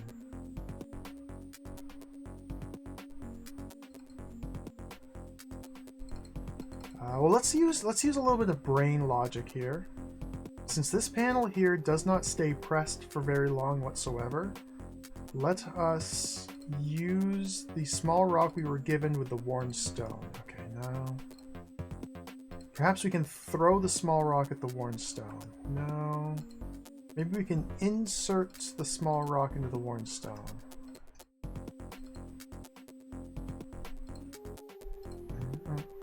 Maybe jump onto it. No. That one's still off. We were given a rock when we entered the screen. A rock right here. Presumably that means the rock is used as part of the solution. Maybe we have to Indiana Jones it and swap this with a rock once all the lights are off. But this one's going to be a big problem here.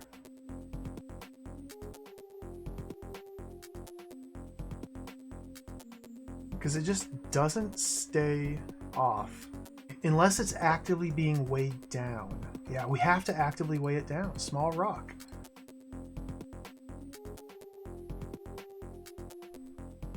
How me place rock on floor? Rock. How the instant I step off this floor panel, that light goes off.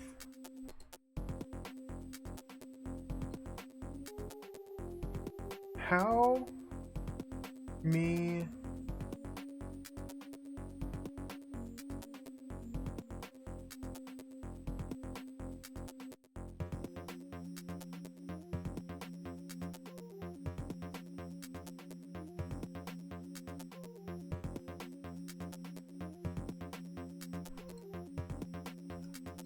garbage.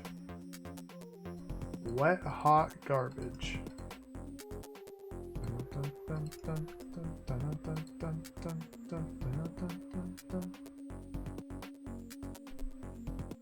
This could be a nonsense where I can only use a rock on this panel after I've turned off the other 5 lights. Could be some arbitrary nonsense like that. Wisdom is only gained over time, therefore time is the key. Power is only given to those who seek wisdom.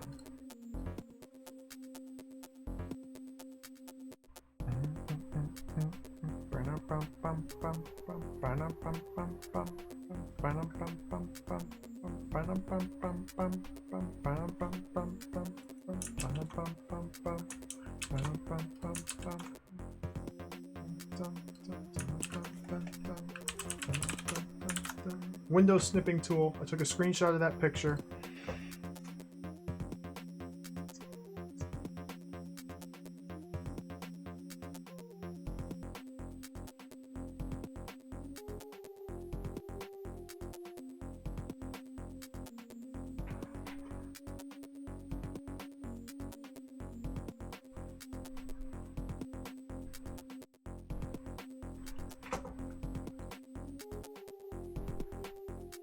I don't know how to count how long they stay lit. Like, do they all behave the same as this one, where the timer only begins to decrement once you step off it? Like, this light's still off. Okay, now it's back. That was like a solid 30 seconds almost. Let's hit that. Let's just do it. Let's just go like this.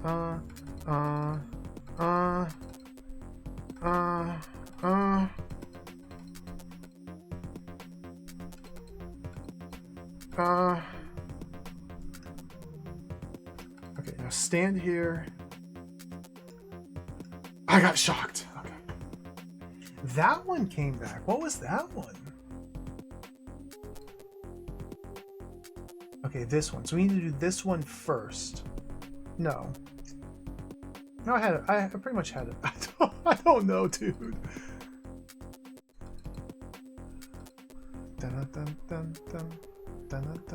This last, there's an extra step here in this puzzle.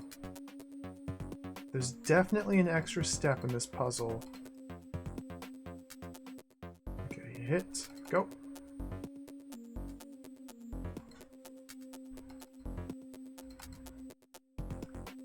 Now from here, can we throw the rock?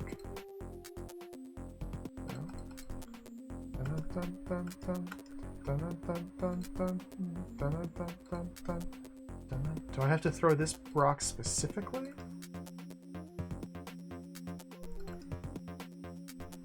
Do we trade the rock with the stone?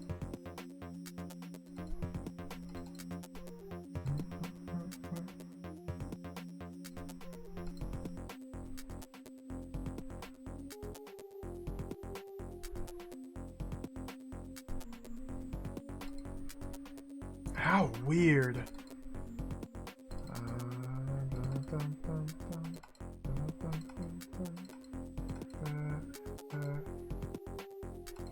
Get over there. Okay, stand here. Stand on it.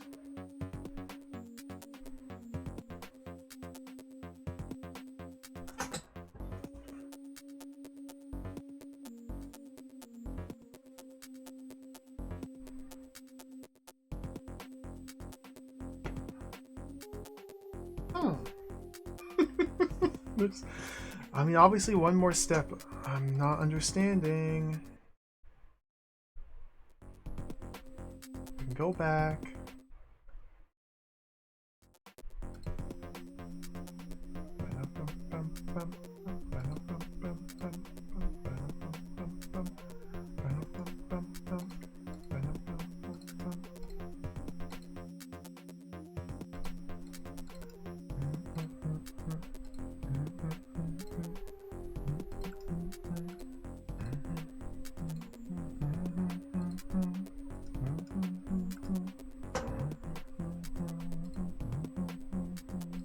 Open it?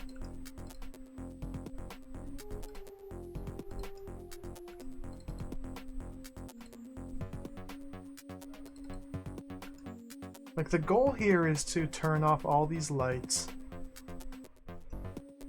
and pick up the stone. These are a security device of some sort. We can toggle these lights off individually by stepping on the 1, 2, 3, 4, 5, 6 floor tiles, which are tied to the 6 different lights.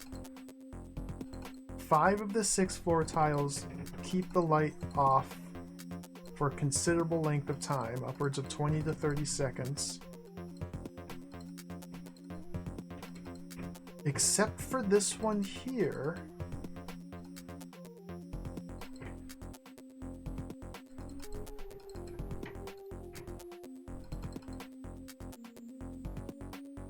Which instead only stays off for a fraction of a second until we step off the thing.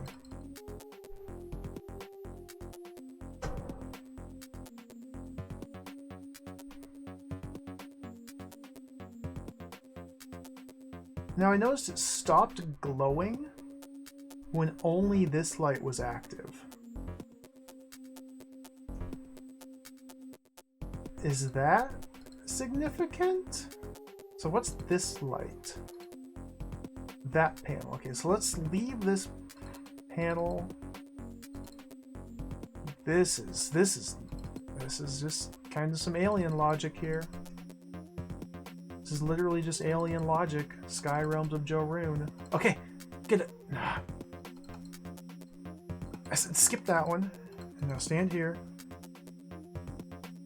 Okay.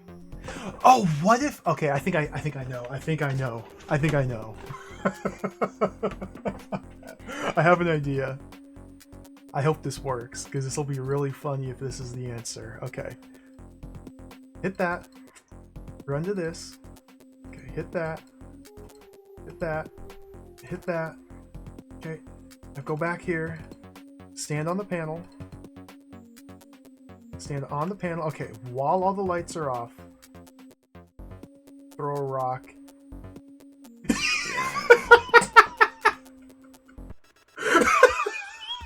I think I'd better get the power gem and run for it.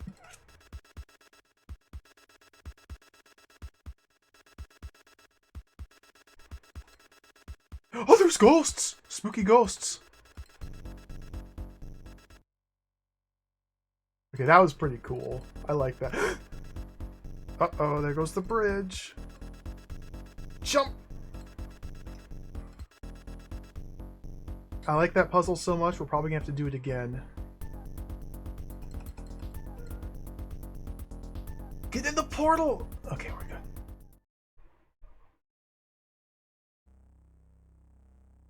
Oh, we survived. That was a narrow escape.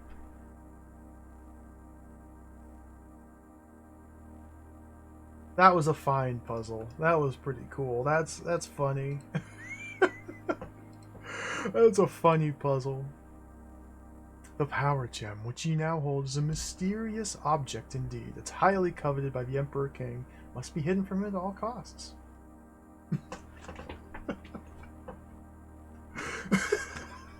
This game is good. This game is good. This game's bad, but it's also good. It's one of those games. Schrodinger's game. It is both alive and dead at the same time. It is both good and bad.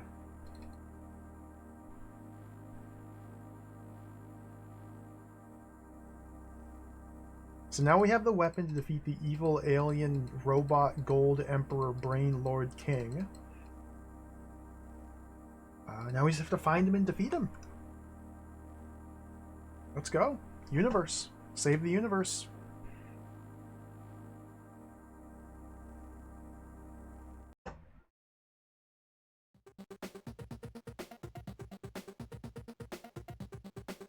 Send.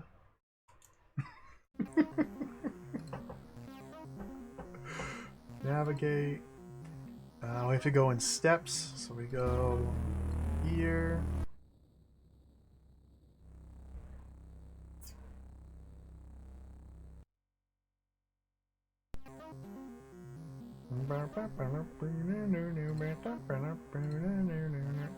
Now, I'm guessing we can use the power gem to power the panel in the sand crawler. Maybe the power gem is of rock that can power electronic panels? Maybe? Over here, over here.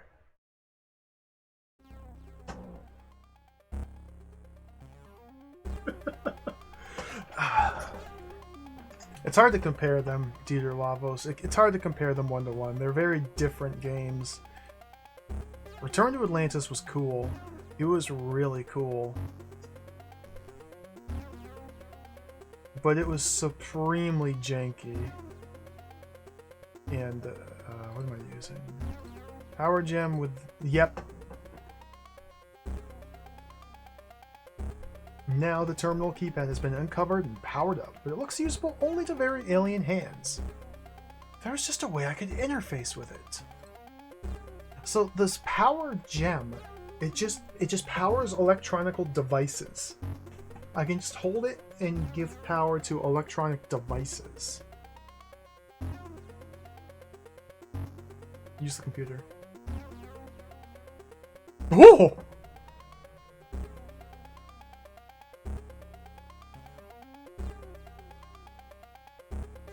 That one.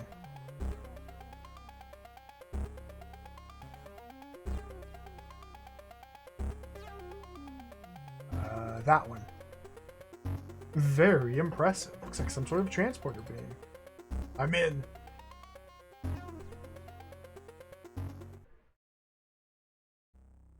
Once inside the massive crawler, you come face to face with its pilot, a large crab-like creature.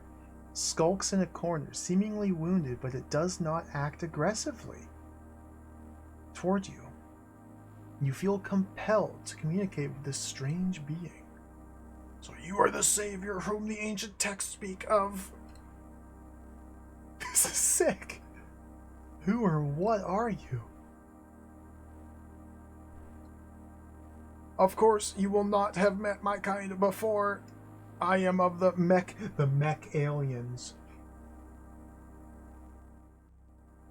Oh, so that's what a mech alien looks like. What did you expect, Boris Vern? A humanoid, perhaps? I don't know what sort of voice to give this giant robot crab mech alien. I haven't really thought about it. Give me your attention, Boris Vern.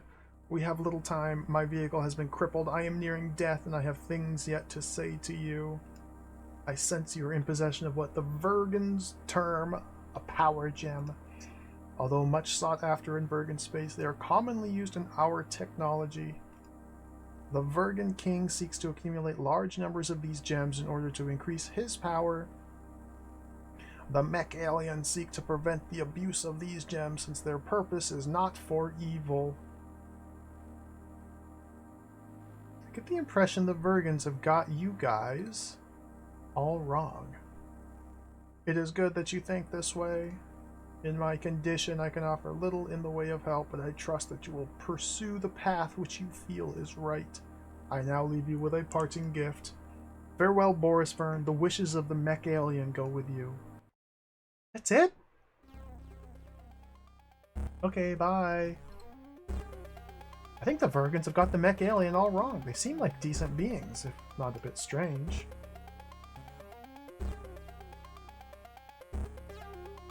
Oh, cloaking device!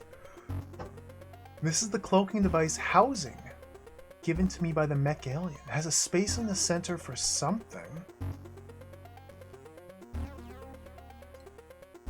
Okay, combine powered gem cloaking device! Even though the cloaking device has been merged with the powered gem, it seems powerless and devoid of life.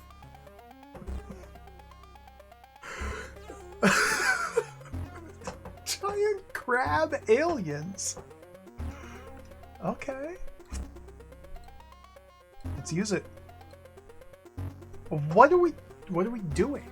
What are we doing now? What are we doing now? What are we doing now? Can't eat it.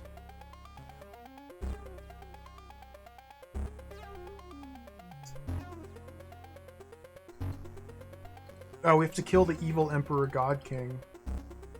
Gold robot destruction machine. Let's find him and kill him. We must avenge the mech alien crab lords.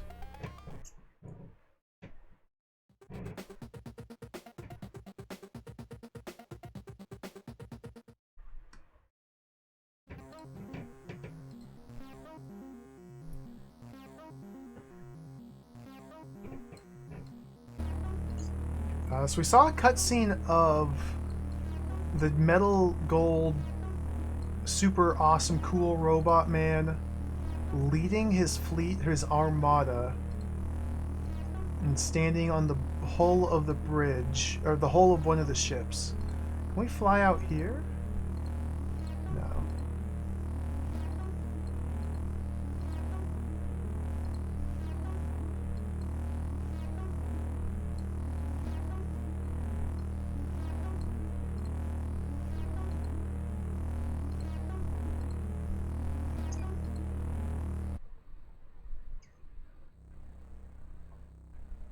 So I wonder if now we just have to find them?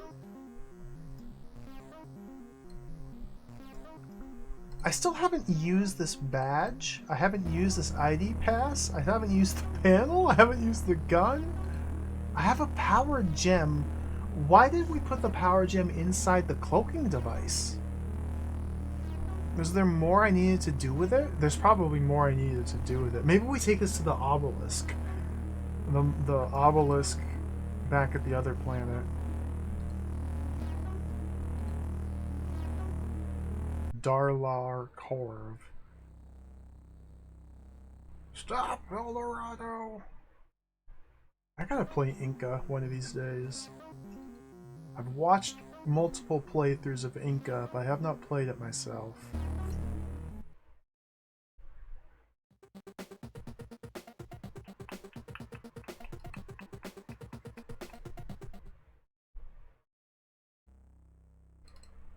Go back here? Like, I only have these two different areas to visit.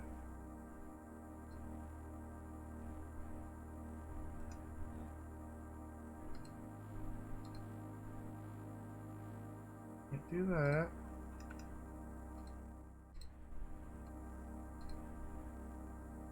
Can't do that, no. So I guess the star map is just gone. I guess it just disappeared. I guess it's just gone. Okay.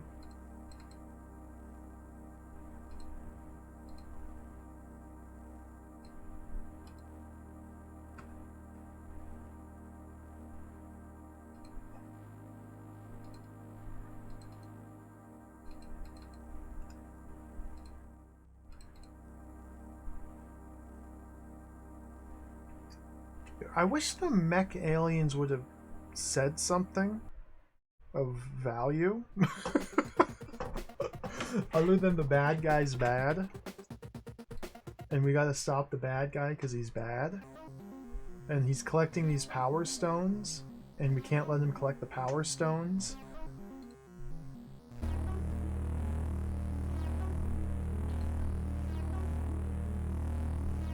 Or maybe now there's something at the space station. And we've seen it before, it's possible that now having the power stone in our possession causes different areas to be different.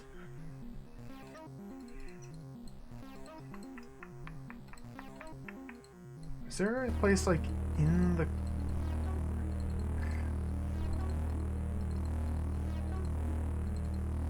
Whoa.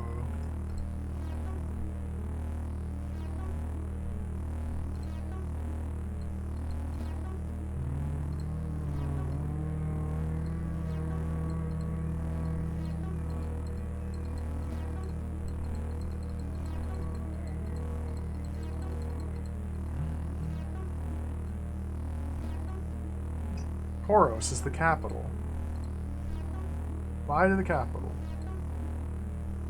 Out of range of current fuel supply. We can fly to the space station, but we cannot land at the space station. We cannot dock at the space station. We cannot disembark.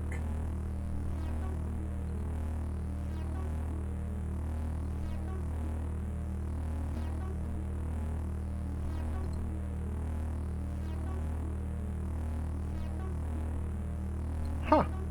Okay.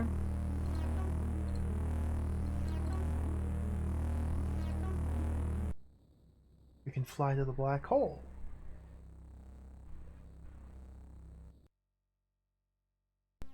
This is a black hole. Everything's perfectly fine.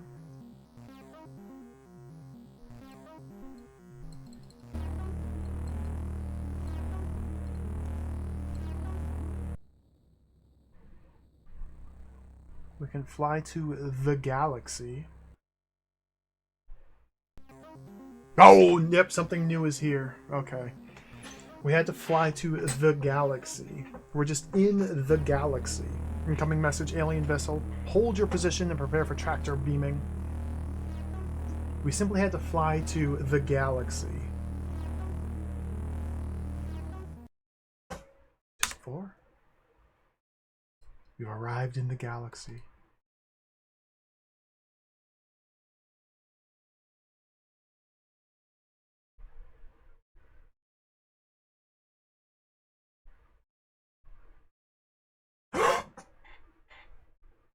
Disc 5. Disc 5.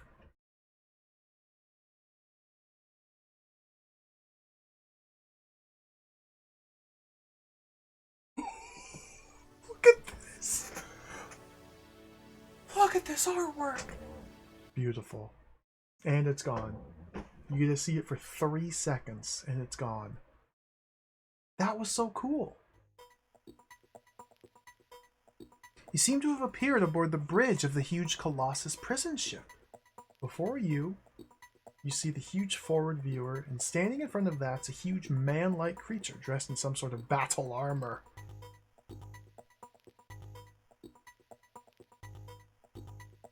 Ah, here's our visitor. We picked you up on our scanners, decided that you could be a threat, even in that tiny craft of yours. So then, little one, what are you doing in this area? Look at this guy. My name's Boris. I want a reason for you bringing me aboard. Boris? Not Boris Vern, by strange chance. Why? If you are Boris Vern, you may just have met a friend. If not, we'll have to see, won't we? I am Boris Vern. You said you might be a friend. You will know the healers, then. Yes, I do. Two of them. Yura and Myra. We never got the name of either of them. We just knew their names. They never told us their names. We just know them. They call me Man Brute. You'll probably have heard of the rebellion. You're now looking at their leader. Sick. The rebellion, good. You too must know the healers then. Yes, of course we do. You must be Boris Vern, of whom we have heard so much. Yes, I am Boris Vern. I feel like we're talking in circles here. Well, Boris, we beamed you aboard because we do not want any word of our position getting back to Niamysis. That's quite understandable. Yes, they've recently taken control of this Imperial prison ship Colossus and are heading to Koros as we speak. The rest of our attack fleet, what there is of it, is also heading there. We will carry out a direct assault against the citadel of Niamysis. I've heard the legends, Boris. I'm not totally convinced that you personally will be our savior, but it does seem fated that we should meet in this way. Well, I don't know much about the legend, to be honest. That is of no importance right now. Now we are on our way to Koros to face the Emperor King and his forces. It is our last chance against him. He is rounding up any opposition to his authority and executing subversives all over the universe. Your help in this fight will be most appreciated, Boris. Yeah, of course, I'll do what I can to help. Good. We have a contact on Koros. He goes by the name of Doshiv. We meet him by chance. He will aid you as best as he can. We will send him a coded message telling of your imminent arrival. Imminent? Yes, we're nearing our destination now.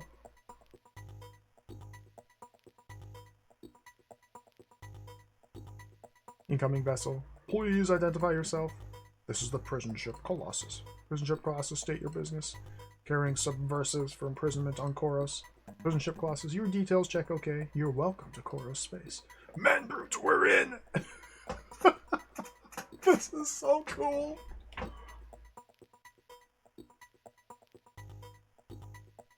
Man Brute.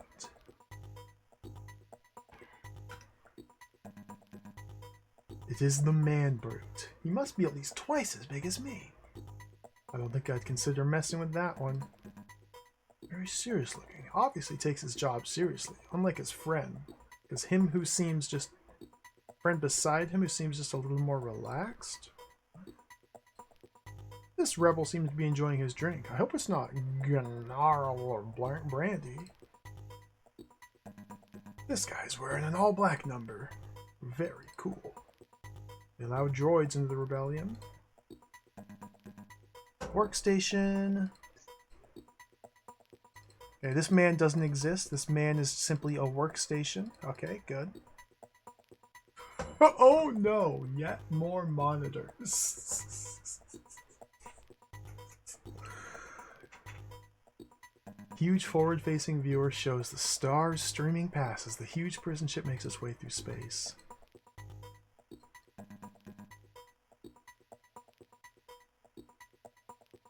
Okay, beam me down, Scotty.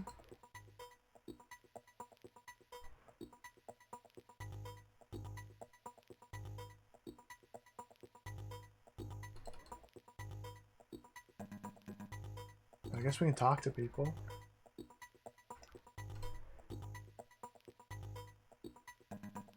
Hello. No offense, friend. I'm a bit busy.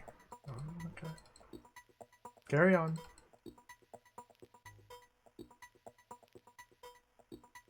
Hi there. Hello. Are you friends with the Man Brute? I guess so. Have you not heard of his reputation? No? Should I have?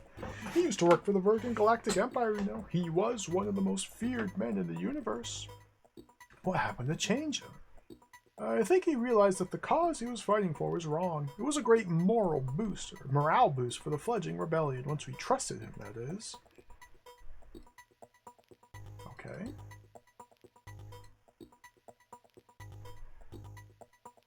Can I go down here? Can I go down here?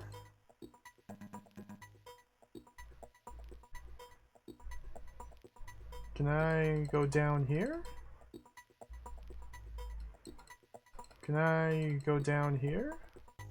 It looks like he's coming close. He's trying. Can I go down here? Can I maybe go down here? Maybe we can go down over here. Can I go down here? Can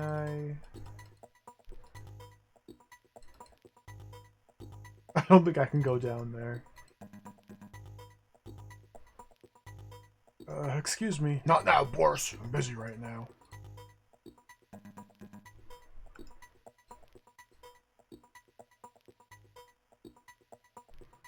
Alright. Well, I guess we're soft locked.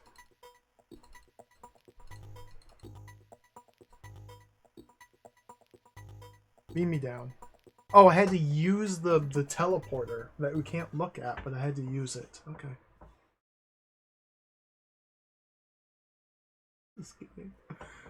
You couldn't look at it, but you can use it.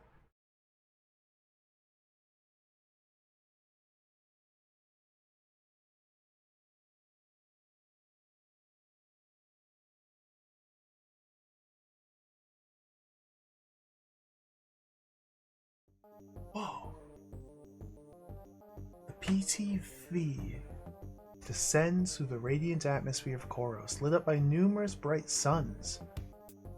Born from the Great White Hole, a small craft alights on the landing pod at the end of a long service pier which extends out over the vast metallic sea.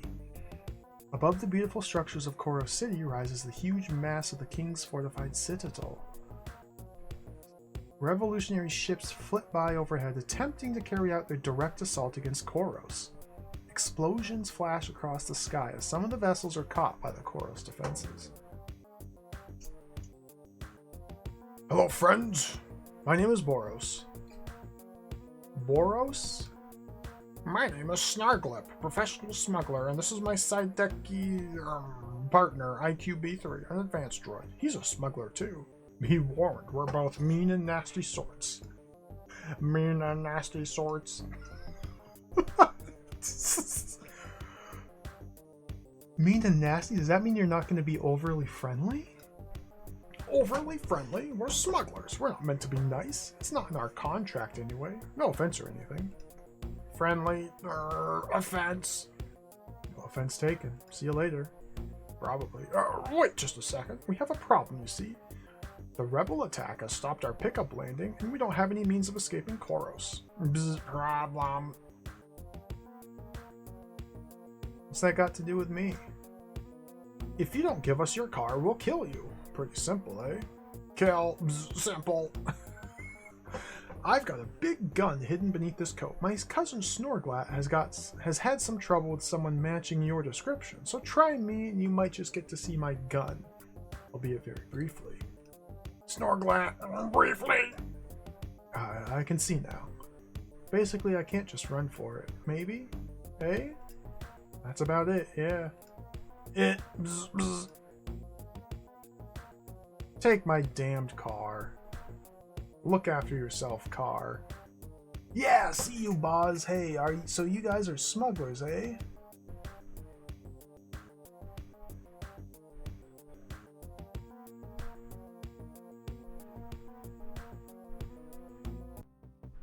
Okay. There goes our car.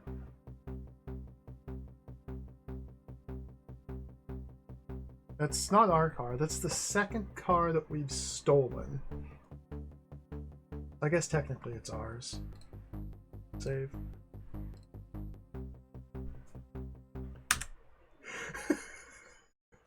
We stole it from an assassin. Yo, chat and business, welcome. This game rules. This game is awesome. Save. This is no Clive Barker's Nightbreed, the interactive movie, that's for sure. Let's do a 5-5-5-5 save. So we're on disc 5 out of 5. Who's that? Hazemaker. Is that the Hazemaker 64? The Hazemaker 64? Thank you for the raid. Welcome, raiders. Welcome, everybody. How's it going? Welcome to the stream. Oh, we're doing some comfy pointing and clicking adventuring today. This is Universe for the Amiga. This is an incredibly beautiful point and click adventure game. Wonderful graphics, excellent pixel art, complete nonsense puzzles. It's been pretty fun. Thank you for the raid. Hope your stream went well. Welcome, everybody. We're almost at the end of the game. We've gone through an entire sequence of events, many ordeals, lots of trials, tribulations.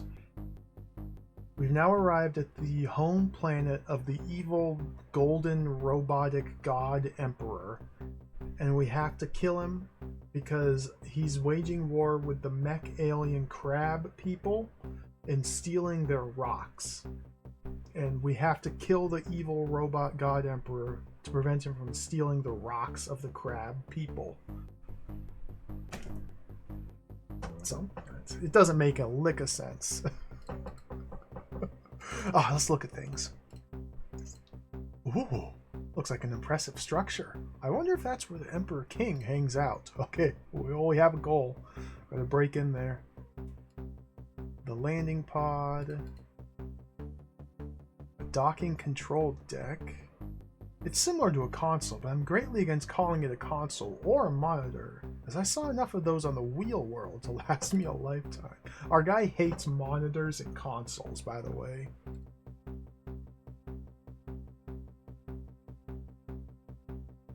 One of the many stars that surrounds the Great White Hole. Don't ask what the Great White Hole is.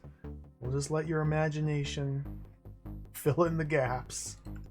Alright, let's go. Yeah, it's... The puzzles in this game, Hayes, the puzzles... They're pretty bad. There's no beating around the bush. There's some absolute nonsense. But I think the game makes up for it just visually, just the style, the atmosphere. It's so good. Yo, Dino, welcome.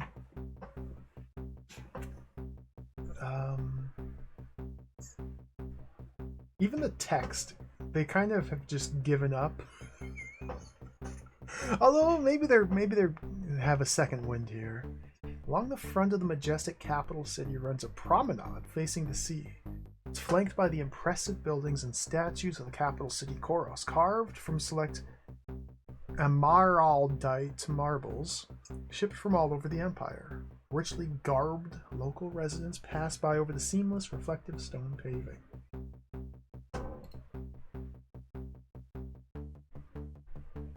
Okay, we're over here. Now that's what I call a statue. It reminds me of my old school teacher.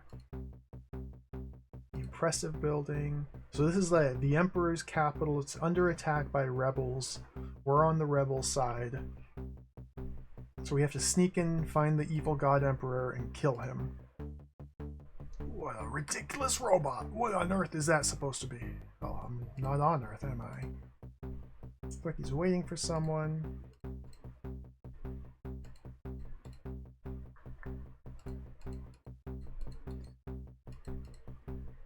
Cannons filling the skies with so much shrapnel. I don't think the rebels' air attack will last long.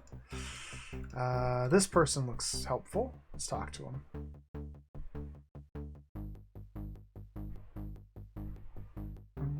Hi there. I'm a bit lost. I don't suppose you know a guy called Doshiv. Well, yeah, we're trying to meet up with Doshiv. That's our contact. I'm Mike, and how may you be?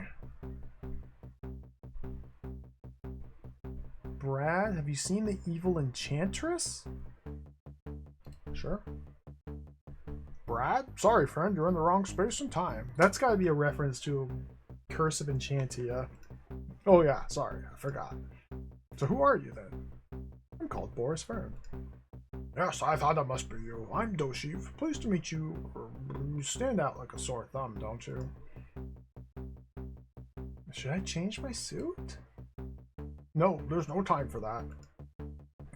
Look, you're the one who is to bring about the downfall of the Emperor King, apparently. The leaders of our rebellion seem to have listened to the healers and their strange prophecy.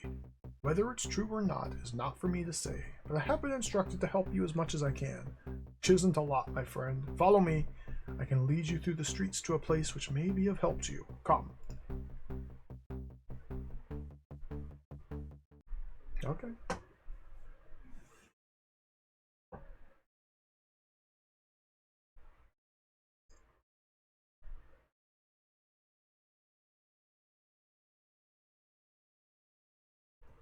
Death robots! The vast sloping rampart buttresses of the citadel rise up from this back street. Gun emplacements along the high battlements fire up into the sky at the attacking revolutionaries. Imperial security droids are posted around the perimeter of the great fortress, hovering at the foot of its huge walls. Boris, behind that wall, the one guarded by those droids, is an entrance to the ancient passages which run underneath the city. They were originally used by all the citizens of Koros, but were deemed off limits by Nemesis shortly after his coronation, since he thought they gave too close a passage to his personal quarters. I think he's paranoid, personally. If you're wanting to get closer to him, that's the direction you should be thinking of heading in. That's all I can do for you now. I must be going. You should be able to find your own way from here, from now on. Dude, there's 4 death robots! Okay.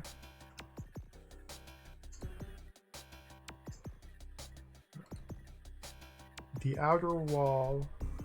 Passages behind this wall will hopefully get you closer to the Emperor King. This droid is posted here to protect the outer wall of the citadel from being breached. Death robot, death robot, death robot, death robot.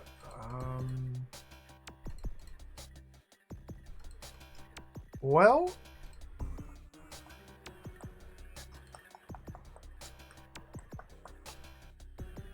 this is an adventure game. I have 1, 2, 3, 4, 5, 6, 7, 8, 9, 10, 11, 16 different items in my inventory.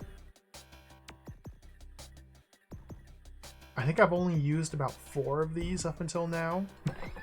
Just collecting garbage and not using it, like literal piles of garbage in my inventory. Let's play it safe here.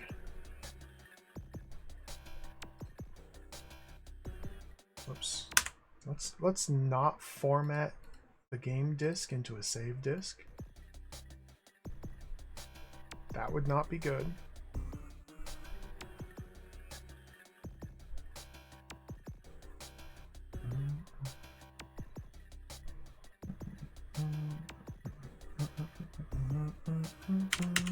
Disk 5555. Okay. Put that game disk back in. This is a 5-disc Amiga game. We're on disc 5 right now. My first thought here is this power gem has been slotted inside a cloaking device. So let's just use the cloaking device. How? The cloaking device has been merged with the power gem. It seems powerless and devoid of life. Okay. Let's just walk over here. Don't mind me.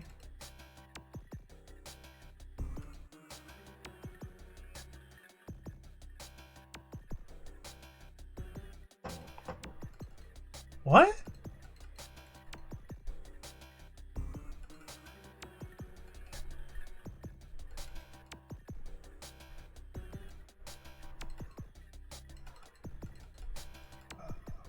Okay. These are not death robots. They're just holographic robots. What?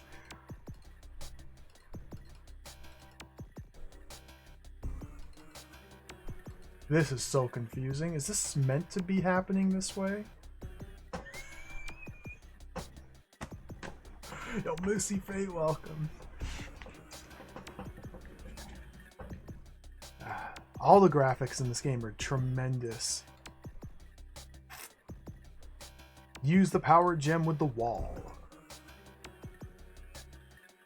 So, what am I doing? Am I trying to go through the wall? Maybe we jump.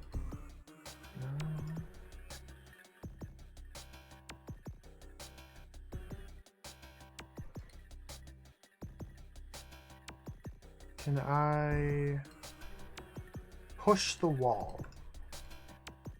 Push the robot. I still haven't used the eat/drink. I've never used the eat/drink. We've not eaten or drinking anything in the game.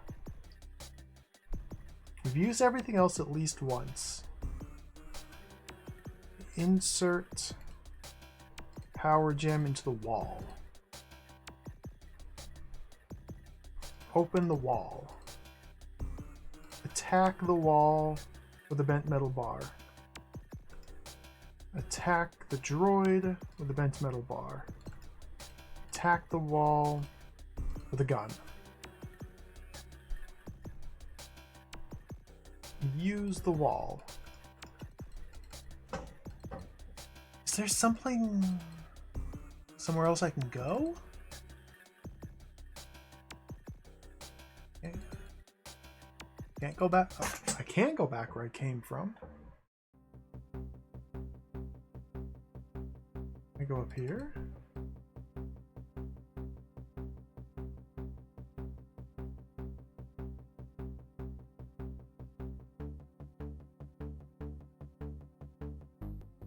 Vroom.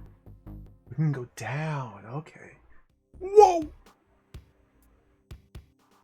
Two monumental Sentinel Guard robots block the exit from the end of the promenade. They're clearly heavily armed. Energy lines trace over their armored exteriors, indicating readiness for forceful action. Warning, do not pass! Rubbish. I'll pass if I want to. No, you will not! Stop there and be destroyed. Ooh, that's a bit harsh, isn't it? Harsh. Yes, it is. We like harsh. Go away. Leave us alone.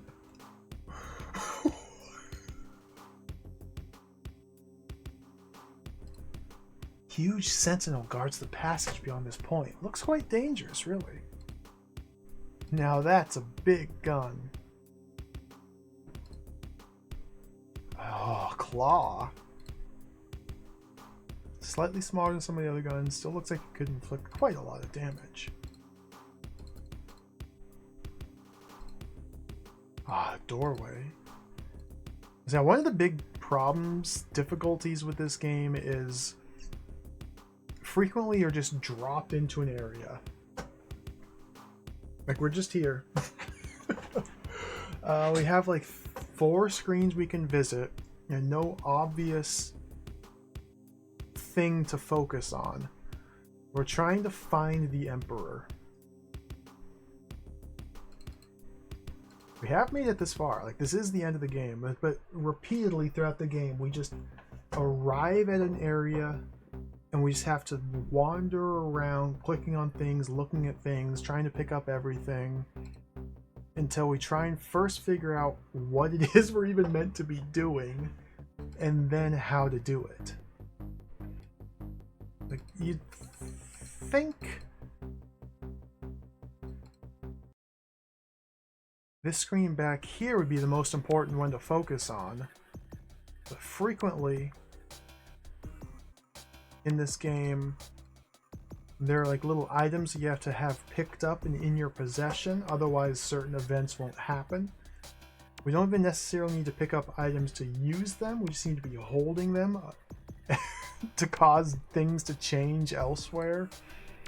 The progression in this adventure game is all sorts of insane. Like, there could be a magic pixel hotspot in here as well. We've seen quite a few pixels that are hotspots and only like 5 pixels large.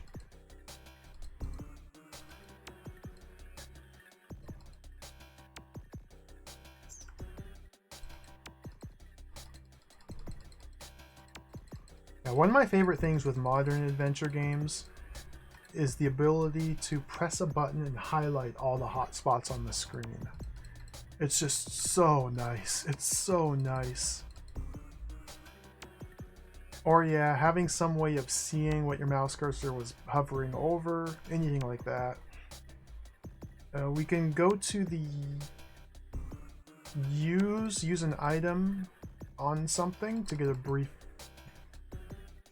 We know that that's called the wall. That's the wall, brother.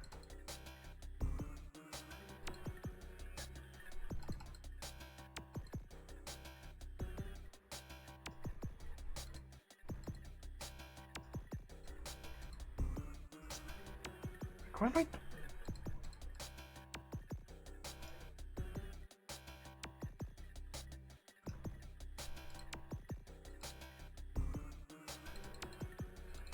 What are we doing? Can I talk to any of these other people? Ridiculous robot. Okay, we can talk to the ridiculous robot. Have I ever told you how incredibly ornamentally nice you are? Really? Do you think so? It's my duty to decorate the place. And you are doing quite a marvelous job. I thank you again. I decorate, therefore I am. The sentinels from the square have an important message for you. Really? Strange. Why would they have a message for me? Apparently it's very important. I suppose I better go and find out what they want.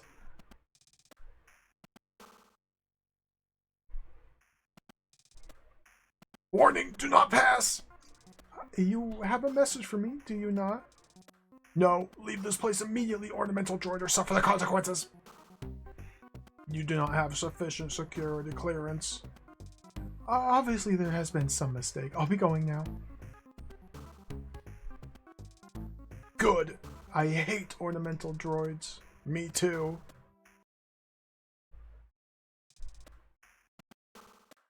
You have been misinformed, sir. The Sentinels have no message for me. Of course they do. Did you say the secret password? Password? What password? Fish. That's the password. Go on, try again. What is this leading towards? What are you doing here again? We warned you. Give us any more hassle, we'll de-ornament you. Fish. Pardon me? What did you say? I think that this model has become dysfunctional.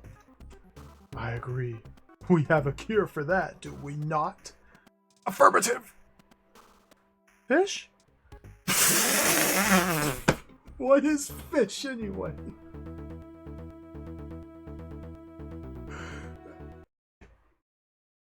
Okay. What was that loud explosion? So as per usual, the goal here was to find the very first sentient creature that would talk to us and get them killed. This is not the first time we've gone through this. This was the ornamental droid, I think. I decorate, therefore I am. Not anymore, pal. Hang on. There appears to be some sort of battery in there. There we go.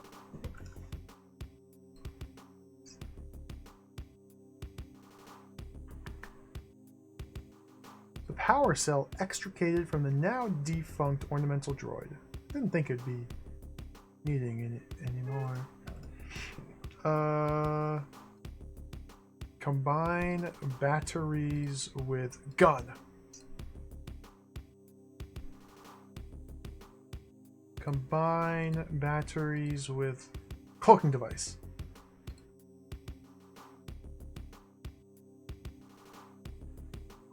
This bodge job comprising of the power gem and some power cells actually form an incredibly useful cloaking device.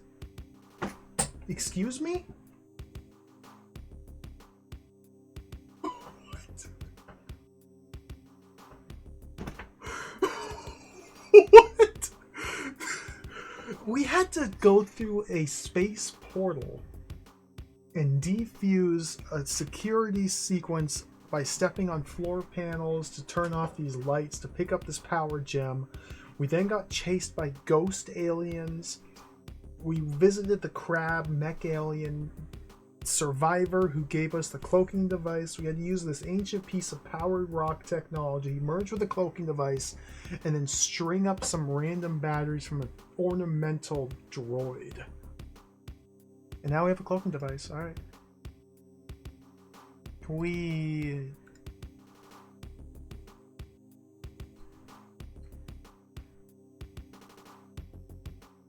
cloak?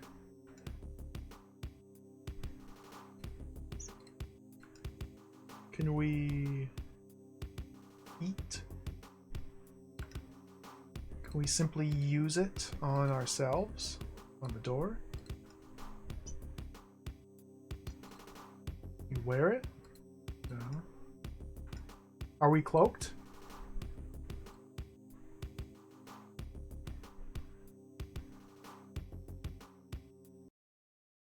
Oh, I died. The Sentinels might not be able to move a lot, but their heat-seeking weapons sure pack a punch. Well done, Boris. Probably just made their usually miserable day worth existing for.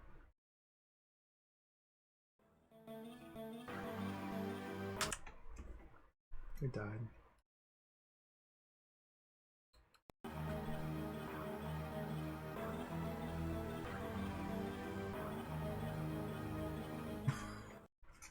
I feel far for you. What's up? Welcome. Welcome. Okay, so let's do this again. Be really quick here. Get this thing killed. Oh, we have to first visit these Sentinel droids to learn of their existence.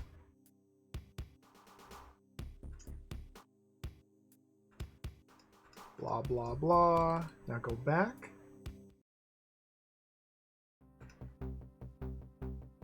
Talk to the ridiculous robot. Sentinels have a message, okay. I don't get this at all. I thought Low Panda... Shut up, Mr. Burton.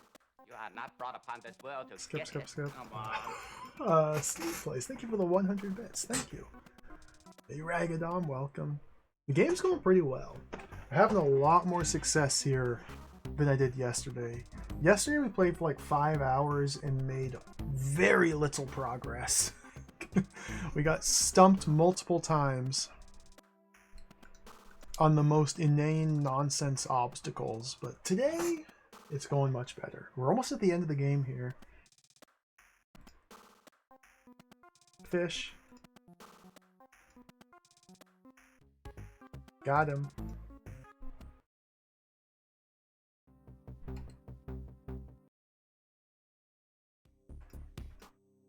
Pick up the battery.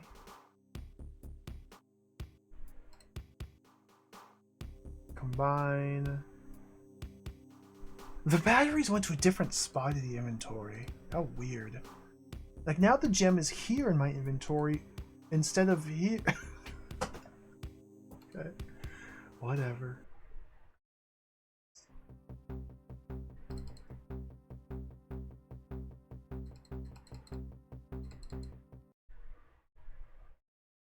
Okay, let's use the cloaking device on this screen. Okay, let's use the cloaking device on the wall. Okay, let's try and use the cloaking device.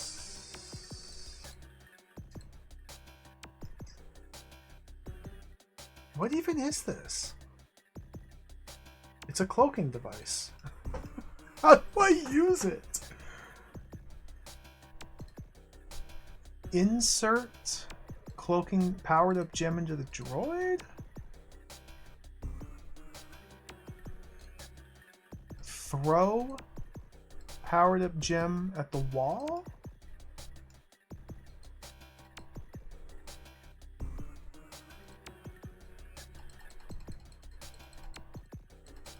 Burner. Am I trying to like cause an explosion here? And go through the wall? The passages behind this wall will hopefully get you closer to the Emperor King. Yeah, we have to get behind the wall.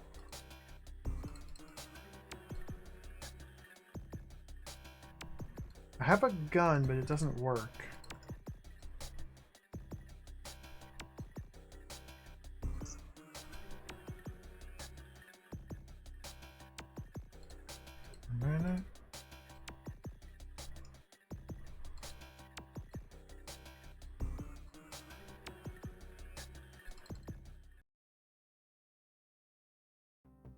Maybe if we go back out here, there'll be something new.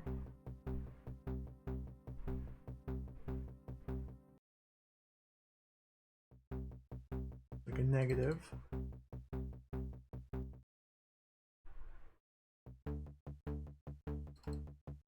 Very mysterious. Is there a path this way?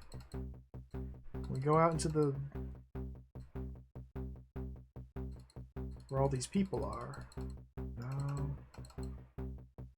I feel like I need to figure out how to use the cloaking device I just created.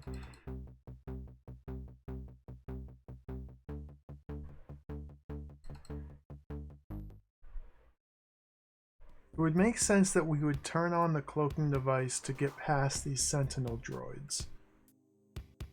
Right? Well, that makes sense, doesn't it?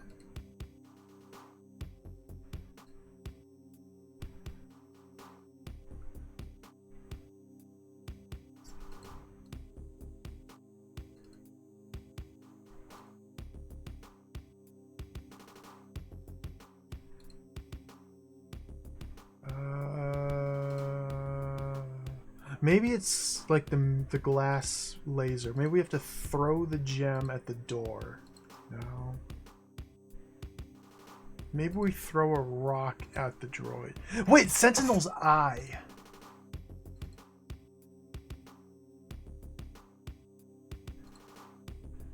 Oh, the eye. The eye of the Sentinel.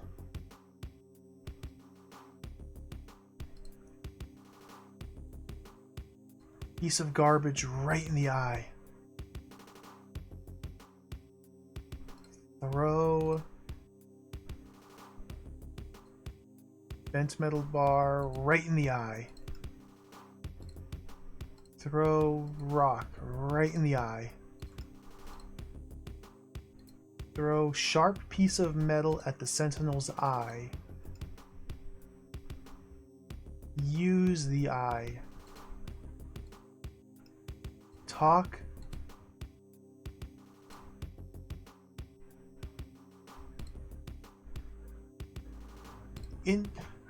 Insert piece of garbage into Sentinel's eye. Insert sharp piece of metal into Sentinel's eye. Insert powered up gem into Sentinel's eye. What is this? I fear we may never get to make our dream of hot, wet garbage come true.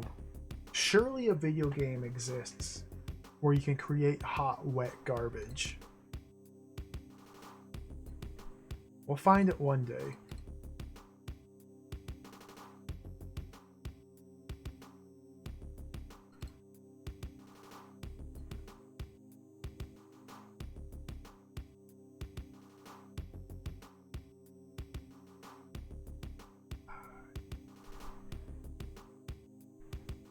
Badge? ID pass. I have this ID pass. I've been carrying it the whole game. Well, not the whole game. For quite some time, and I haven't used it for anything. The gun is broken. I have a gun, but my gun is broken. That's why I'm not trying to use it on anything, because it's broken. An assassin tried to kill me, but just so happened that when the assassin was just about to shoot me, some bombs blew up on the ship that we were in, and the whole ship shook, and she fell over and got knocked out and broke her gun.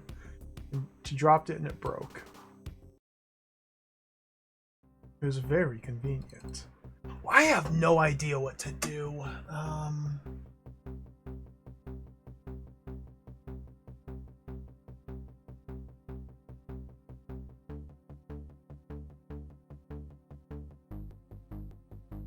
Hot, wet garbage. There's got to be something over here. We haven't done anything on this screen yet. I feel like it involves figuring out how it is we're meant to use the cloaking device.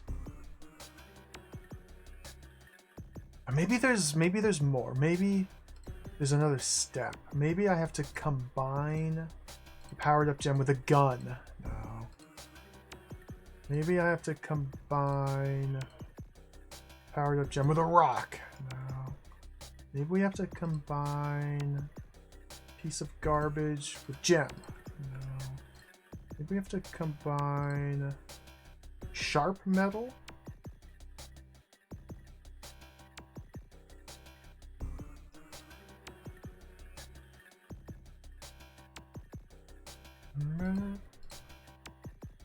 It's so strange that these droids here just don't do anything.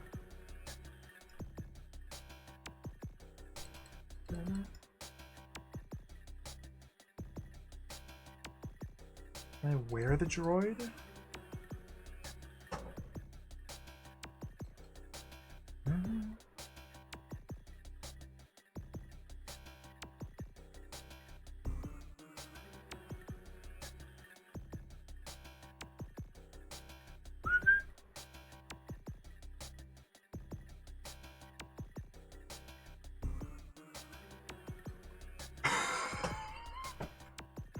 Huh.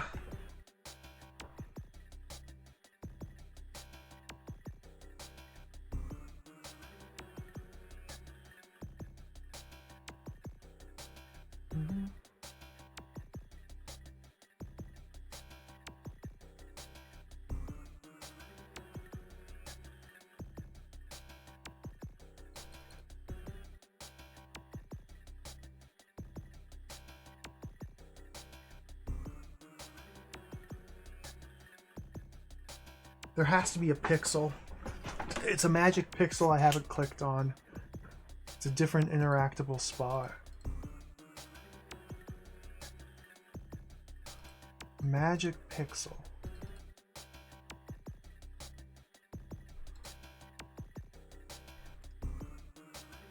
There. There. There. There.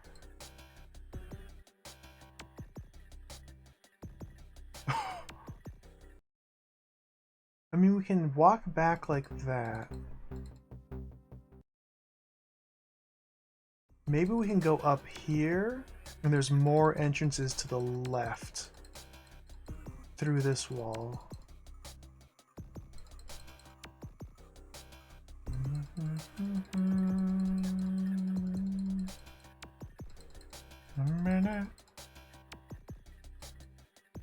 It is actually insane that we can just walk right through these robots. Every other time in the game we've seen these robots, they're death robots that are out to kill us. And now they're just like holograms?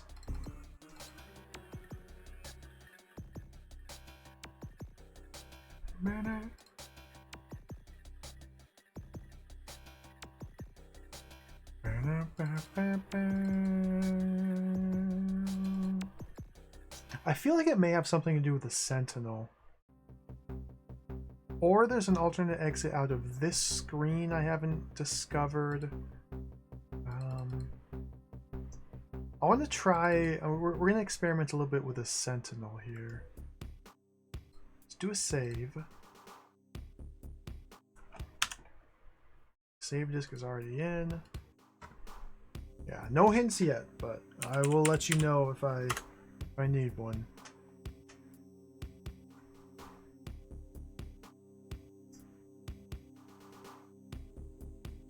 So when we walk, boom, we have a little bit of time to do things after the Sentinels fire their guns. So it's possible we're meant to cause them to shoot their guns. Boom, and then really quickly, my items are moving around.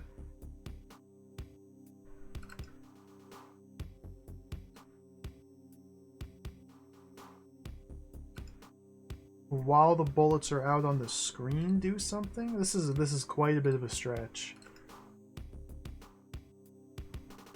Like, can't I just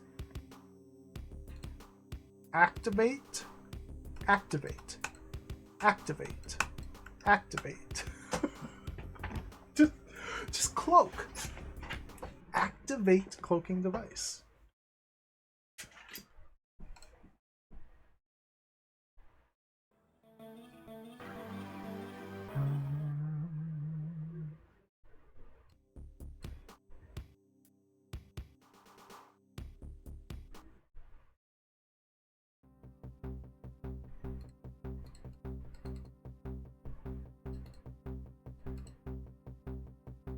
Can we push-pull this?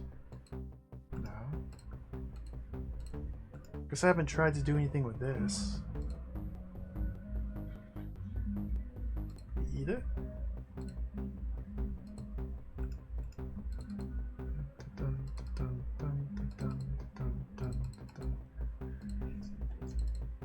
I wonder why we were only able to get to this side area after we talked to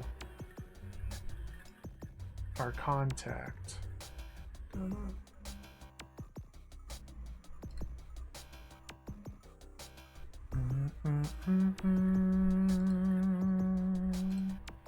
Insert cloaking device. Ugh.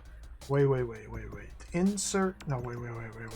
Combine powered up gem with computer. Ah, oh, dang it. Insert powered up gem into the arrows that change the page of the menu. Oh, the game's broken.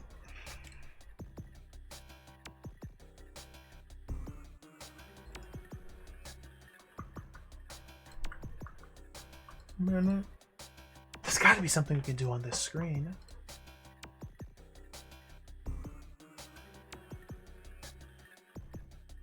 Four robots and a wall.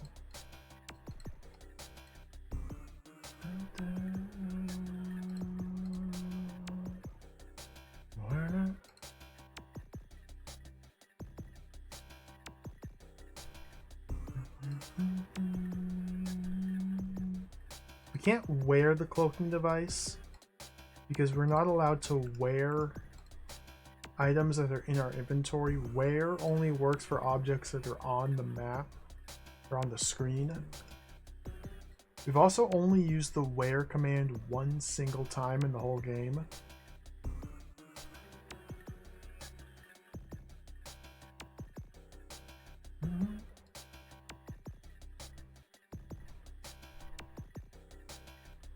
Gun. Throw gun at the droid.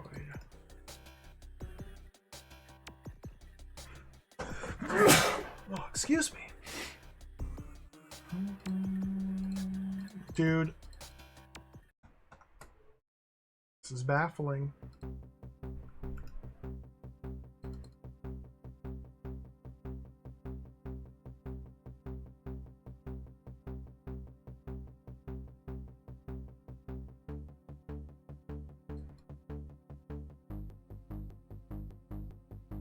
Universe.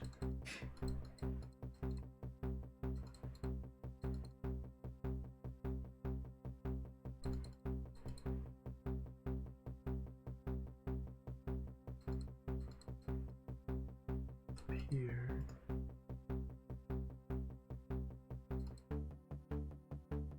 Four screens.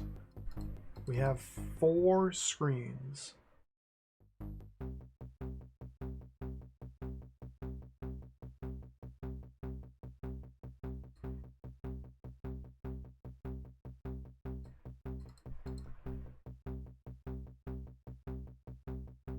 A jetty striking out into the sea of molten metal. Small ships are moored along it.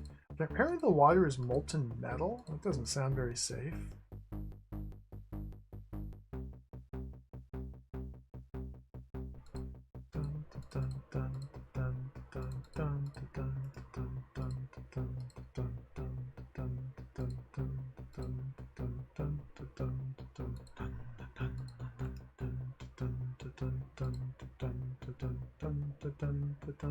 It's anti-metal. We're in a parallel universe, so nothing makes sense.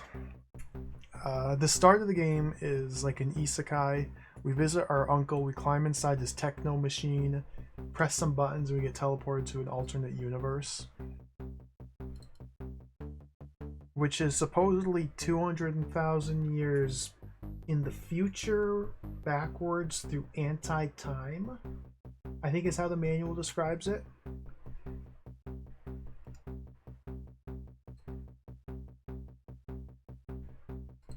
So yeah,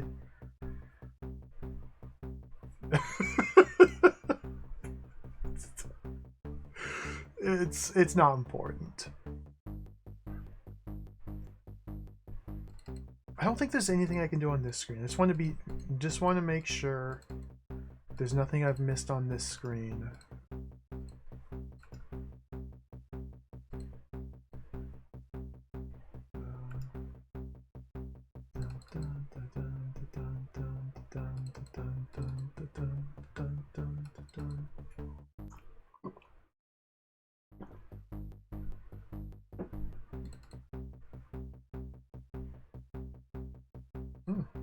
You can't interact with these folks or the droid. They just are not. They are not. They don't exist. They aren't real. So we have the Sentinels in the side street with the robots. The Sentinels will shoot their guns if we cross this line here.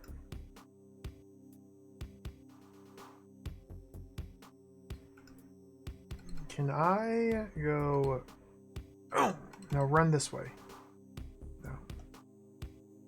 It is odd that we have a little bit of time after they fire before we die. It's not an instant death trigger. I'm getting the feeling, though, that we've done all we can do on this screen.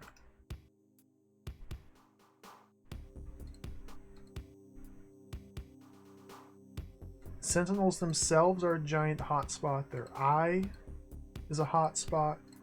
The 4 guns, or the 3 guns and the claw, are a hotspot. Ornamental droid, the wall.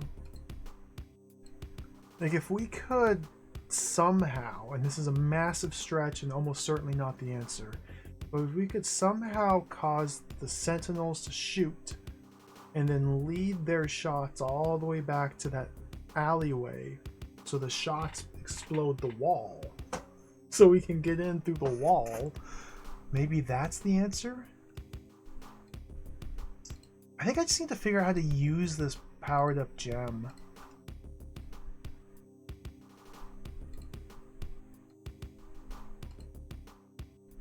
Oh my god. Okay. I figured it out. I figured out how to use the powered up gem. Naturally, the jacket we've been wearing has an ARM computer which interfaces with the powered up cloaking device gem. Okay. Oh, there's a timer!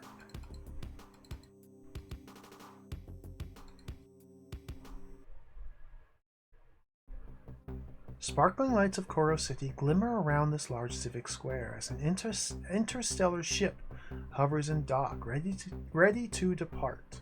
Class Alpha citizens prepare to board, not eager to wait around while irritating revolutionaries attempt to attack their planet. Your cloaking device will not save you from me, boy. Now show yourself. You caused me a lot of trouble, boy. Prepare to suffer incredible pain, subversive. Oof! Ugh. Boris experiences another strange mental experience, and in the explanation of what has transpired, is revealed in his mind's eye.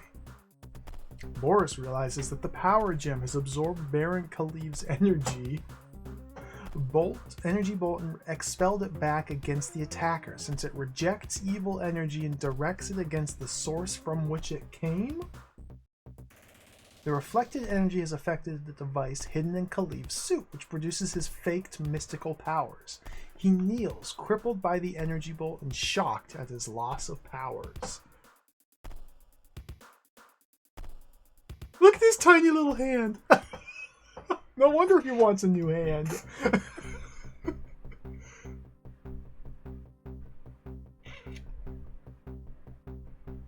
Cheers, Baron.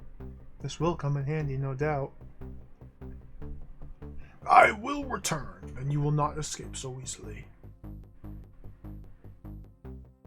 What did I just grab? This is Baron Khalif's ID device. Inside the outer casing is the ID chip itself, which allows the Emperor King's droids to instantly recognize him as Baron Khalif. But now you've got it. Who knows? Emergency ship taking people away. Statue. Cone-like building.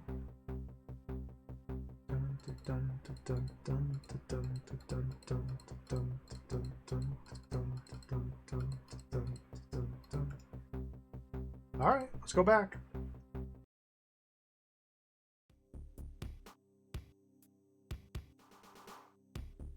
So I am now the Baron. I'm dead. Never mind.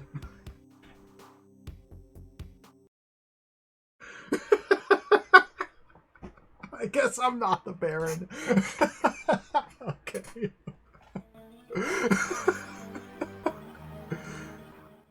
This game is awesome. Okay.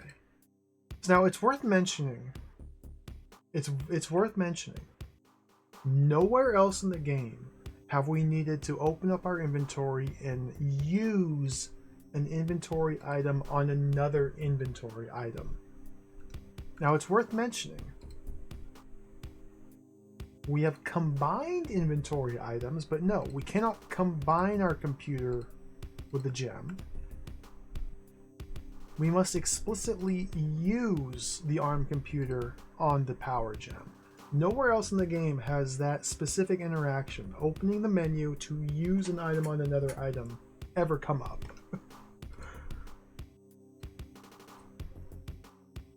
There we go. A little bit worried about the timer, so let's race as quickly as possible here. Go this way. Okay, timer stopped. Mash, mash, mash. He disables our cloaking device. So it's not like I can go through this cutscene and get his chip and then go back. But we can probably turn the cloaking device back on. I can't wait till we eat something. I don't know if we will eat anything in this game. It's appearing more and more unlikely. So use computer. Boom. Okay, we got another 99 seconds.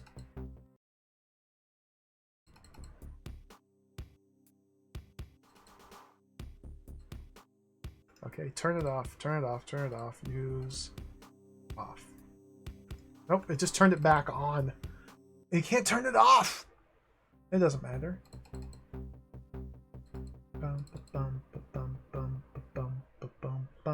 bum, bum, bum, bum. Use chip with droid. Use chip with wall. Insert chip into droid. Talk. What did that say? Whilst cloak, nobody can see or hear you. Is that how cloaking works? I mean, it's fantasy technology, so of course. Of course. Poof.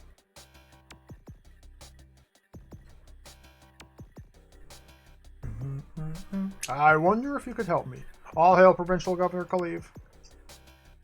Thank you, my minion. Think nothing of it, sir. How may I serve you? Oh, excellent one. Tell me about yourself. Sorry, sir, I don't have much of a life history yet. I'm straight off of the production line. Nice game of chess. Sorry, sir, this model does not come with that program installed. Blast me a hole in that wall. That wall is property of the great and glorious Emperor King Naimeses. I cannot comply, sorry. Do as I command. I hear and obey my master.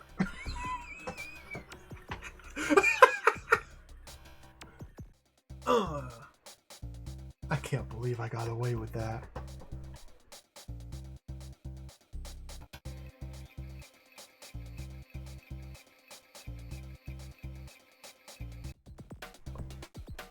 Halt, intruder! Fool! Do you not recognize my provincial governor badge? A subversive dolt that we have been pursuing from the wheel world. Stolen my ID chip. Yes, that computes your barrenness. I failed to carry out sufficient recognition procedures. Shut up, follow the intruder, and take the rest of those rust bucket malfunctioning excuse for guard droids with you. Do not destroy the fugitive. I want that ID chip back. Ooh.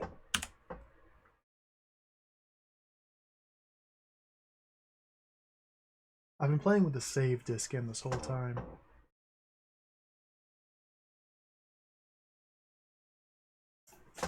Someday we'll solve things without violence, but not while we're playing Universe. In Universe, violence is almost always the answer. Either direct violence or indirect violence. Oh, a dim, gloomy passageway leads off into the darkness. It's an old, disused route through the ancient sub-levels of the Citadel, which were built up over countless generations. The inhabitants of Koros talk of myths concerning strange creatures and ghosts lurking in these cold, neglected passages. I don't know what you just said.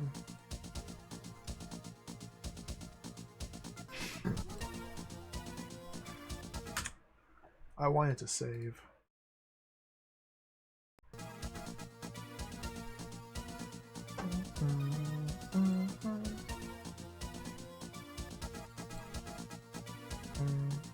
Let's go back over to the fight save. Let's put the game disc back in. Go.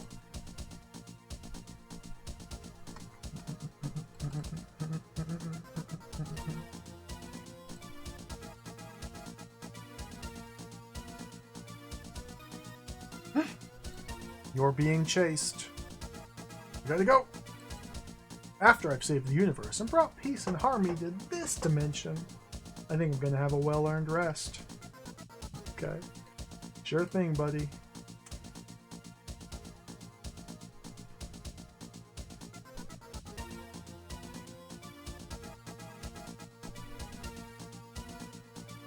Oh no, it's a mega maze! Okay, go this way.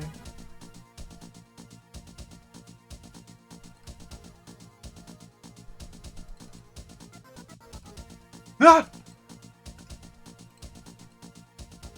This is the passage that leads underneath the Emperor King's Citadel. Wait, you mean this screen specifically?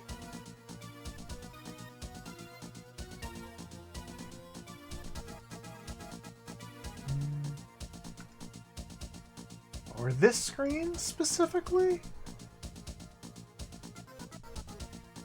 Maybe it's over here.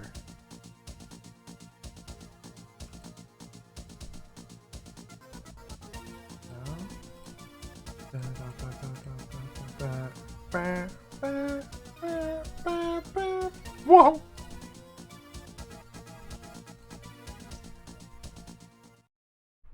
Oh, looks like the droid's caught up with you after all. Baron Khalid will get his ID back and the rebels will be destroyed once and for all. Thanks a lot, Boris. Oh, we get this ending again!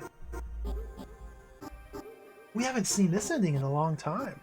As you step out of the prison vessel, you realize that there will never be any escape from this penal colony. Your quest to save the universe has failed. You suddenly come to terms with the fact that you will never see your home or family again. You should have tried a little harder, Boris Vern.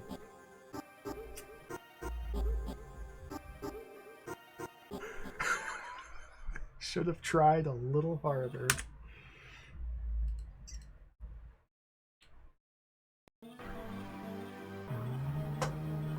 Okay, so I think what we have to do is go quicker.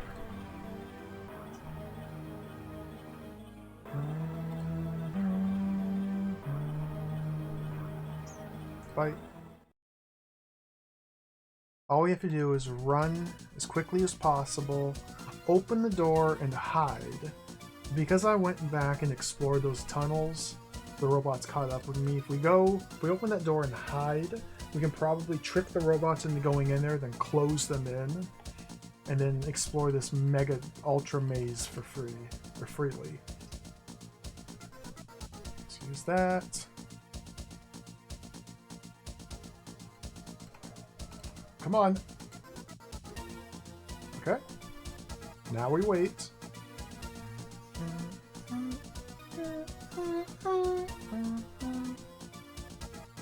Is there only one? Aren't there like 7 of them? Maybe there's only one.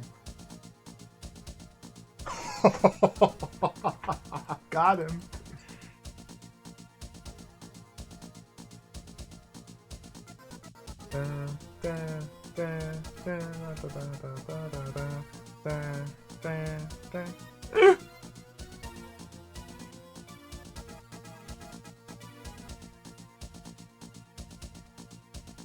It's one of those average everyday rocks.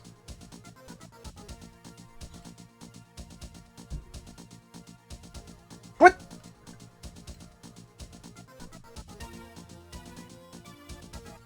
What? What? What?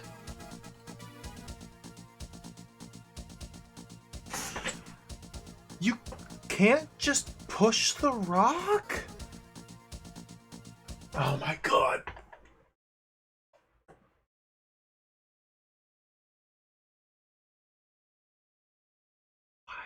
Why would they place rock at the top of the slope? Obviously leading the player to think, yes, that is a rock that can be pushed to stop our pursuers.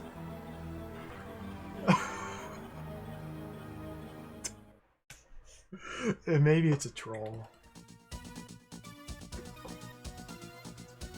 I might have needed to attack the rock.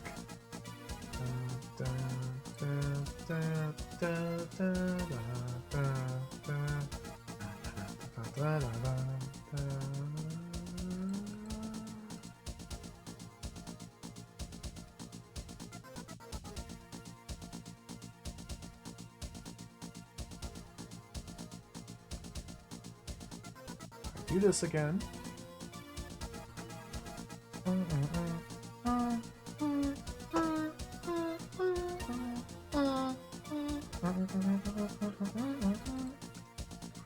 It'll buy us a little bit more time. I guess I'm just gonna run past that rock now. You might even need to destroy that panel, although we've learned that destroying panels opens doors, so maybe we don't want to destroy that panel. This looks so suspicious! Let's go. This way.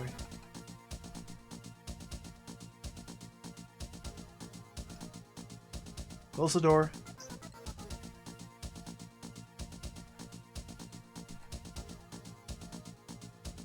It's a fake panel.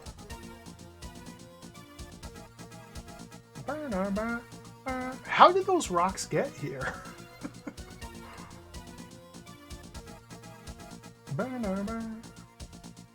Cool music.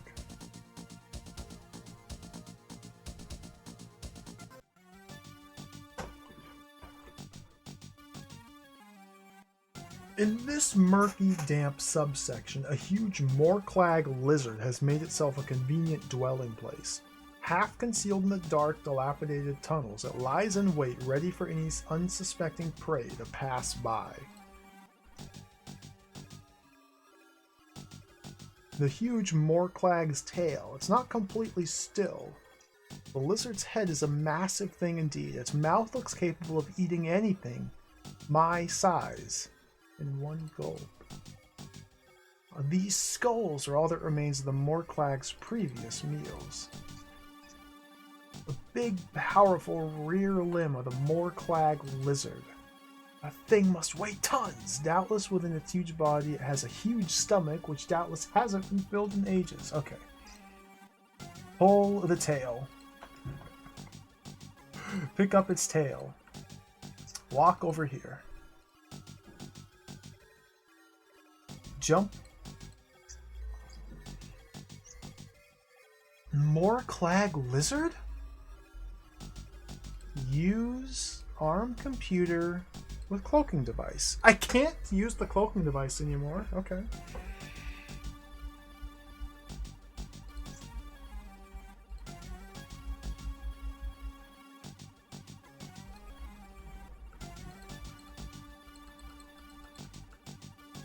Pick up the tail? Eat. No.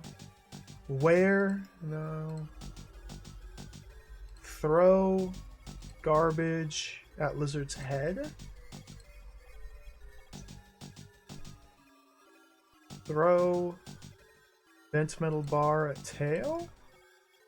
Use tail. I died. What? Weird. The heck? Pog Chomp? I've never seen that before. Beautiful.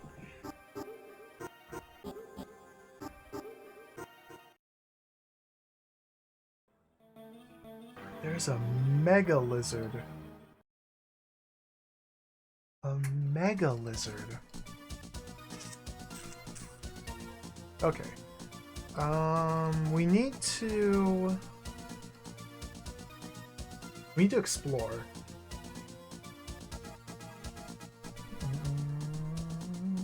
We have to explore. We've almost certainly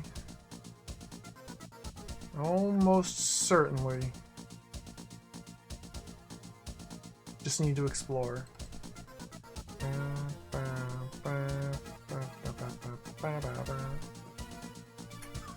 Level 75 hype train.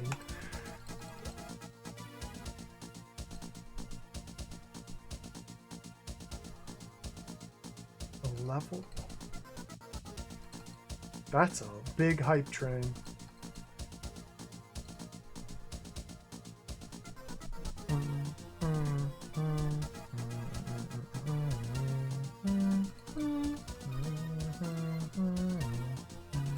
Let's go right this time. We just need to keep exploring this maze. I can't run here. Okay, we're forced to go down. Oh, looks like we're stuck visiting the Morclag lizard. Nope, I can go right.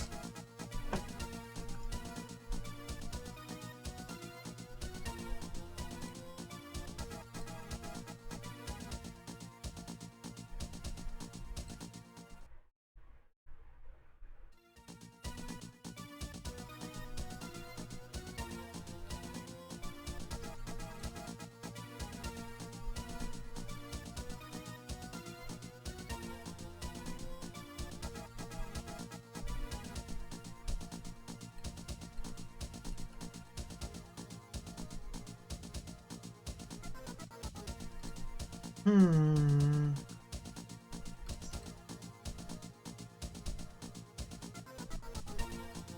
Let's see if we can wait here for longer.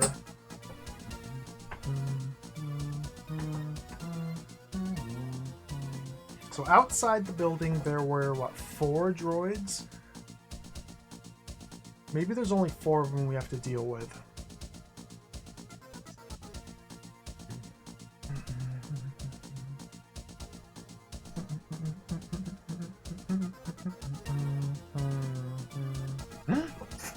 Okay, we can lock 2 of them away. Wait. Maybe we just have to wait until they all go back there and then shut the door. And then we can freely explore the rest of the area.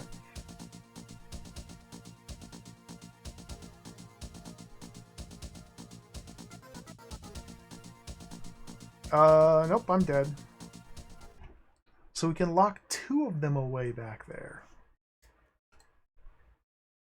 Should.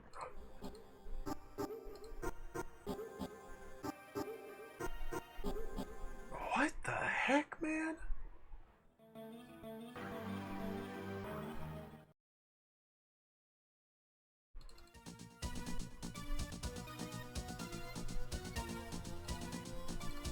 Moorclag lizard.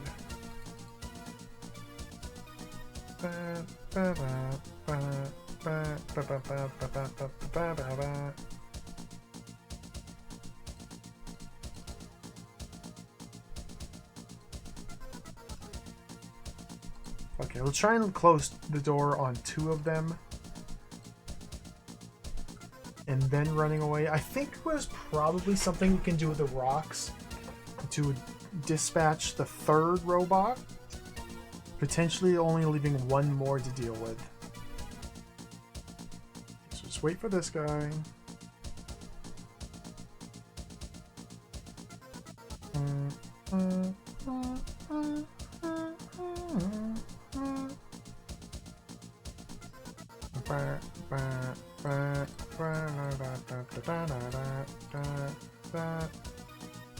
Get wrecked.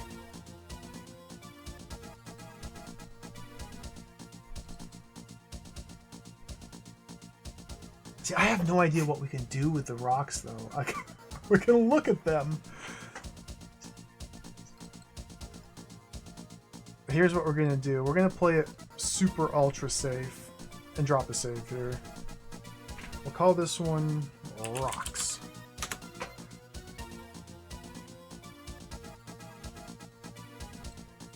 Average everyday rock. Attack the rocks with bent metal bar.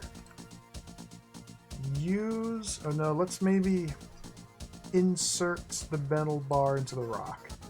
You insert the bent metal bar into the rock.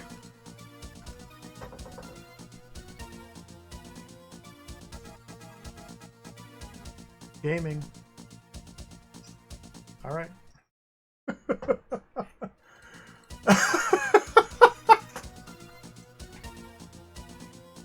Let's wait for a robot. It makes sense. You're using it as a lever. You're inserting it and lifting. Although it's not inserting it into the rock, but you know, it's close. Insert bent metal bar into rock. Take that. Okay? So now we just have the Moorclag to deal with. We're going ultra mega maximum safety baby strats. So let's go to, we'll call this one Lizard.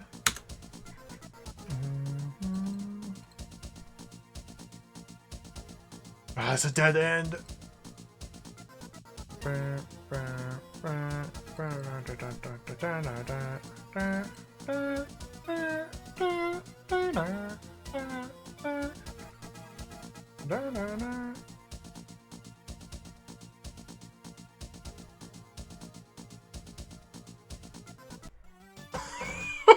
The Moorclag lizard.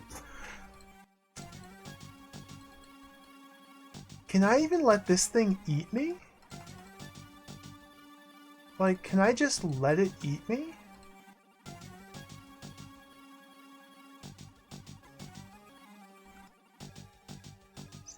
Talk to the Morclag. Talk to the lizard. Attack the lizard's head with bent metal bar. Attack the lizard's tail with a bent metal bar. Attack the lizard's tail with a small rock. Attack the lizard's tail with a gun. Use a bent metal bar on the tail. Insert bent metal bar into lizard's tail. Throw small rock at lizard's head. Throw small rock at lizard's tail. Push pull tail. Pick up tail. Throw small rock at lizard's leg. Throw food container at lizard's body. Talk to the body. Talk to the head. Talk to the skulls. Pick up. Jump. Didn't I? We have to use the jump command to jump into the tail, which causes us to climb up and over. Jumping command yet again does not jump. It does something else. Jump onto the tail, which in fact causes him to crawl over the tail, clamber. And now we're hiding. Okay. Oh, the eyes!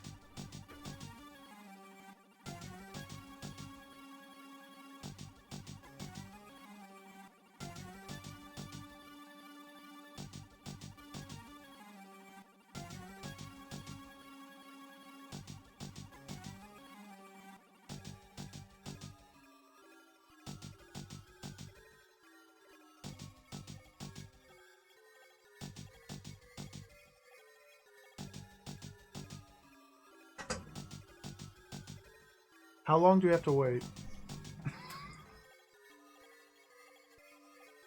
Now I'm wondering,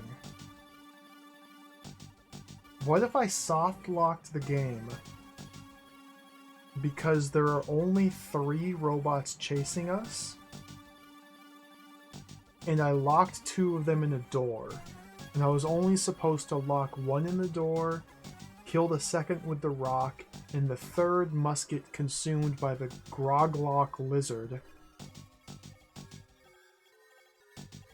And then once the third one gets consumed by the Glor lizard, what's it called again? Gromlak? Morglak.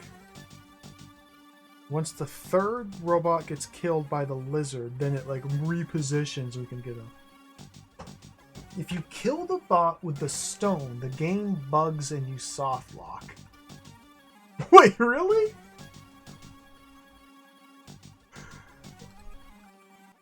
I'll take your word for it, Neko Girl. Let's go back to the rock save.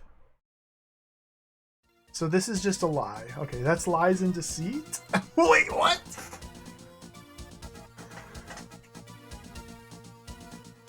Really? There are 4 bots, so you should have had a last one there. The guide says it bugs. Oh, that's good. Okay. Thank you. Thank you.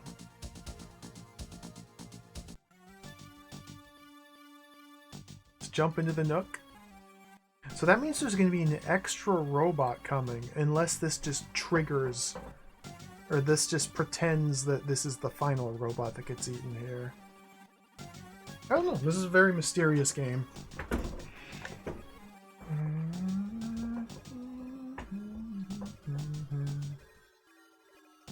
Oh, the Grog Lord. He just turned around. Why you no eat? Wait, is there a...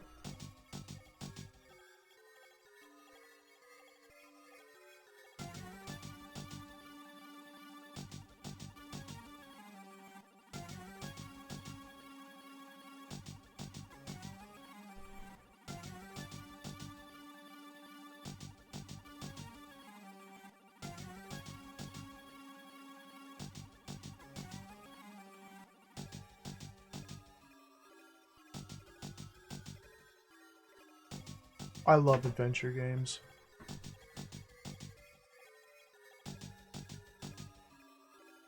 Let me by, lizard. Allow me passage to your lair, lizard king. Maybe we have to jump all the way up here.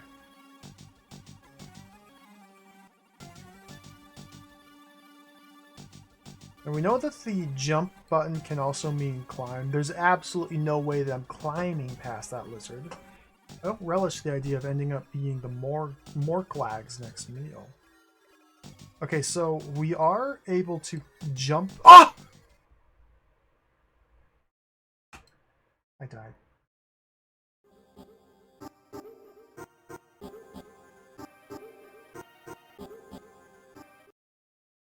There was another robot coming. I was just impatient. Rocks.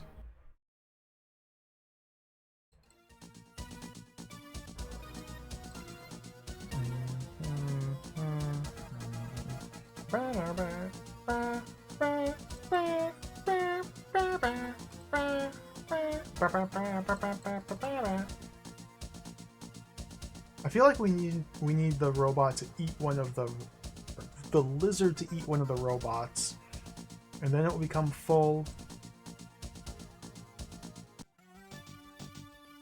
and we will then be able to climb using the jump command to climb to freedom. So let's just sit back and wait.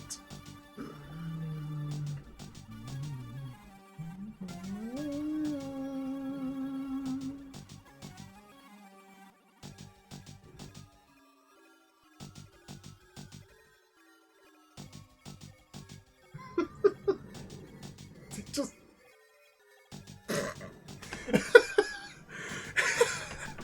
how is this hiding from a robot? Don't robots have like perfect vision? We're not even like hidden. We're not even like down.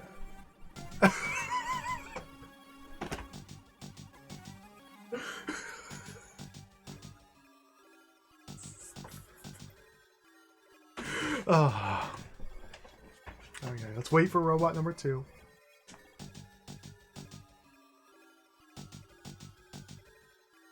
Oh, dude, its eye opens up.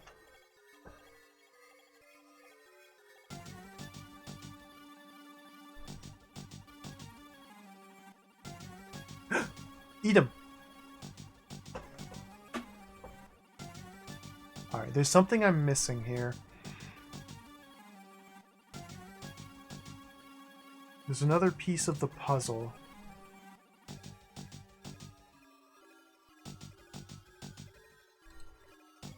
Oh, floor. We can do something with the floor. Floor. Okay. We have to... gotta use something on the floor. Push the floor. Okay, okay. Jump onto the floor. Use our ID card with the floor. The badge? How would we distract the robot into thinking we are on the floor there?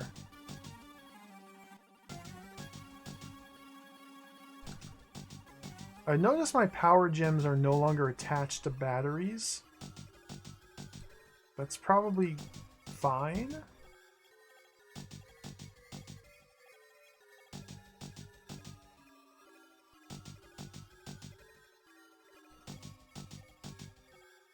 Dun, dun, dun, dun, dun. Video gaming.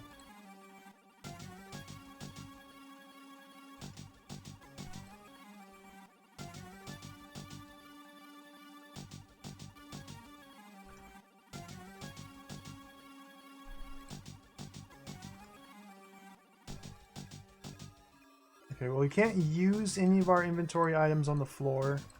So next step, let's try and insert this. This is absolute nonsense.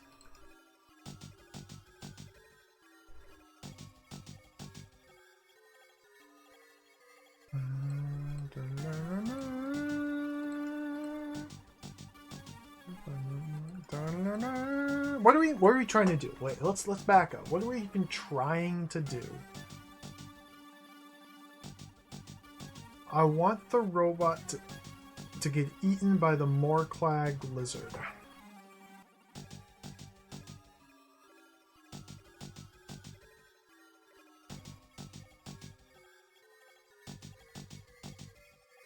Can't wear the floor. There's a pipe in the wall. It's a pipe in the wall. Push pull the pipe. There's a pipe in the wall?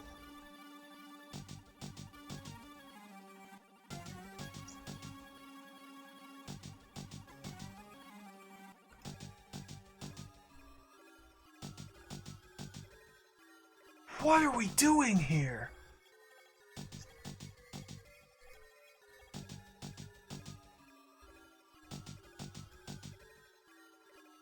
Attack the pipe with the metal bar. Attack the floor with a metal bar. Attack. There's a caved-in passage as well.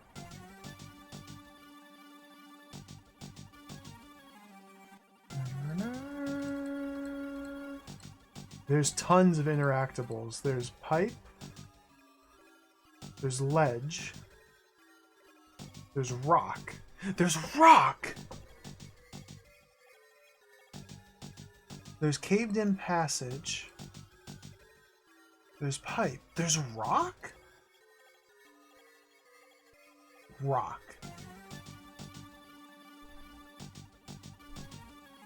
Throw rock at rock. Pick up the rock. Jumping.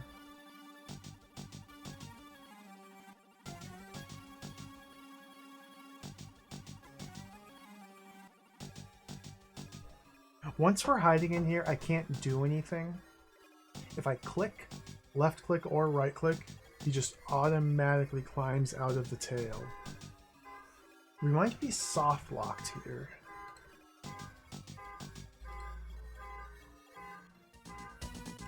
Robot! The car alarm outside, yeah, I hear that too. Get him! I died.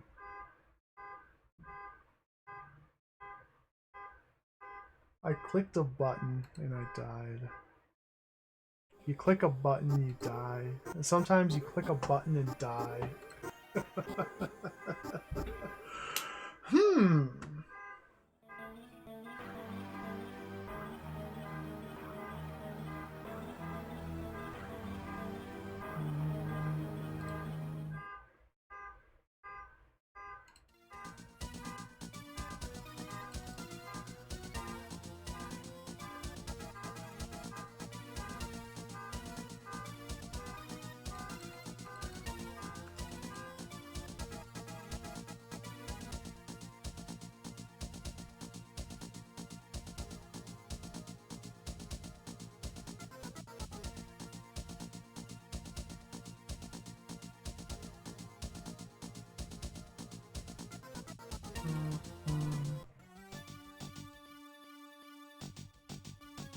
It's kind of sad that I can't even get myself killed by the Morclag lizard. That'd be really cool if I could. Like, I'm trying to get the robot killed by it. But since I don't know how this thing would kill me, I don't know how it would kill the robot either. So we have a ledge, pipe, a rock, a caved-in passage, a floor, 5 different interactables in this area. We've got the tail, we've got the leg, we've got the body, we've got the skulls, we've got the head. So another 1, 2, 3, the 5 hot spots over here.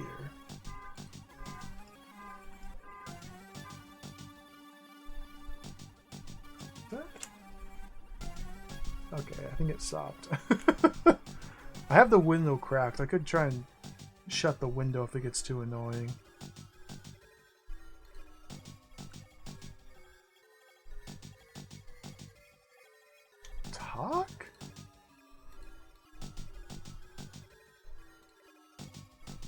just use the pipe.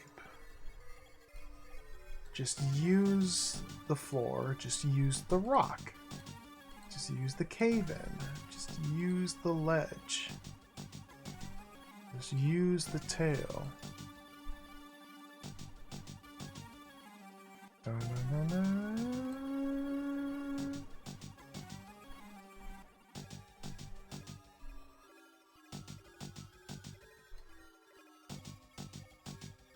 Yeah, there's a bunch of things that would make sense, like leaving a piece of something behind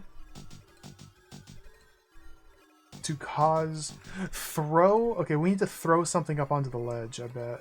Throw ID chip up there.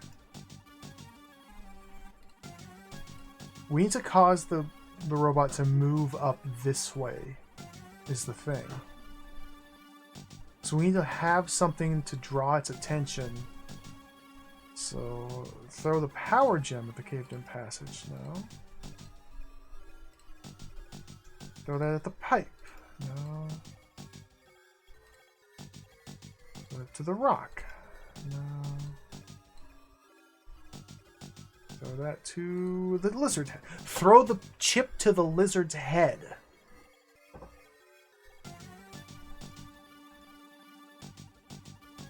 And now hide. Alright, we just had to throw the ID chip into the lizard's head. And so now the robots that are tracking the chip will just go into head. It was obvious, really.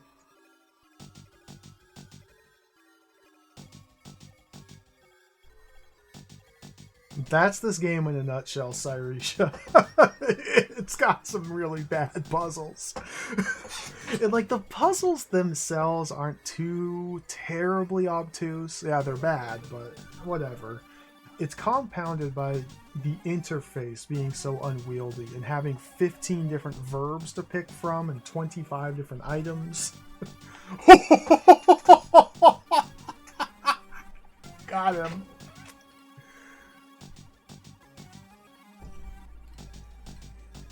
Is he dead?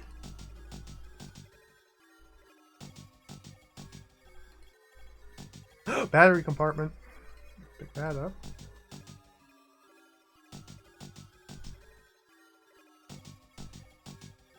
Oh, we got more batteries! Okay. Combine. Do it again! Good job! Alright. Let's climb. They've all been solvable, yes, Twisted Mentap, but it has been quite unpleasant at times and a lot of just brute forcing. Like, yeah, solutions exist, but they are not necessarily clear solutions. The Smebble, we had to take the ID chip from the Baron and throw it into the crocodile's head and then hide behind the tail. And then when the robots came to chase us, they flew up into the mouth and exploded.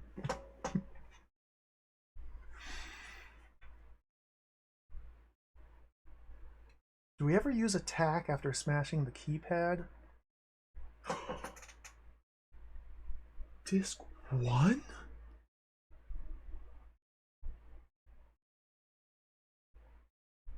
I don't know if we have used attack. We might have, and I've just forgotten. That might have been the only usage of the attack verb. To open a door by smashing the keypad. That might have been the only one.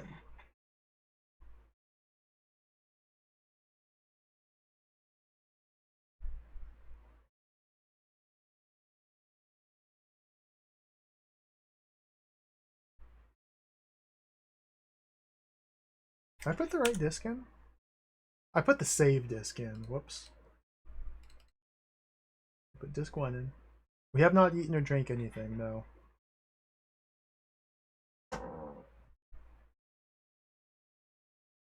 Oh. The passage hatchway opens out inside the grounds of the Citadel Fortress. Overhead, its huge guns continue to fire at the attacking revolutionaries. The metallic liquid surface of the planet Koros can be seen down beneath the high citadel battlements. What the? Well, let's save.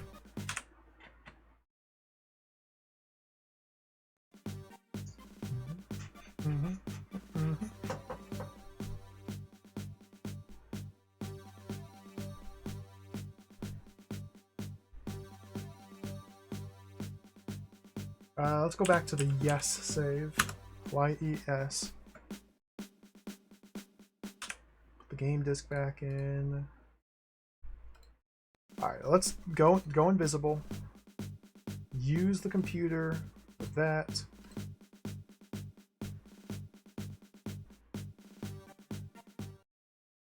That was a timing puzzle there.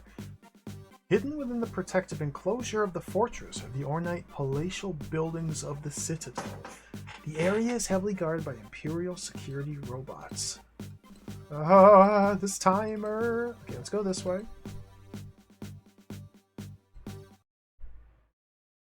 I went backwards! Where am I? I'm over here. Okay.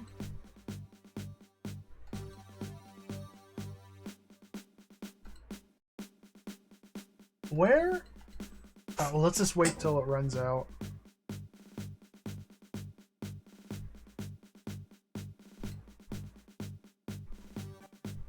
Use it again.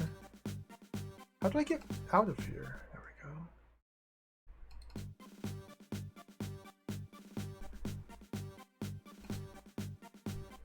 I don't think it'd be too wise to get too close to these security droids.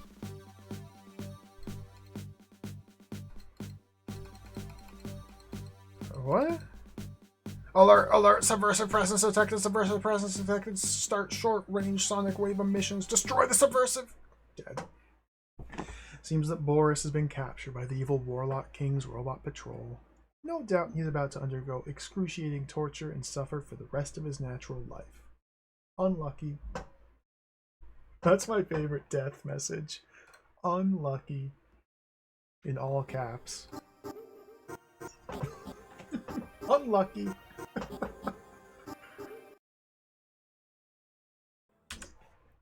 Okay, so this is mysterious. Yet again.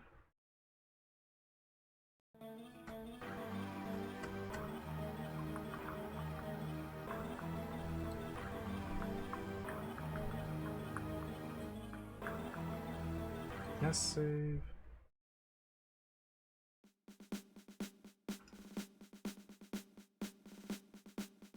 Use that.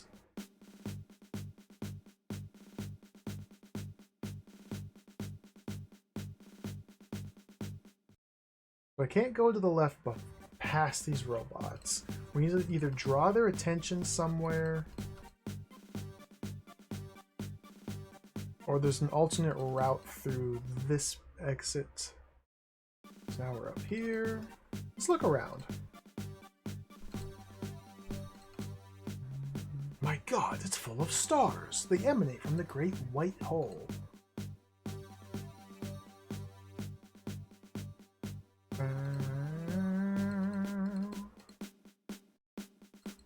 Okay, there's a doorway up there.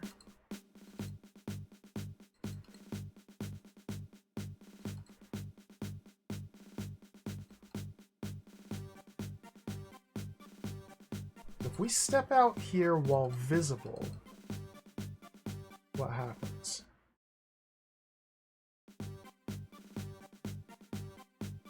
The death robots don't care. Okay. Pick up these rocks. We jump up here.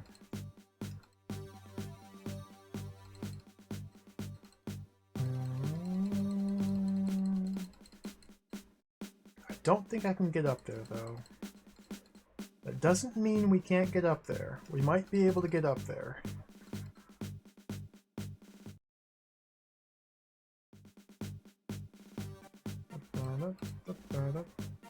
This building, although impressive looking, looks quite impenetrable.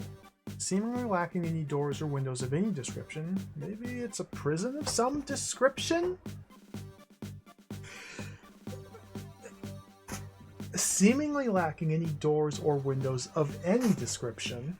Maybe it is a prison of some description. You can't use the word description twice in the same sentence while describing things. It's got to be a joke. They must be. They must be self-aware.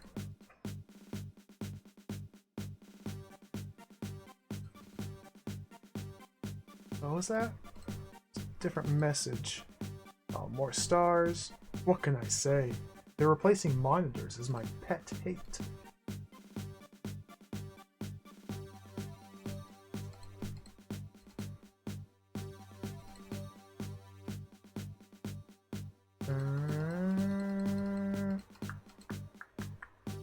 Oh, he's got his back to me. Okay, he's got his back to me. Okay. Well, okay. Turn invisible. This one's got his back to me, so let's push-pull him. These loose wires look interesting. You are all subversives, you must perish! So in this instance, the push-pull command was a shorthand for rewire the droid. Captain?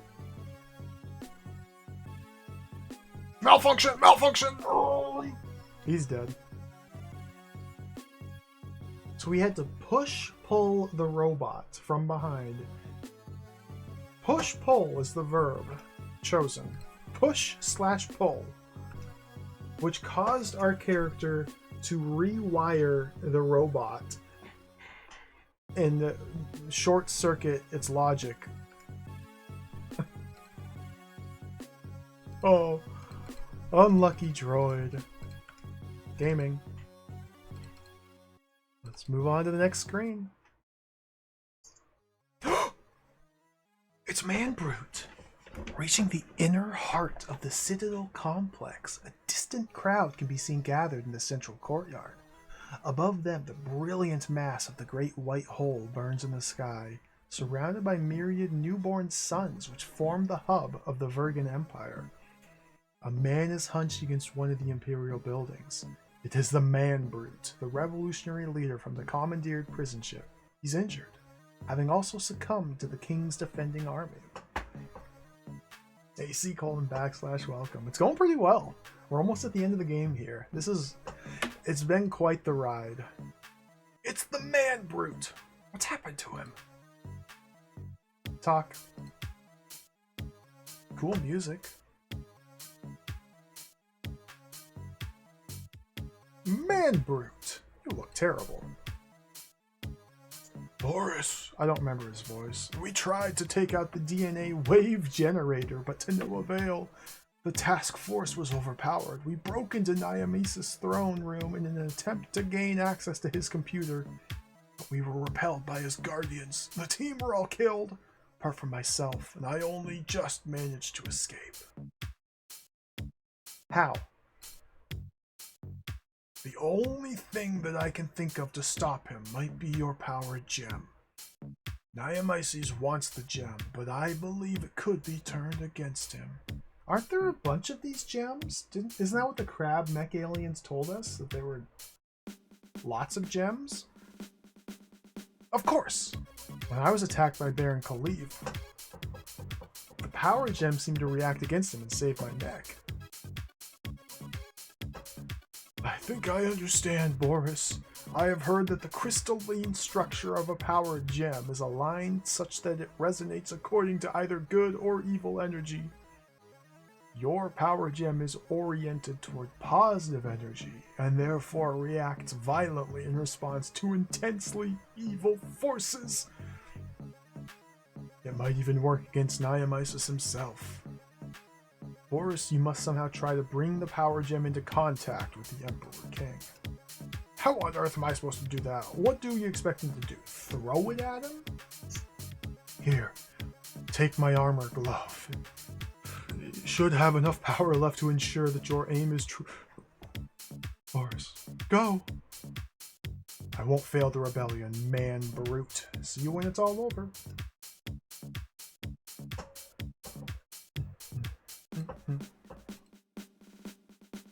Oh, we got a mega fist. Oh, dude, that's a glitch. The power in this glove is nearly drained after Man Brute's encounter with Naimisi's private guard. It's part of the Man Brute's overall power armor, which imbues the wearer with enhanced strength.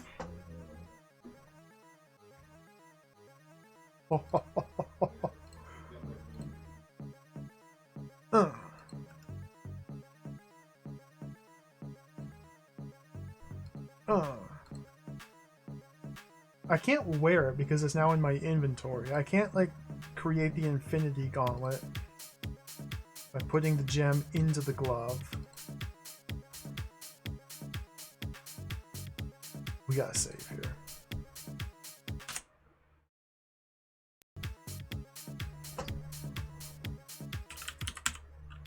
Rave party. Rave part. Good enough.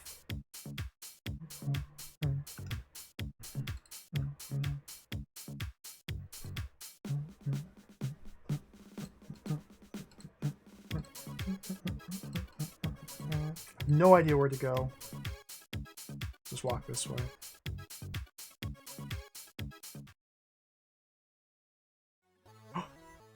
The massive, overbearing form of the Temple of Naimisi's dominates the royal square. The crowd has moved forward toward the tiers of steps that form a plinth. Plinth! Beneath the huge temple entrance. Sorry, I got excited. I first saw the word plinth just 2 days ago. Form a plinth beneath the huge temple entrance. Within the tall temple doorway, strange images of animals and ugly creatures can be seen carved on the interior walls. Citizens of Koros, all rise before the supreme ruler of the universe, Emperor King Naimisi's. Yes, dude!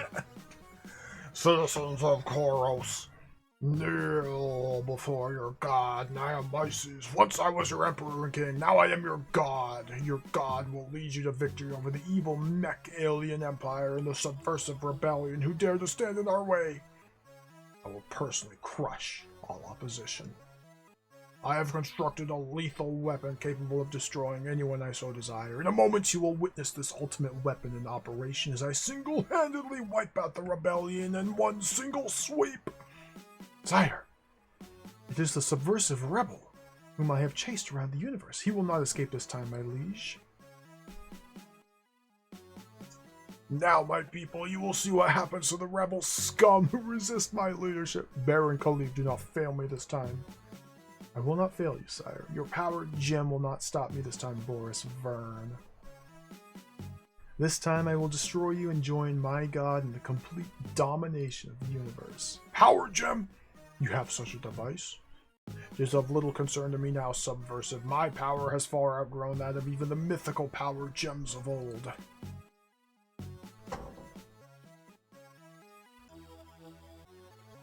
I can't click. I'm clicking and nothing's happening.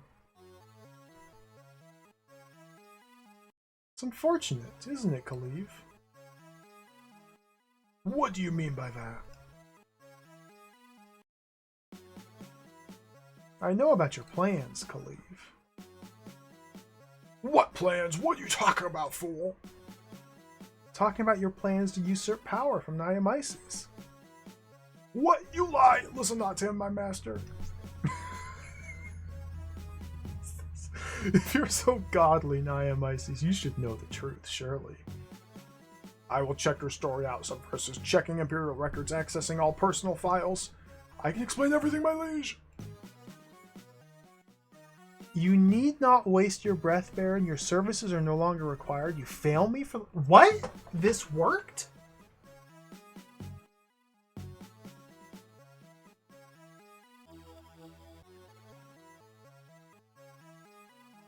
Now you see how I deal with those who dare stand against me. Khalif is not dead. He's banished from this existence forever. A fate worse than death itself. We just made that up. We were just talking out of our ass. We never learned information that the Baron was betraying anybody. This never came up ever. We just invented it, and it worked.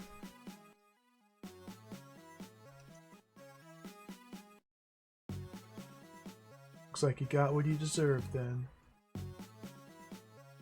Now I will deal with you, subversives. You have been a difficult one, to say the least.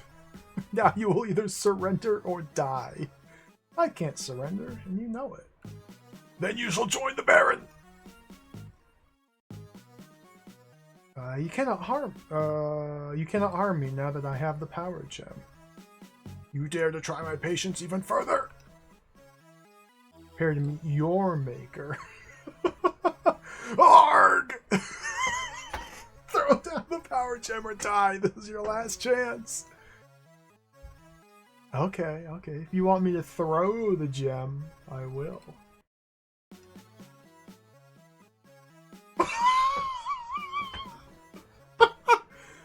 Whoop! Insert disc 1. Alright, that was the epic battle. I think we just won.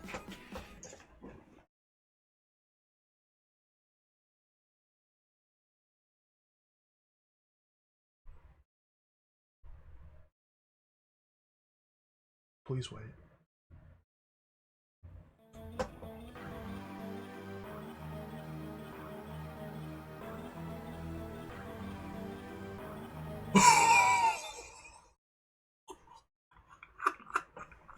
Dude, that was sick! He's dead. Upon impact with Naimai's crown, the power gem reacted violently with the evil Emperor King's life force, causing his giant golden body to decay and crack. His energy faded away, and the dying Naimaises fell crashing down against the walls of the temple. The followers of Naimaises, whose weak loyalty gave way having seen his death, joined with the revolutionaries. They declared a new government, choosing the man Brute as their leader. Okay. The victors, with Boris among them, gather on the steps before the fallen king to celebrate a new order and the cessation of war against the mech alien. That was a remarkably brave act, Boris, standing up to the Emperor King and his lackey, Baron Khalif. Boris, so we meet again. Thanks to you, I and the other prisoners have been released. I'd assumed I'd never see you again. That's the girl! Oh, it was nothing. I just took the man brute's advice. If not for the healer's guiding help, I wouldn't have been any use to anyone. I'm really glad to see you again, Sophina. You wouldn't believe the lengths I went to trying to find you. We were trying to find her? I'm eternally grateful that you did your best to help me. Here's my friend Melina, who I asked you to find, but was arrested along with me. It's a pleasure to meet you, Boris. Hi there, Melina. So I finally get to meet you in person. You have done well, Boris, to fulfill the prophecy referring to you. I'm glad I was not wrong to place my trust in you. It seems, after all, that you really were destined to come to our aid. We are all indebted to you for your efforts, and you are welcome to join with us in our new government. Thanks you for your kind offer, but I really think I'm going to need some time to adjust to this place. And preferably find a way out of here back to where I came from. Morris, there you are. I've been trying to catch up with you for ages. Uncle George? How on earth did you get here? Not on Earth, Boris, but a parallel dimension. As you may realize, you were transported here by my virtual dimension inducer. I sent myself through after you to bring you back. But I got stuck in a time stream slightly behind yours, so that you were constantly a few minutes ahead of me. Thus, we were unable to communicate until now, as I've caught up with your time-spatial frame of reference.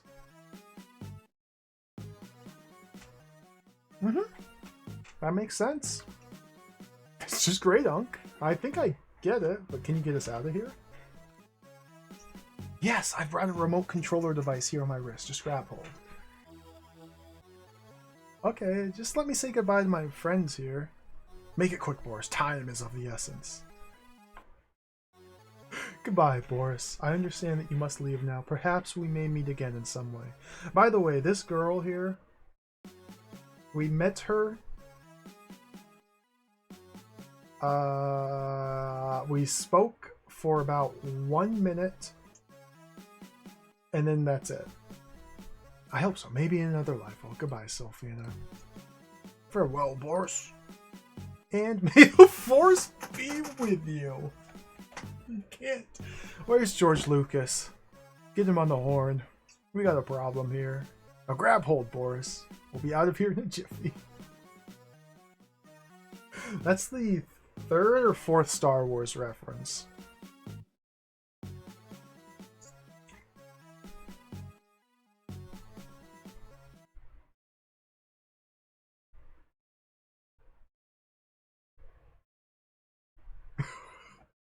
A reference of some description.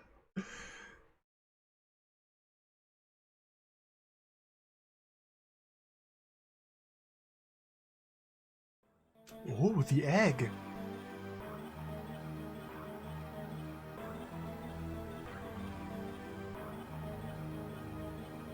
Oh.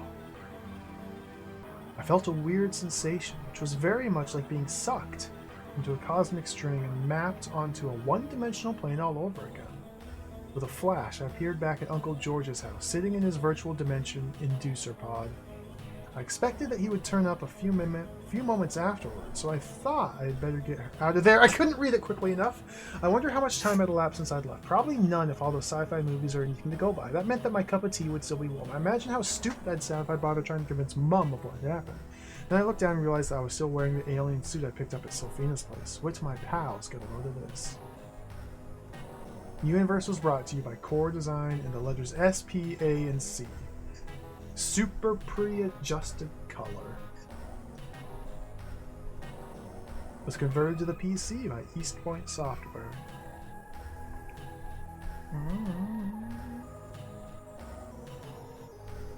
These are the people who create Universe. First up, wearing a lovely Sainsbury negligee, is Carrie Antcliffe, programmer and creator of SPAC mode. Second on the catwalk, sporting a rather fetching designer Zimmer frame and a pair of fur-lined zip-up ankle boots, is Rolf Moore, originator, background artist, and co-designer. Third up, showing off the latest in the new line of squid swimwear for those extra fishy moments, Stuart Atkinson, graphic artist, Boris Animations. Next, we come to a rather flashy checkered student-style teddy, modeled for us by Gary Jim Botmaisie. Graphic artist, in-game text, co-design. This is the guy who couldn't be bothered to come up with the descriptions. And last, but by no means least, dressed in a wonderfully decorative Schreiber wall unit, Martin Iveson, musician. Thanks must go to the lads at East Point Software for their endurance and stamina and stupidity for converting Universe to a PC. Those brave individuals apparently lost in action are Neil. Well, it worked on my machine.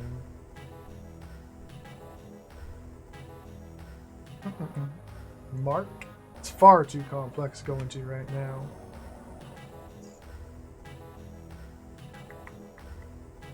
Paul, stop copying. Stop copying, Martin.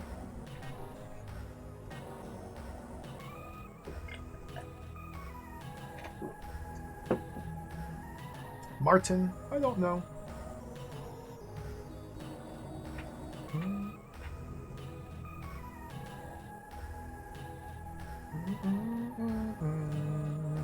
The end. Universe. What a cool game. The Universe team would really like to thank the rest of Core Design for laughing at us during the production of this game.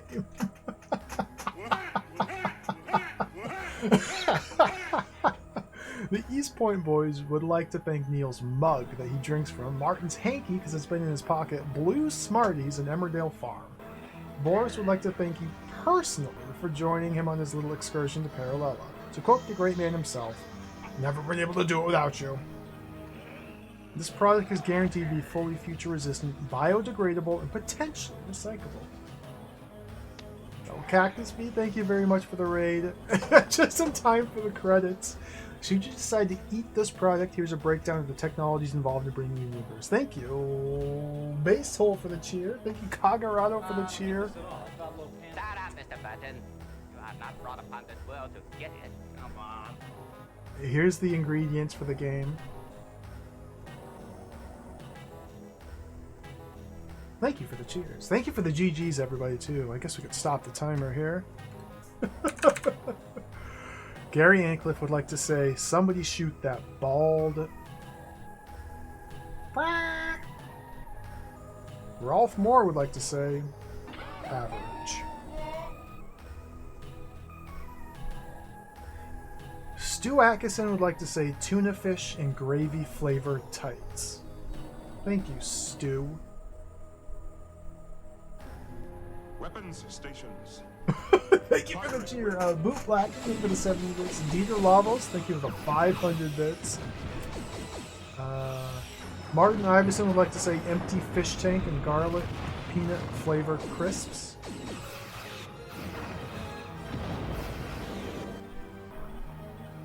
We got full meme credits here. Sneaker Nets, thank you for the cheer. Ray, thank you for the cheer. Thank you, everybody.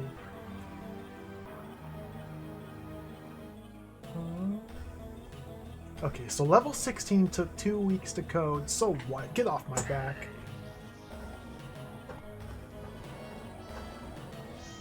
Come on, dudes. At 7.5 stone, how can I come out with anything funny?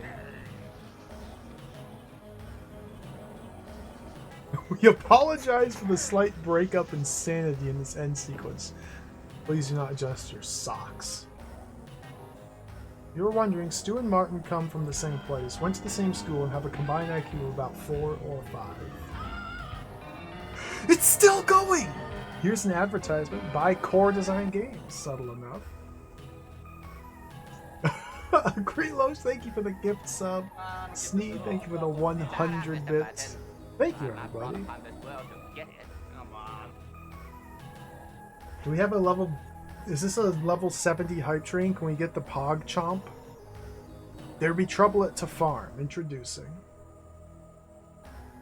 Cowboy, Power Pig, Donkey Girl. What is happening? What am I reading?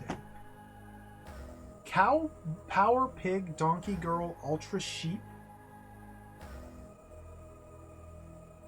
Super Farm? The mind-blasting, milk-churning Cutchins. Is this a real video game? Super Farm? A blast fest of exquisitely evil dimensions. Danger Slug versus Killer Cow? If you want to make a coffee, you've got to break a few cups. The epic sequel. Rise and Fall of the Robots and Teapots? Timmy the Tapeworm? What? Check out his anatomical adventures coming to an upper duodenum in or near you soon. No game goes in me.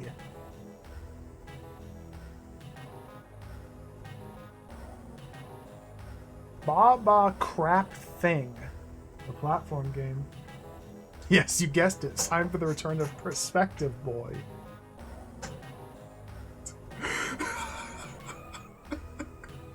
Ever wondered what it's like to be old and senile? Ever wanted to be part of the maximum security bingo brigade? Ever wanted to make cold-blooded millions out of other people's misery by setting up your own privately run nursing fortress? Now's your chance in Sim Zim.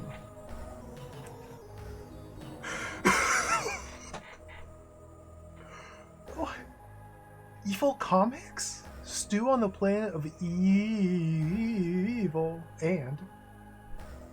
prize for the longest single word in the game goes to the Germans. For the word standard Acme Raum Compression Station, which of course refers to Boris's standard Acme space compression pockets. What is fish anyway? Where's my spork? Lol random holds up spork.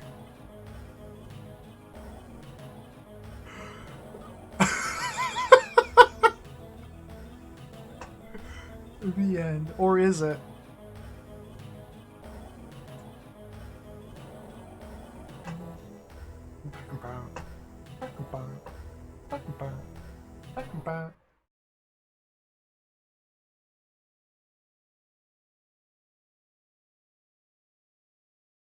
It might have actually ended.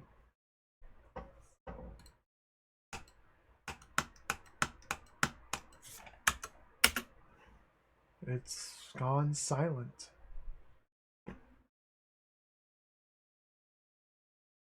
Okay. The book is closed. There's no more universe. The story is over. The memes have all been memed.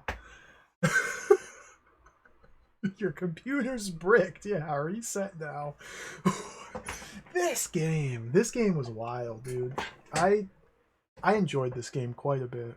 It's really, really, really rough.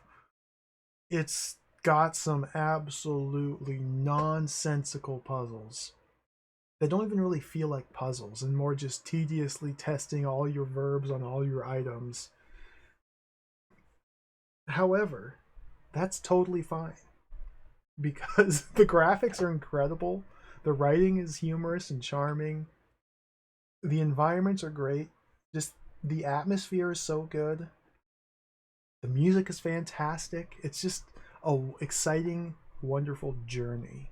All these awesome graphics, planets to visit and do nothing on, and then fly somewhere else, and look at this gigantic spaceship for 3 seconds that we painted for like 50 hours, and now it's gone, and you're never gonna see that again. The story was kind of nothing. The story was kind of just nothing. Yeah, that's fine. It was fun though. I enjoyed it. It's not a good game, but it's also a really cool game. So, therefore, that balances out to a 10 out of 10. One of the best games ever made. I had a lot of fun with it. Even the meme credits, like I was not expecting the meme credits.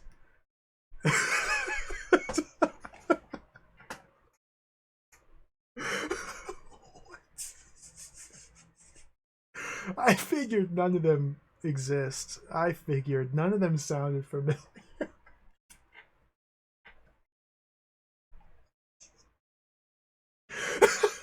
Good. We did kill some aliens with rocks. We did push robots down holes. We were a generally ruthless individual. I think the game was fine. I enjoyed it. It's a game I wouldn't really recommend. I can't think I would recommend it to many people unless... Well, I guess if you just use a guide, honestly. You could just use a guide. And it would be like a nice, succinct, probably 6 to 7 hour whirlwind adventure game. But even still, you don't have to use a guide. I didn't use a guide. You just gotta point and you just gotta click. You just point and you click. That's all there is to it. You just point and click.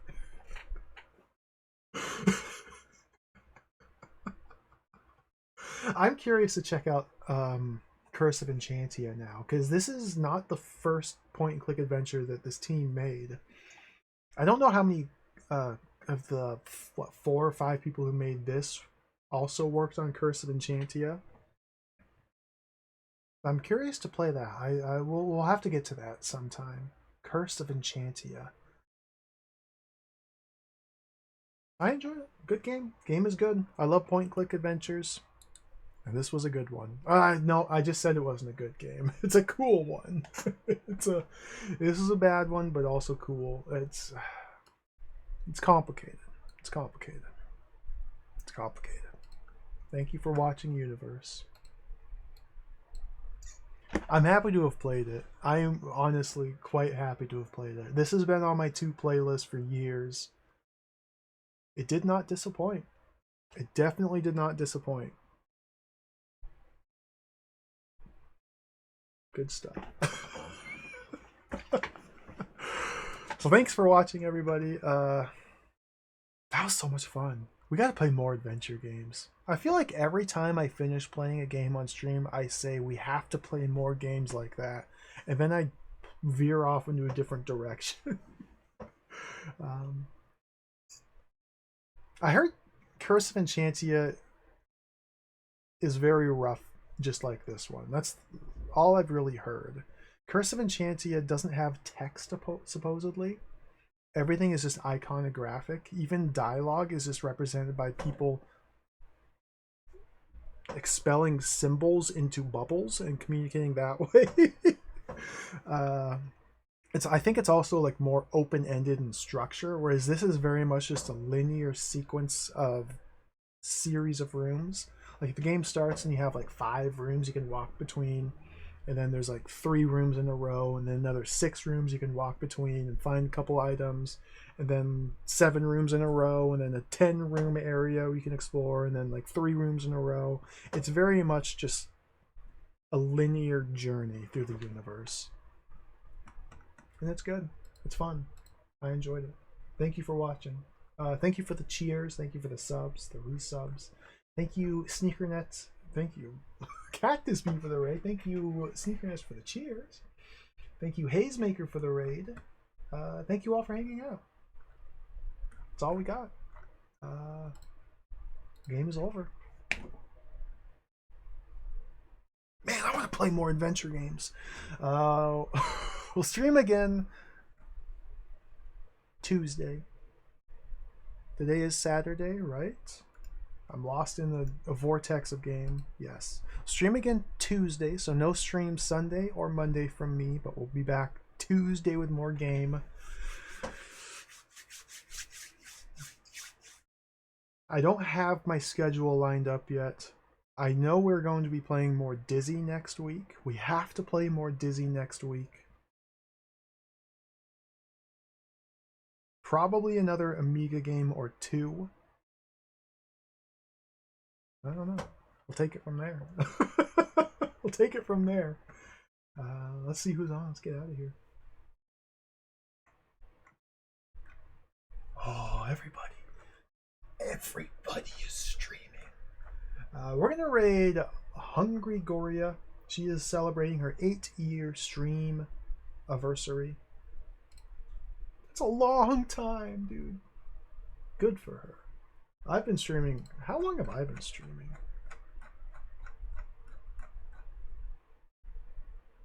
I've been streaming for over 5 years. Oh, wow. I'm catching up to her.